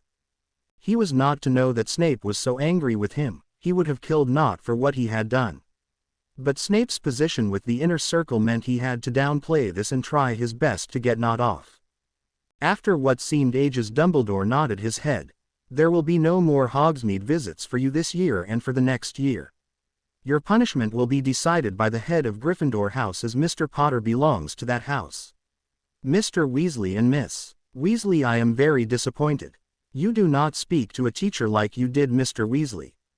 To accuse a professor of being a Death Eater in public was in very bad taste. Your punishments will be decided by Professor Snape." As both Ron and Ginny opened their mouths to protest, Dumbledore held up his hand and sent a quelling look that silenced both of them. "It was your reaction to some immature remarks that started the fight in the first place. The rest of you will receive detentions that the Professors Snape and McGonagall will decide upon. You will receive your punishments tomorrow. Mr. Nott, and indeed all of you here, the next time a student is caught casting a dark spell, that will result in expulsion and a visit to the Auror office in the Ministry. Am I clear?" Dumbledore looked once more at all of them and sent them away and went into the potions lab with Snape. The 7th year was already there and he had started the cauldrons. All of them worked in silence with Dumbledore looking on, and it was late at night that the potions were finished. Dumbledore thanked the 3 students and sent them to their common rooms and went with Snape to the infirmary where Harry still lay unconscious and in a stasis. Snape, assisted by Pomfrey, removed the stasis and fed the potions to Harry, who was still unconscious. Then she ran her wand and breathed a sigh of relief. The potions were working. "Potter should be fine in a day or two. The potions are fine, Severus," she told the tired man with a smile. Dumbledore beamed at her and Snape, and warning Pomfrey toward the doors, both the headmaster and his professor left for their rooms. Harry had woken up the next day to an anxious Hermione and an angry and sulky Ron. He learnt about the way Ron had yelled at Snape and grinned at Ron, wondering inwardly how he was alive and standing here and not chopped and added into a potion after all that shouting at Snape. Snape, Hermione told him, had merely called Ron in the morning, and had given him detention with Flick for the rest of the year, every day, and was banned from Hogsmeade weekends this year. Ginny was also given detention for the next 3 months, and when Snape had taunted he about why she and Ron should be upset about the name-calling unless it were true, Ginny had retorted angrily and had yelled at him, and Snape had sneered at her and had extended her detention as well for the whole year, calling him a greasy snake and was a slimy Slytherin was not going to improve his temper that was already frayed because of worry over Harry. Dumbledore had not been able to interfere, as McGonagall, whom he had initially thought would rake up an issue about year-long detentions, did not say a word. He had been taken aback and was almost shocked, but then decided that since Harry probably meant more to her than Ron and Ginny, she was fine with Snape's decision to punish the Weasley brother and sister. McGonagall had been very scathing to the Slytherins and had punished Nott by giving him a detention every day for the rest of the year with Hagrid. The others had detentions for the next 3 months. She and Snape had agreed on this so that Snape would also be able to hand over the same punishments to the 2 Gryffindors. She had yelled for about 10 minutes at Ron and Ginny and had wound up saying they thoroughly deserved their punishments. Snape had almost killed the Slytherins in private and had made Nott scrub cauldrons every weekend without magic for the next 2 years as an additional punishment. The reason he gave Nott that petrified him was that if the Dark Lord ever got to know of how he had behaved and hurt a boy who belonged to the Dark Lord for killing in a spectacular manner, then a direct killing curse would be too good for Nott. Nott had shivered in his shoes and had accepted the punishments quietly. The other 3 Slytherins had received a tongue lashing of the worst type as Snape pointed out privately that the boy whom they had come to leaving their families, in hope that they would be saved, would have died that day had Snape not kept his earring activated continuously, as did McGonagall, that enabled them to come there at once. All of us would have lost the war we wanted to wage had Harry died yesterday, he said, shivering, a little thankful he had the foresight to activate his earring and keep it on. Otherwise Harry would not have lasted the time it would have taken Hermione and Neville to get him to the school infirmary. The Slytherins shivered along with him as they realized just what would have been lost if Harry had died that day. While McGonagall was very scathing to Ron and Ginny, they had to face yet another humiliation that was in the form of a very loud howler from Molly Weasley, who had let herself go and threatened to pull them out of Hogwarts the next time a complaint like this reached her and Mr. Weasley. Snape had sent angry letters that outwardly looked as if it were about their incredible rudeness, but had mentioned the entire incident and the way Ron and Ginny had conducted themselves and that Harry had been in danger of losing his life. She had screamed for an astonishing 5 minutes and wound up by screeching, "You are worse than the twins by not only your rudeness to a professor, but by your thoughtlessness that placed Harry in such danger that he could have died. One more complaint and you come back, both of you, and you will spend the rest of your lives denaming our garden and earning your keep. You deserve the punishment you have received." And here her volume went up a notch and giving a headache to everyone in the Great Hall that morning for the rest of the day. "You better make sure that you are polite from now on, and especially during your detentions. Else," that last word ended in a shriek, making everyone place their hands to their heads and Ron and Ginny to run out of the Great Hall in mortification. Harry had had a good laugh about it when he had heard about it and was rather sad he had missed that. Harry was up and about in 3 days' time. In that time he was visited by a lot of people, Gryffindors who came during the day and Snape, McGonagall, and the other 3 Slytherins who were Harry's partners in turning the wizarding world upside down, came at night to check up on him. The Slytherins apologized, but Harry had brushed it off with a smile, saying he would not listen to their apologies as the mistake was Ron's and Ginny's. Hermione and Ron came every day and spent some time. Hermione, much to Ron's disgust, came with Harry's books, and soon they were involved in a lengthy discussion about human transfigurations and other subjects. On the 3rd day Neville and Luna had come to study as well, and soon all of them were studying various subjects. Ginny had also came along with Luna and sat down to study with a smile. "Hello Harry, may I also study with you?" she had asked him with a charming smile, her eyes glinting with some other emotion. "No," Harry had told her with a smile, and watched with satisfaction as her smile abruptly stopped and her eyes narrowed. "You must study with Luna. She is the one in your class." Ginny had looked at him suspiciously for a long moment and then rolled her eyes and grinned. "Very funny," she said, and sat down. No one else except Ron smiled back at her. Then there was no more trivial chit-chat and all of them settled down. On the 3rd day Harry was allowed to leave the infirmary and join the others in classes, after being warned strictly by Pomfrey about taking it easy for a few days. Harry had grinned at her and had run, making her shake her head with affection at the boy who spent so much time in the infirmary. Harry repaired to his classes and started his work straight away. The days were full and Harry was busy and looked very happy, on the outside. On the inside, though, there was a little bitterness every time he saw Ron, Ginny, and Dumbledore. He could not forget Sirius and Regulus and the way Dumbledore had brought about the unfair imprisonment of his godfather, both at Azkaban and Grimmauld Place. At those times the sharp ache in his chest hurt him and spread all over. But by now Harry had learnt to hide his feelings very well, and no one, not even Hermione, was able to discern his bitterness or the sadness that was buried very deep inside him. Harry doubted he would ever heal fully about Sirius's fall into the Veil. Those feelings only made him more determined to work harder, and he spread around the word that Sirius was his godfather and he was dead because of Harry's lack of knowledge, and he was going to study until he dropped. That made sure everyone understood his sudden studio useness. Ron of course wanted Harry to forget everything but had to keep silent when Harry brought up Sirius, as he did not know how to respond to that. So Harry studied, and after the Hogsmeade incident, Ron and Ginny were now occupied by Flick all through the evening, and after the horrible detentions, they had their own studies and assignments to complete. Harry had in the meantime formed firm friendships with Neville and Luna and had slowly extended it to Dean and Seamus, Susan Bones and Hannah Abbott. Now that group was almost always together and was called the Gang by others.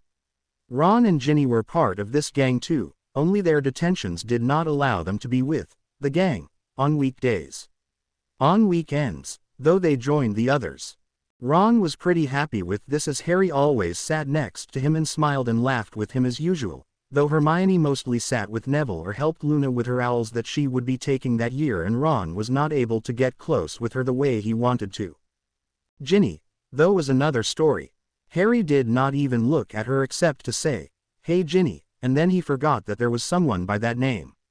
He sat with Ron on one side and Hermione or Neville on the other, and she did not know how to sit next to him, let alone become closer in the way Dumbledore had asked her to.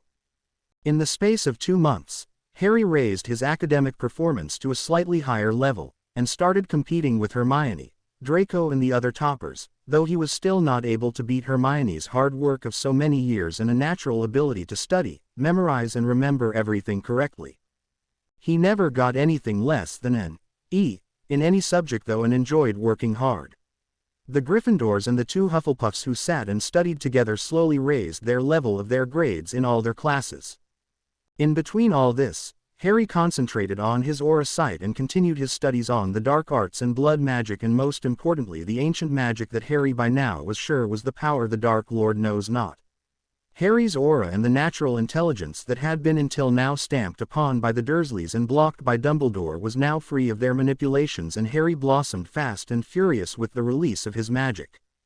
Halloween came, and that year for the first time Harry, after asking Snape very shyly, held a ritualistic prayer for his parents who had died that very day 15 years ago.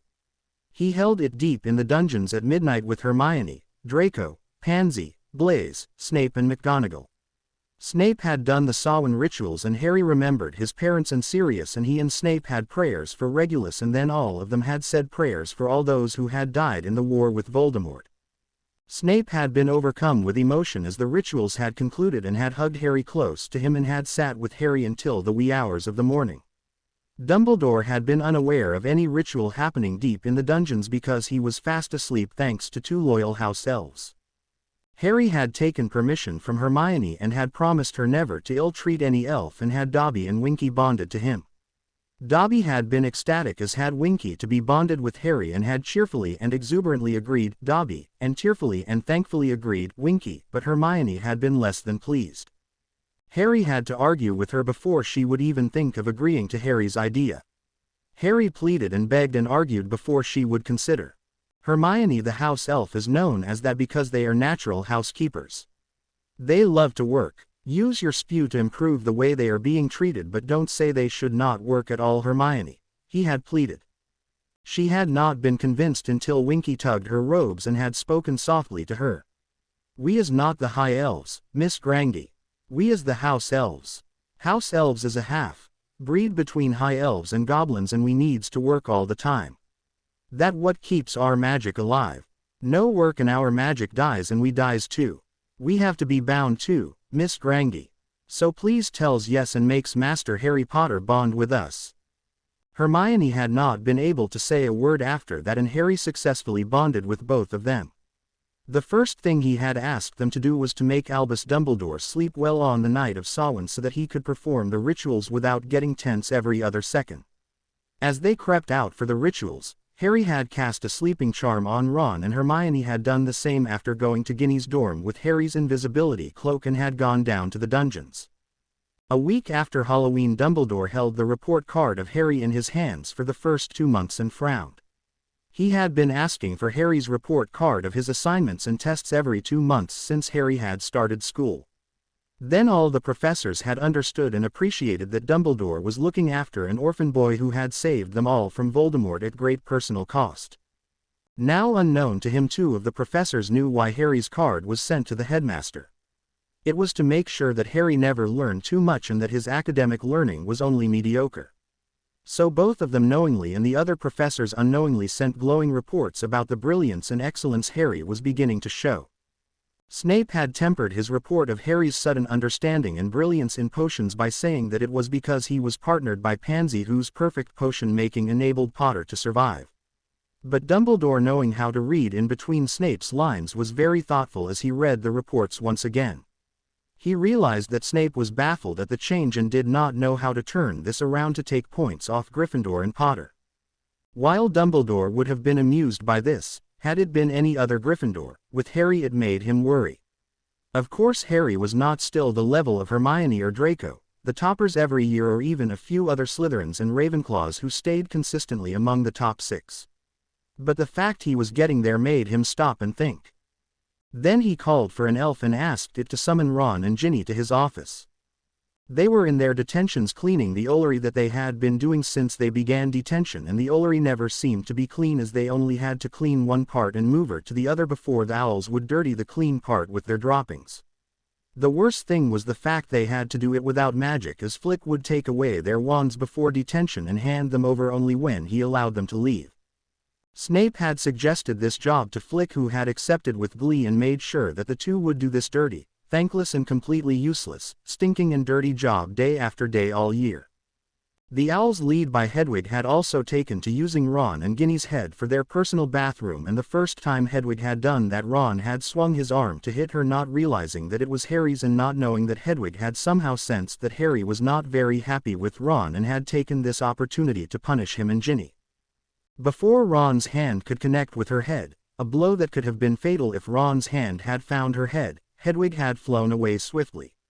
She had screeched at the other owls, and from then onwards, Ron and Ginny were literally covered with droppings by the owls flying high so that they would not be hit. Since they did not have their wand, they could not retaliate the way they wanted to, and nor could they clean themselves, and Flick, after watching the first day, had asked Snape to come and place enchantments on the Ollery so that Ron and Ginny would not come during the day and harm the owls there in revenge. Now as the headmaster's request came along, Ron and Ginny ignored the scowling Flick and his angry muttering about incomplete detentions and went thankfully to the bathrooms to refresh themselves and then to the headmaster's office. "I vote we somehow try and tell Dumbledore to lessen our punishments, Ron," Ginny said tiredly. It was her owl year and she was not doing as well she used to, as most of her evenings were spent cleaning owl droppings. "Yeah," Ron nodded, "we will beg him, and I am prepared to do anything to escape this. We have been doing this only for about a month now, and I feel like strangling any owl I see." Ginny nodded, too tired to reply. She still had piles to study, and her job of enticing Harry had not even started, and they were already 2 months into the new term. They knocked at the headmaster's office and went inside.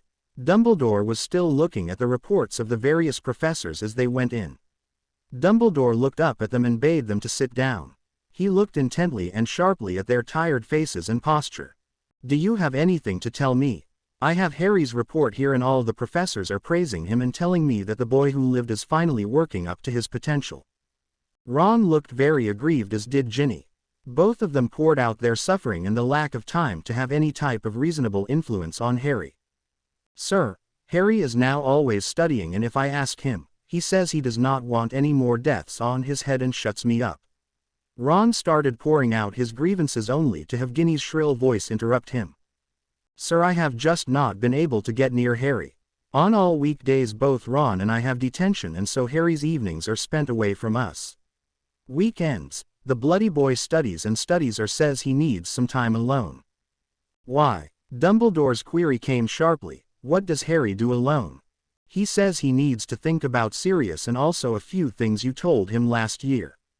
He takes his invisibility cloak and wanders about, walking here and there. We checked on the map that he has of the school, the first time he did that. In fact, Ron asked him for the map before he walked away, saying he wanted to look at some girl in Ravenclaw, so that's how we know." Ginny explained. Sir, please do something about these detentions. Please. We are not able to touch Harry in any way all these 2 months.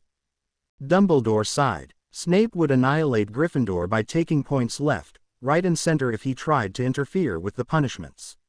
That would place the Gryffindors on the offensive, and Dumbledore stopped at that point, pondering hard. Maybe there was something in that.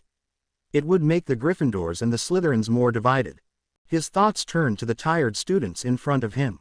How silly could both of them get? They were proving that maybe there was something in what the Slytherins had taunted by reacting so badly. Please make sure that no one comes to know of our plans by restraining yourselves. Slytherins taunt by nature, and you will do well to remember that.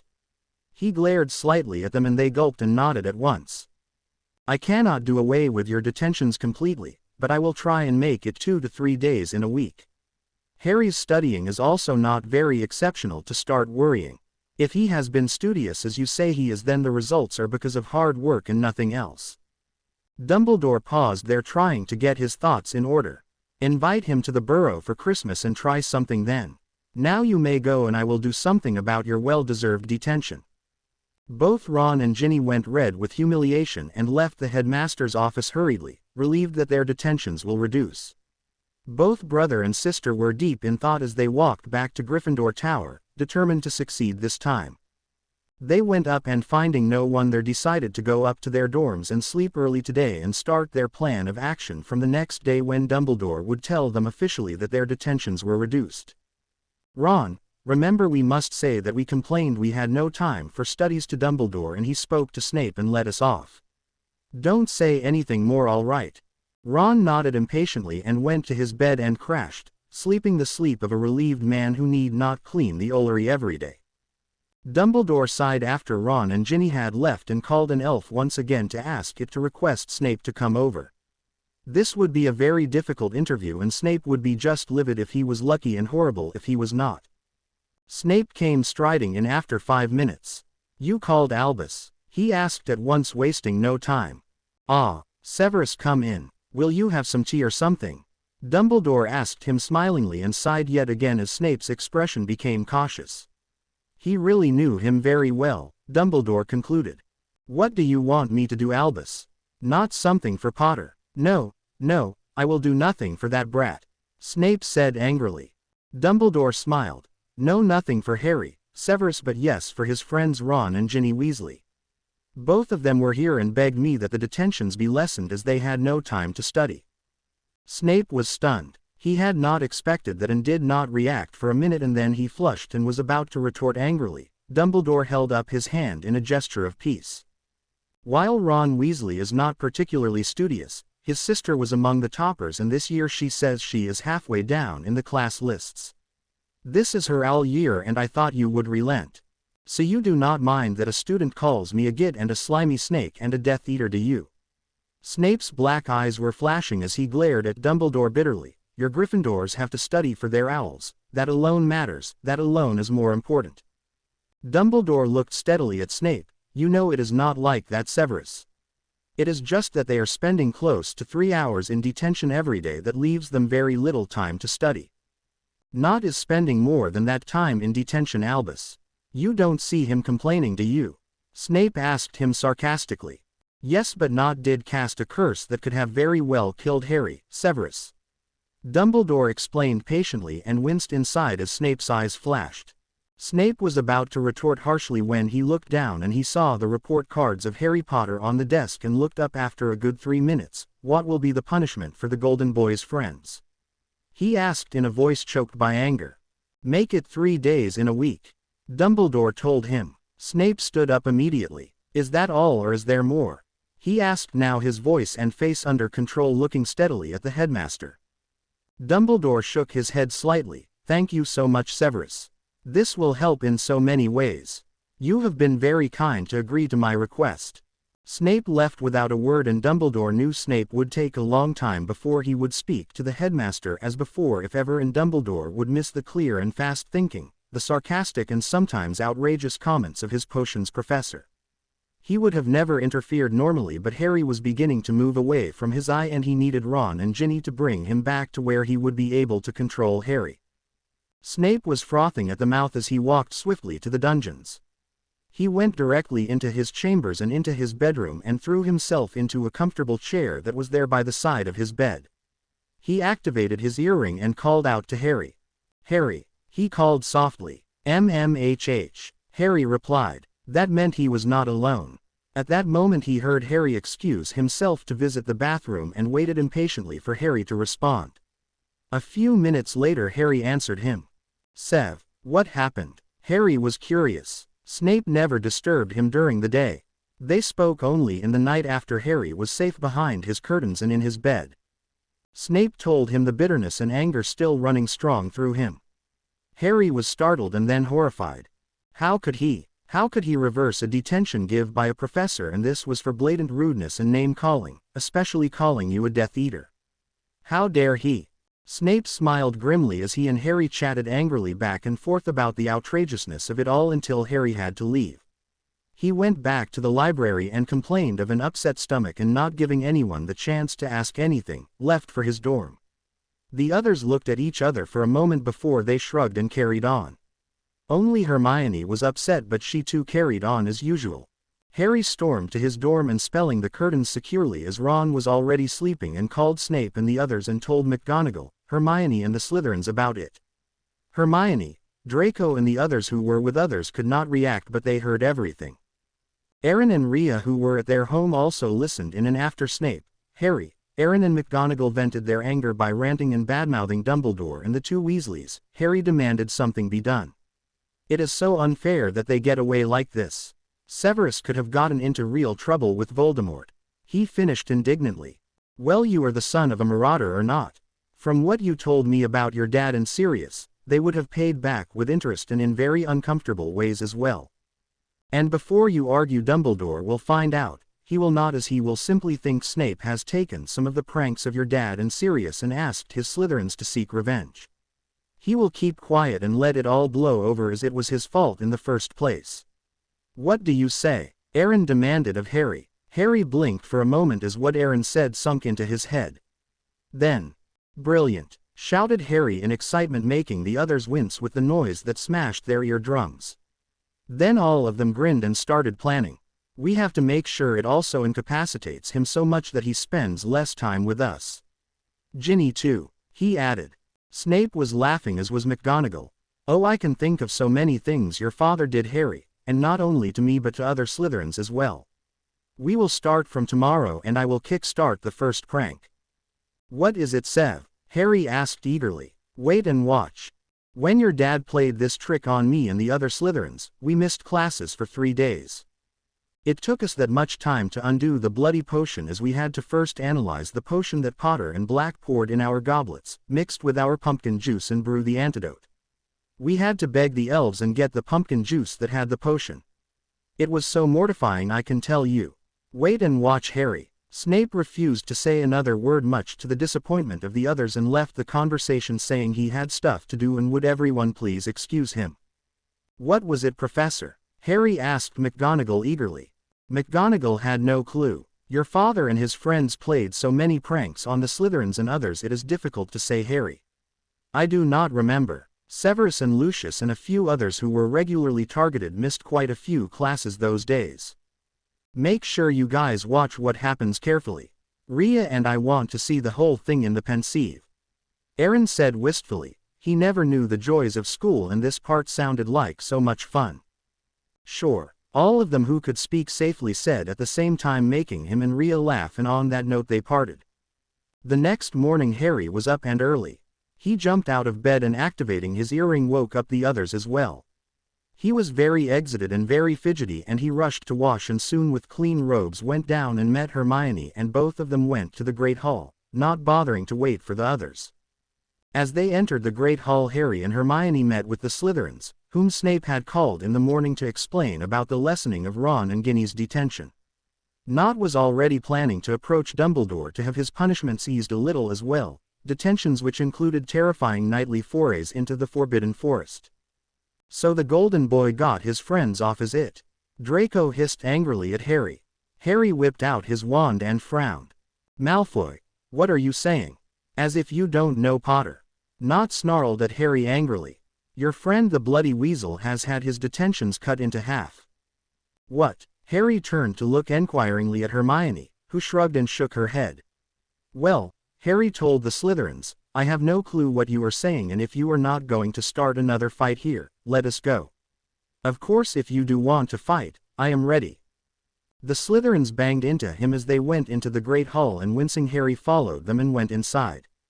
Harry and Hermione went to their regular places and started eating, and taking out a book each, started reading. The staff table was full and Snape was scowling at everyone there. You must be very happy, Minerva. Your students have got away with their rudeness. They are Gryffindors after all. Snape sneered quietly, his voice full of anger as he glanced at Dumbledore. Which students are you talking about, Severus? I do not understand. Minerva's voice was very confused as she looked at him and then at the headmaster. Dumbledore sighed and explained. Minerva was taken aback. I hope this will not mean naught will come to me or to you for the same purpose, Albus. I will not allow his punishments to be reduced, she told him. Oh, naught will be in Albus's office just after breakfast with the same request. The Slytherins are not happy, Minerva, and I am afraid Albus must give the same concessions to Nott and indeed the other Slytherins. That started a heated argument between Snape and McGonagall. Nott used a dark curse that could have killed Harry. Severus. Surely you are not telling me that I should reduce punishments for them. Calling me a Death Eater could have blown my cover, Minerva. Just imagine if someone had demanded to see my left forearm. The commotion it would have caused would have been truly dangerous, not only from the Ministry's side but also from the Dark Lord. Snape shot back just as incredulously as McGonagall had. They argued back and forth with Dumbledore silent in between them. The great hall in the meantime slowly filled up, and Ron and Ginny with Neville, Seamus and Dean came down and threw themselves on the benches. Harry, I got away. Now Ginny and I will have detention only 2 to 3 days a week. Isn't it great? Ron was beaming and Ginny was sitting next to Ron and smiling brightly at Harry. Harry did not even look at Ginny. He beamed back at Ron. Hey, that is great. What happened? Ron told him what he and Ginny had planned to reveal the day before. Well, Ginny has her owls and I was lagging so far behind in our classes. We went and pleaded to Dumbledore, and after reading us a lengthy lecture, he said he will see. But from Dumbledore that means all right, isn't it? Harry nodded, grinning, wondering inwardly what the prank was and when it will be played. Ron was now tucking into his breakfast with gusto, and so was Ginny. Soon breakfast was over and Dumbledore came up to them to tell them of their reduced detention, and then a beaming Ron and Ginny and a very outwardly happy Harry and Hermione got up to leave for their classes. Suddenly there was a blowing sound from Ron and a squelching sound from Ginny and 2 loud unearthly shrieks, and everyone turned to look at the source of that noise, drawing their wands and holding it at the ready. Harry turned, as did everyone, to the place from where the screams were originating and looked horrified at the 2 Gryffindors, who were looking down at themselves in horror. Then they looked up at each other and then they screamed. Ron now had waist-long red hair in curls of all things, and his flat chest was now very full. Ginny on the other hand had a completely flat chest and her hair was now cropped in a military style, and she had a flowing mustache and a beard, both red in color. The beard came up to her chest and the mustache covered her lips. Both Ron and Ginny screamed again, as everyone looked at them in horror and amusement at the change. Harry was so startled as he tried to think of how Snape and Lucius Malfoy would have looked so many years ago, and no wonder they did not want to come out until they had brewed the antidote. Ron suddenly realized he was missing something in between his legs and squeaked in horror, just as Ginny felt something unfamiliar in between her legs and she screamed once again. Then there was pandemonium as everyone, propelled by Malfoy and the others, came to look at Ron and Ginny, and the laughing started.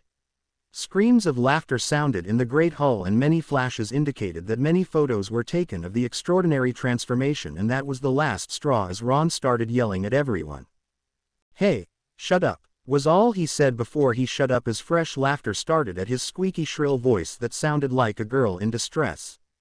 Ginny gaped at Ron's voice, now scared to say anything in case her voice too had changed. Harry was now red with the effort of trying not to laugh, and he grabbed Ron's hand and slowly dragged him off. Hermione did the same with Ginny, who looked at her and started sobbing and then stopped a second later in horror. She had a manly voice that was so deep. She stared at Hermione in terror, who was biting her cheeks in a mighty effort not to laugh and looking straight led Ginny behind Ron and Harry. Ron was felt up by so many people and he squeaked in a high alto every time someone squeezed him to see if all that extra growth was for real. It was unfortunately very real and poor Ron had a rough time until he and Harry cleared the Great Hall. He was squeezed and pinched everywhere. Then Harry took his hand and ran with him to the infirmary, where Madame Pomfrey was most astonished. "Please help me," Ron spoke in a shrill voice and then gulped and stopped. Harry, taking pity on him, explained the situation to her just as Ginny, complete with mustache and beard, came sobbing in a very deep voice. Pomfrey looked very amused and even chuckled, much to the mortification of Ron and Ginny, and raising her wand started casting spell after spell. After half an hour, by which time the doors of the infirmary that was open was filled by students who wanted to see the transformed pair. "Hey Ron," Seamus shouted cheerfully, "have you got your bits or have they gone too?" As Ron went red and turned away, a small Hufflepuff boy asked Seamus, "How will he pee?" And that was the end of Ron's control as he ran to a bed with a huge sob and drew the curtains around him, as did Ginny. Pomfrey shooed all those who had been gathered there and then called for Snape. "Why?" Ron squeaked, his eyes wide and full of fear as Pomfrey called for Snape. "This needs potions. This has been caused by a prank that is a combination of a spell and potion. Professor Snape is the best man for this." At that time Snape billowed his way into the infirmary, sneering at Ron and Ginny, who cringed as they realized that they were now dependent on Snape for changing them back. "I am a Death Eater, Poppy. Will these two accept my potions?" They gulped as he glared at them, smirking at their condition. "What has happened, Weasley?" and ran a wand over both of them, scanning them. "I will take at least 2 days to brew the proper antidote. You will be fine until then," Snape told them carelessly, and turning away strode out, his robes billowing after him. Ron bit his lip in an effort not to cry. 2 days. What will I do?" "You will stay here, Mr. Weasley. Right here along with your sister," Dumbledore said kindly as he walked towards them, his blue eyes twinkling with amusement. "Thank you, sir," came 2 voices, one shrill and the other very deep. Dumbledore blinked for a minute before his famous self-control came to his rescue. He smiled gently at the 2 unfortunate Weasleys and then walked out swiftly, needing to go to his office and have a hearty laugh. Harry and Hermione left Ron and Ginny, who were in a pretty bad state, and went back to the Great Hall where everyone surrounded them. Harry told all about Snape making the potion in 2 days' time, and until then they would stay in the infirmary. That day was a very cheerful day for everyone, even Snape, who did not take away a single point off Gryffindor. 2 days later a shaken Ron and a nervous Ginny came out of the infirmary and were greeted by a lot of catcalls and shouts. In the 2 days they had been absent there had started a prank war in Hogwarts that made the teachers recall the days of the infamous marauders. The next day all the Slytherins sported red and golden hair, and then it was war. In the next 1.5 months all the houses of Hogwarts were privy to some of the worst pranking after the days of the marauders. The day after the Slytherins had red hair, the Gryffindors had their robes flashing green and silver the whole day. And so it went on and on and on. The purpose of the pranks were to make Ron and Ginny so nervous that Harry would be able to beg off the almost sure invite he and Hermione were to get for Yule to the Burrow.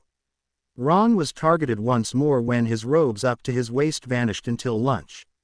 Whatever he wore, his chest was bare, and after changing into all his robes, Ron once again stayed in the infirmary until the spell worked off. Ginny was a mass of nerves that day, and she went clutching her robes tightly to herself. After that Ron and Ginny stayed in their dorms the whole day once classes were over. 1 week after Ron lost his clothes up to his waist, another prank was played on them. Every time Ron or Ginny spoke they lost their hair for the next 10 minutes. Needless to say they stopped speaking for the next 4 days, for it took that long for that particular spell to wear off. Almost the entire school provoked them into speaking those 4 days, and Ron and Ginny went as bald as Kingsley Shacklebolt during that time. They became nervous wrecks and jumped every time anyone cleared their throats around them. They also stopped eating from their plates, and Ron and Ginny lost a lot of weight in those 1.5 months. They still had detentions 3 days a week, but apart from that they were in their dorms, their curtains drawn tightly around their bed. Harry was left fine and free, as was the purpose of all these pranks that were engineered by Snape, McGonagall, and 2 loyal elves by name Dobby and Winky. Harry made full use of all this time, and when the Yule holidays came, Ron and Ginny went to the burrow and Harry and Hermione opted to stay on in school to give Ron and Ginny some time to recuperate. Dumbledore could not protest as Ron readily agreed, glad to go to a place where he could eat and relax without fear. Harry was alone in the castle along with Hermione and 2 other first years in Gryffindor, and a few third years in Ravenclaw. There were no Hufflepuffs and Slytherins as Draco and the others had already been called for a Death Eater meeting the night they would reach home, and it was only them and the professors for the holidays. Harry and Hermione breathed a sigh of relief as they walked down to the school after seeing off Ron and the others at Hogsmeade Station. They had been accompanied by McGonagall, and taking her permission, they took a detour to the Three Broomsticks first to have some butterbeer and discuss a few things that Harry wanted to do these holidays. Voldemort had been quiet until now, and Snape had told Harry that there was a meeting scheduled for later. Now McGonagall discreetly cast a Notice Me Not charm and a privacy spell around them, and they started discussing. "Professor, can we get away these holidays for a few hours to meet with Aaron, Rhea and the others? I have not seen Aaron since school started," Harry asked her wistfully.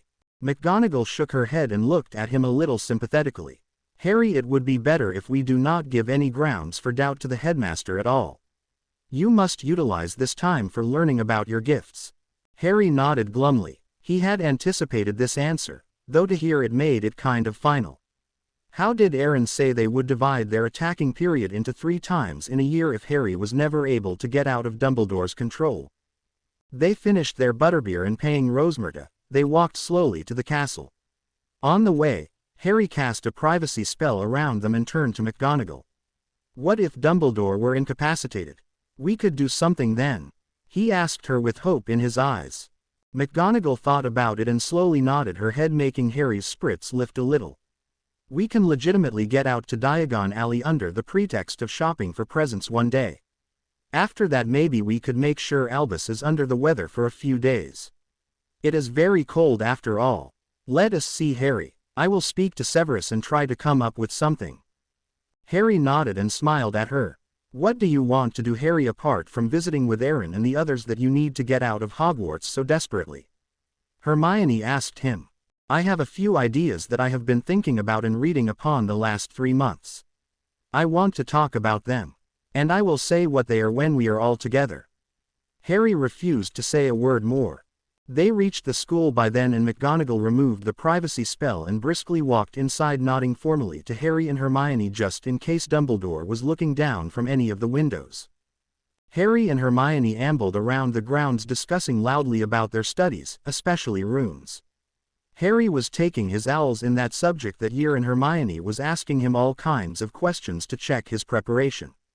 Harry saw Dumbledore's aura once as it came within hearing range, and then it walked away. They walked to the Great Hall and went inside in time for lunch. They found only one table set in the center, and most of the professors were already sitting down and chatting casually.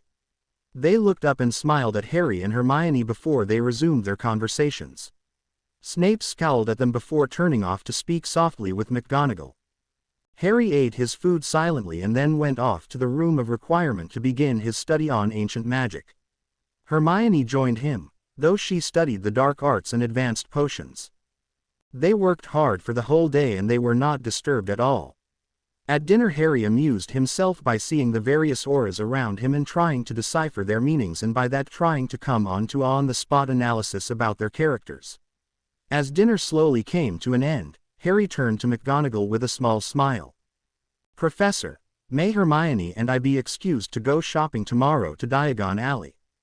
She smiled back. "Of course, Harry. I will accompany you there myself, as I too have some shopping to do. We could split it up 2 days. Do one half tomorrow and the other the day after. What do you say?" "Great, Professor." Harry beamed and turned to Hermione. "Come on, I have to make lists." Both of them excused themselves and, talking normally about various gifts and presents that they would give to various people, left the room. "Severus, will you come with me tomorrow as additional protection for Harry?" "What do you say, Albus, or will you come?" she asked the headmaster, who smiled at her. "I have some work to finish, Minerva. If Severus is free he may accompany you. Else I will request Alistair to come along." Snape grumbled. "That would be best, Albus. Moody would be the best guard for the golden boy. For that I demand you come with me. Guard indeed, Severus. That boy needs protection and you of all people know it, she said coldly. Snape sneered at her and was about to say something rude when Dumbledore interrupted him. Come on, Severus. You must have some shopping to do as well. Accompany Minerva and I will send for Alistair as well. And got up and excusing himself left with a smile and a twinkle before Snape could protest. After Dumbledore had left, McGonagall and Snape too, excused themselves and kept up the charade until they parted ways. Then Snape went to his rooms and activating the earring told Harry what had happened. Harry was very disappointed about Moody accompanying them. Why did McGonagall ask Dumbledore at all, Sev? And why did you grumble? He asked very down. If you had accepted maybe Moody would not have come. Harry, has all that you have gone through with our beloved headmaster taught you nothing? Snape asked him patiently. What do you mean, Sev? Harry was puzzled. Albus would never let you go off alone without Ron, Ginny, Moody or himself accompanying you, Harry. They are the ones in the other plan, remember. If I had not protested as I usually do, Albus would have become suspicious, and please do not underestimate Albus or the Dark Lord, Harry. Both are very powerful, intelligent and very clever wizards. We have been lucky so far, but give them a small clue and we are finished. Harry sighed. What Snape was saying was so very truthful. They had been incredibly lucky this far and they must tread carefully lest Dumbledore suspected something. I am so sorry, Sev. I shouldn't have taken it on you. Harry was cut off by Snape, who spoke softly. Idiot Gryffindor. Who else would you take it on? Now, briskly Snape continued, even if we do not meet with Aaron and the others it is of little consequence. What is most important is you studying hard and keeping everything we know under cover, and to that effect I have disagreed with Minerva, as it would be better if I don't slip any potions to Albus. He knows I am behind the pranking of the Weasley brother and sister and he has kept quiet as he was in the wrong about reducing their punishments. We cannot take a risk and make him suspicious about why he should fall ill suddenly and then find out through the wards that all of us, especially you, have been outside the castle. Harry agreed, and in a better frame of mind after talking a bit more to Snape, he and Hermione discussed the various gifts and other purchases they wanted to make. The next morning Harry, Hermione, McGonagall and a scowling Snape fled off from the headmaster's office into Diagon Alley. They met Moody there and walked through the barrier and went straight to Gringotts. Harry had already written to the goblins and told them he did not want to be recognized when he came in. Though Harry did not need to visit his vault to withdraw money, he had a money pouch that would enable to access money directly. After all, he had to keep appearances, and so he went inside with Moody and not with Snape or McGonagall, who had to visit their vaults, as did Hermione. Harry withdrew large sums of money, saying he wanted to spend lavishly and splurge, as Moody lifted his non-magical eyebrow at him. Then they went shopping, buying various things for everyone. Harry went straight to the Weasley Wizarding Wheezes first. For Ron, Harry got a huge box of the Weasley pranks, and he added a lot of pranks for his own use and spent a little time chatting with them about Ron's misfortune. The twins noted that Harry had not bothered about Ginny's misfortune as well, and nor had he shown the anger he would have last year at the way Ron had been treated. They put it away to talk about it later and went about their jobs as cheerfully as ever. For Mrs. Weasley, Harry got a nice scarf, and for Mr. Weasley he had already ordered a small MP3 player with CDs, both modern and classical. He had also got a lot of batteries and a manual that would tell Mr. Weasley how to use it. The twins would receive a few Muggle joke books that would make them think of converting those jokes into magical pranks. The books he had already ordered from Barnes & Nobles. He had not got Ginny anything, as he never got her anything usually, and he kept up with that. In Flourish and Blots, Harry got rare books on runes and charms for Hermione. He knew she would enjoy, and he added some books on transfiguration for McGonagall and him, though he did not gift wrap any of the books. As they walked around Flourish and Blots, Moody left McGonagall in charge to walk across for some purchase of his own. I will be back in 10 minutes, Minerva, he told her gruffly. If anyone attacks, use the portkey and take Potter to safety, okay? McGonagall rolled her eyes and smiled at him as he nodded. Constant vigilance, Minerva. Do not mock at that, he told her darkly and left. Hermione was looking through various books on defense and Harry was soon wandering to the back of the huge shop and was browsing along when he came to a door that said, "Used Books." Curious, he walked inside and found rows and rows of old and used books, sorted by subject. Harry came out and seeing McGonagall searching for him, called out to her and saying he would be inside browsing and waited for her to nod and smile before he took off. The room smelled dusty and old and Harry went row by row looking at the books which, though were old and used, were neatly bound and had their name written on the binding. Harry walked through the subjects like charms, transfiguration, defense and the like and soon came to the back of the used books room to 2 rows that said, assorted and missed books. Harry slowed down and started looking for any book that caught his fancy. He had walked through half a row, when the words Ancient Magic leapt out of a huge book. Harry carefully pulled it out and found the book to be Charmed Featherlight and in a very good condition. He was very excited as he looked through the book and saw it had the basics of the ancient magic, its working and its theories. Harry placed it in the basket that he had with the other books and walked along. Soon he had 4 more books on ancient magic and then he came to a book that said Potions, and the author was someone called Morgana. He opened the book and found it in excellent condition and the date inside said, Samhain 568 feet. Harry gaped at that book as the date meant that it was over 1,500 years old and still was in a condition that was pretty good. The paper was very thick and stiff, but probably had a lot of spells woven into it for preservation. He put that down carefully and soon picked up more books that looked very old and dirty on ancient magic, potions, runes, wards and parcel magic. There were so many books on parcel magic that Harry was astounded. He picked up as many as he could and then he browsed a bit more and walked to the end of the row. There was nothing much of interest and Harry walked through the other row, picking a few more old books on conjuring and the dark arts and blood magic. Then Harry came out and started walking towards the outer shop and casting a privacy spell upon him. He activated the earring. Professor, can you divert Moody? I have too many books here that I don't want him to see. McGonagall hummed and as Harry walked he heard Moody being engaged in an argument on a book on dueling and Harry quickened his steps and casting a Notice Me Not charm, he walked swiftly to the counter and placed his many books on it.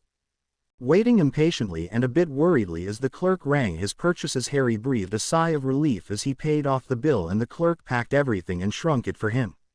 The Notice Me Not charm helped and as soon as Harry walked away the clerk forgot all about the boy who had made such a big and a very different type of purchase. Harry with all his purchases shrunk and held safely in his pocket that he had already cast charms for anything he may place inside them to look innocuous went outside with an apology on his lips. I am so sorry, Professor, he said looking only at McGonagall making Snape scowl and glare at Harry and Moody chuckle gruffly at the intended insult, not realizing that he too had been insulted by that gesture and shrugging of Snape's glare that turned to him. They also went to other shops where Harry bought a lot of parchment, quills, owl treats for Hedwig and potion ingredients. If you have finished everything, Potter, then we can skip tomorrow, Moody told him as they entered Hogwarts, that afternoon totally tired. But I have to buy a few clothes as well. I had thought we would shop for them tomorrow, Harry protested. Why couldn't you do all that today? Snape snarled at him and turning to McGonagall he spoke very softly making her frown and nod her head. Well, of course you cannot come with us tomorrow, Severus. I am sure Albus will understand, she said making Snape look very happy. Why? Moody asked Snape suspiciously. Of course he cannot. In fact, Harry, I think we must postpone our trip for clothes for another day as you know who will attack Severus for not giving him that information. Once he can say he was called on the spur of the moment, but twice, I think not. It would be best to postpone, I am afraid. Moody nodded as Harry, agreeing completely with her, looked sulky. Well, we can go off on our own. It will be fun. The implication of a fun trip without Snape obvious, making him snarl at Harry in distaste. McGonagall placated him by murmuring to him and Snape walked swiftly to the dungeons, the moment they reached the main doors. The next few days went quietly with Harry and Hermione deep in studies. Harry had taken out the books on ancient magic and found them to be a mine of information about a power that only Snape and Aaron seemed to know today. The ancient tome about the equally ancient magic was very interesting. Harry asked Snape and Aaron about any doubt he may have as he read along, and he had many of them. They were only too happy to help, and Harry was learning fast. On midwinter, Harry and Hermione were invited to the Burrow for lunch. Harry could not give his gifts to Snape and McGonagall at the school directly, and he just left the 2 books on their desks in the morning, the Potions by Morgana for Snape and the detailed Transfiguration book that he knew McGonagall did not have and would enjoy, for her. Snape noticed the book and was so thrilled with it that he activated his earring and thanked Harry repeatedly. Harry laughed at Snape's thrill, and he thanked Snape and McGonagall for the books they had given him on blood magic and the dark arts. Soon it was time to go to the Burrow, and Harry and Hermione fled apprehensively along with the others to be enveloped in a bear hug from Molly Weasley. Mr. Weasley beamed at them and shook their hands, welcoming all of them into the Burrow. Molly Weasley was thrilled to have them, and after hugging both of them she took them aside and told them not to speak a word about the horrible pranking, as that topic put Ron and Ginny into a state of panic. Harry only too gladly agreed. Really, it was too bad. The pranking, I mean, Harry. Both Ron and Ginny are very frazzled, and the word prank puts them into a state of panic. Molly was unhappy about the state of her last 2 children, and Harry tried his best to look as affected as her, but he was sure he did not succeed. Thankfully, Molly was thinking about the state they had come home with a frown on her forehead, and she did not notice Harry's failure in looking enraged on Ron's and Ginny's behalf. To be continued. I hope you enjoyed this story. Also remember to subscribe and like this video. See you in the next video.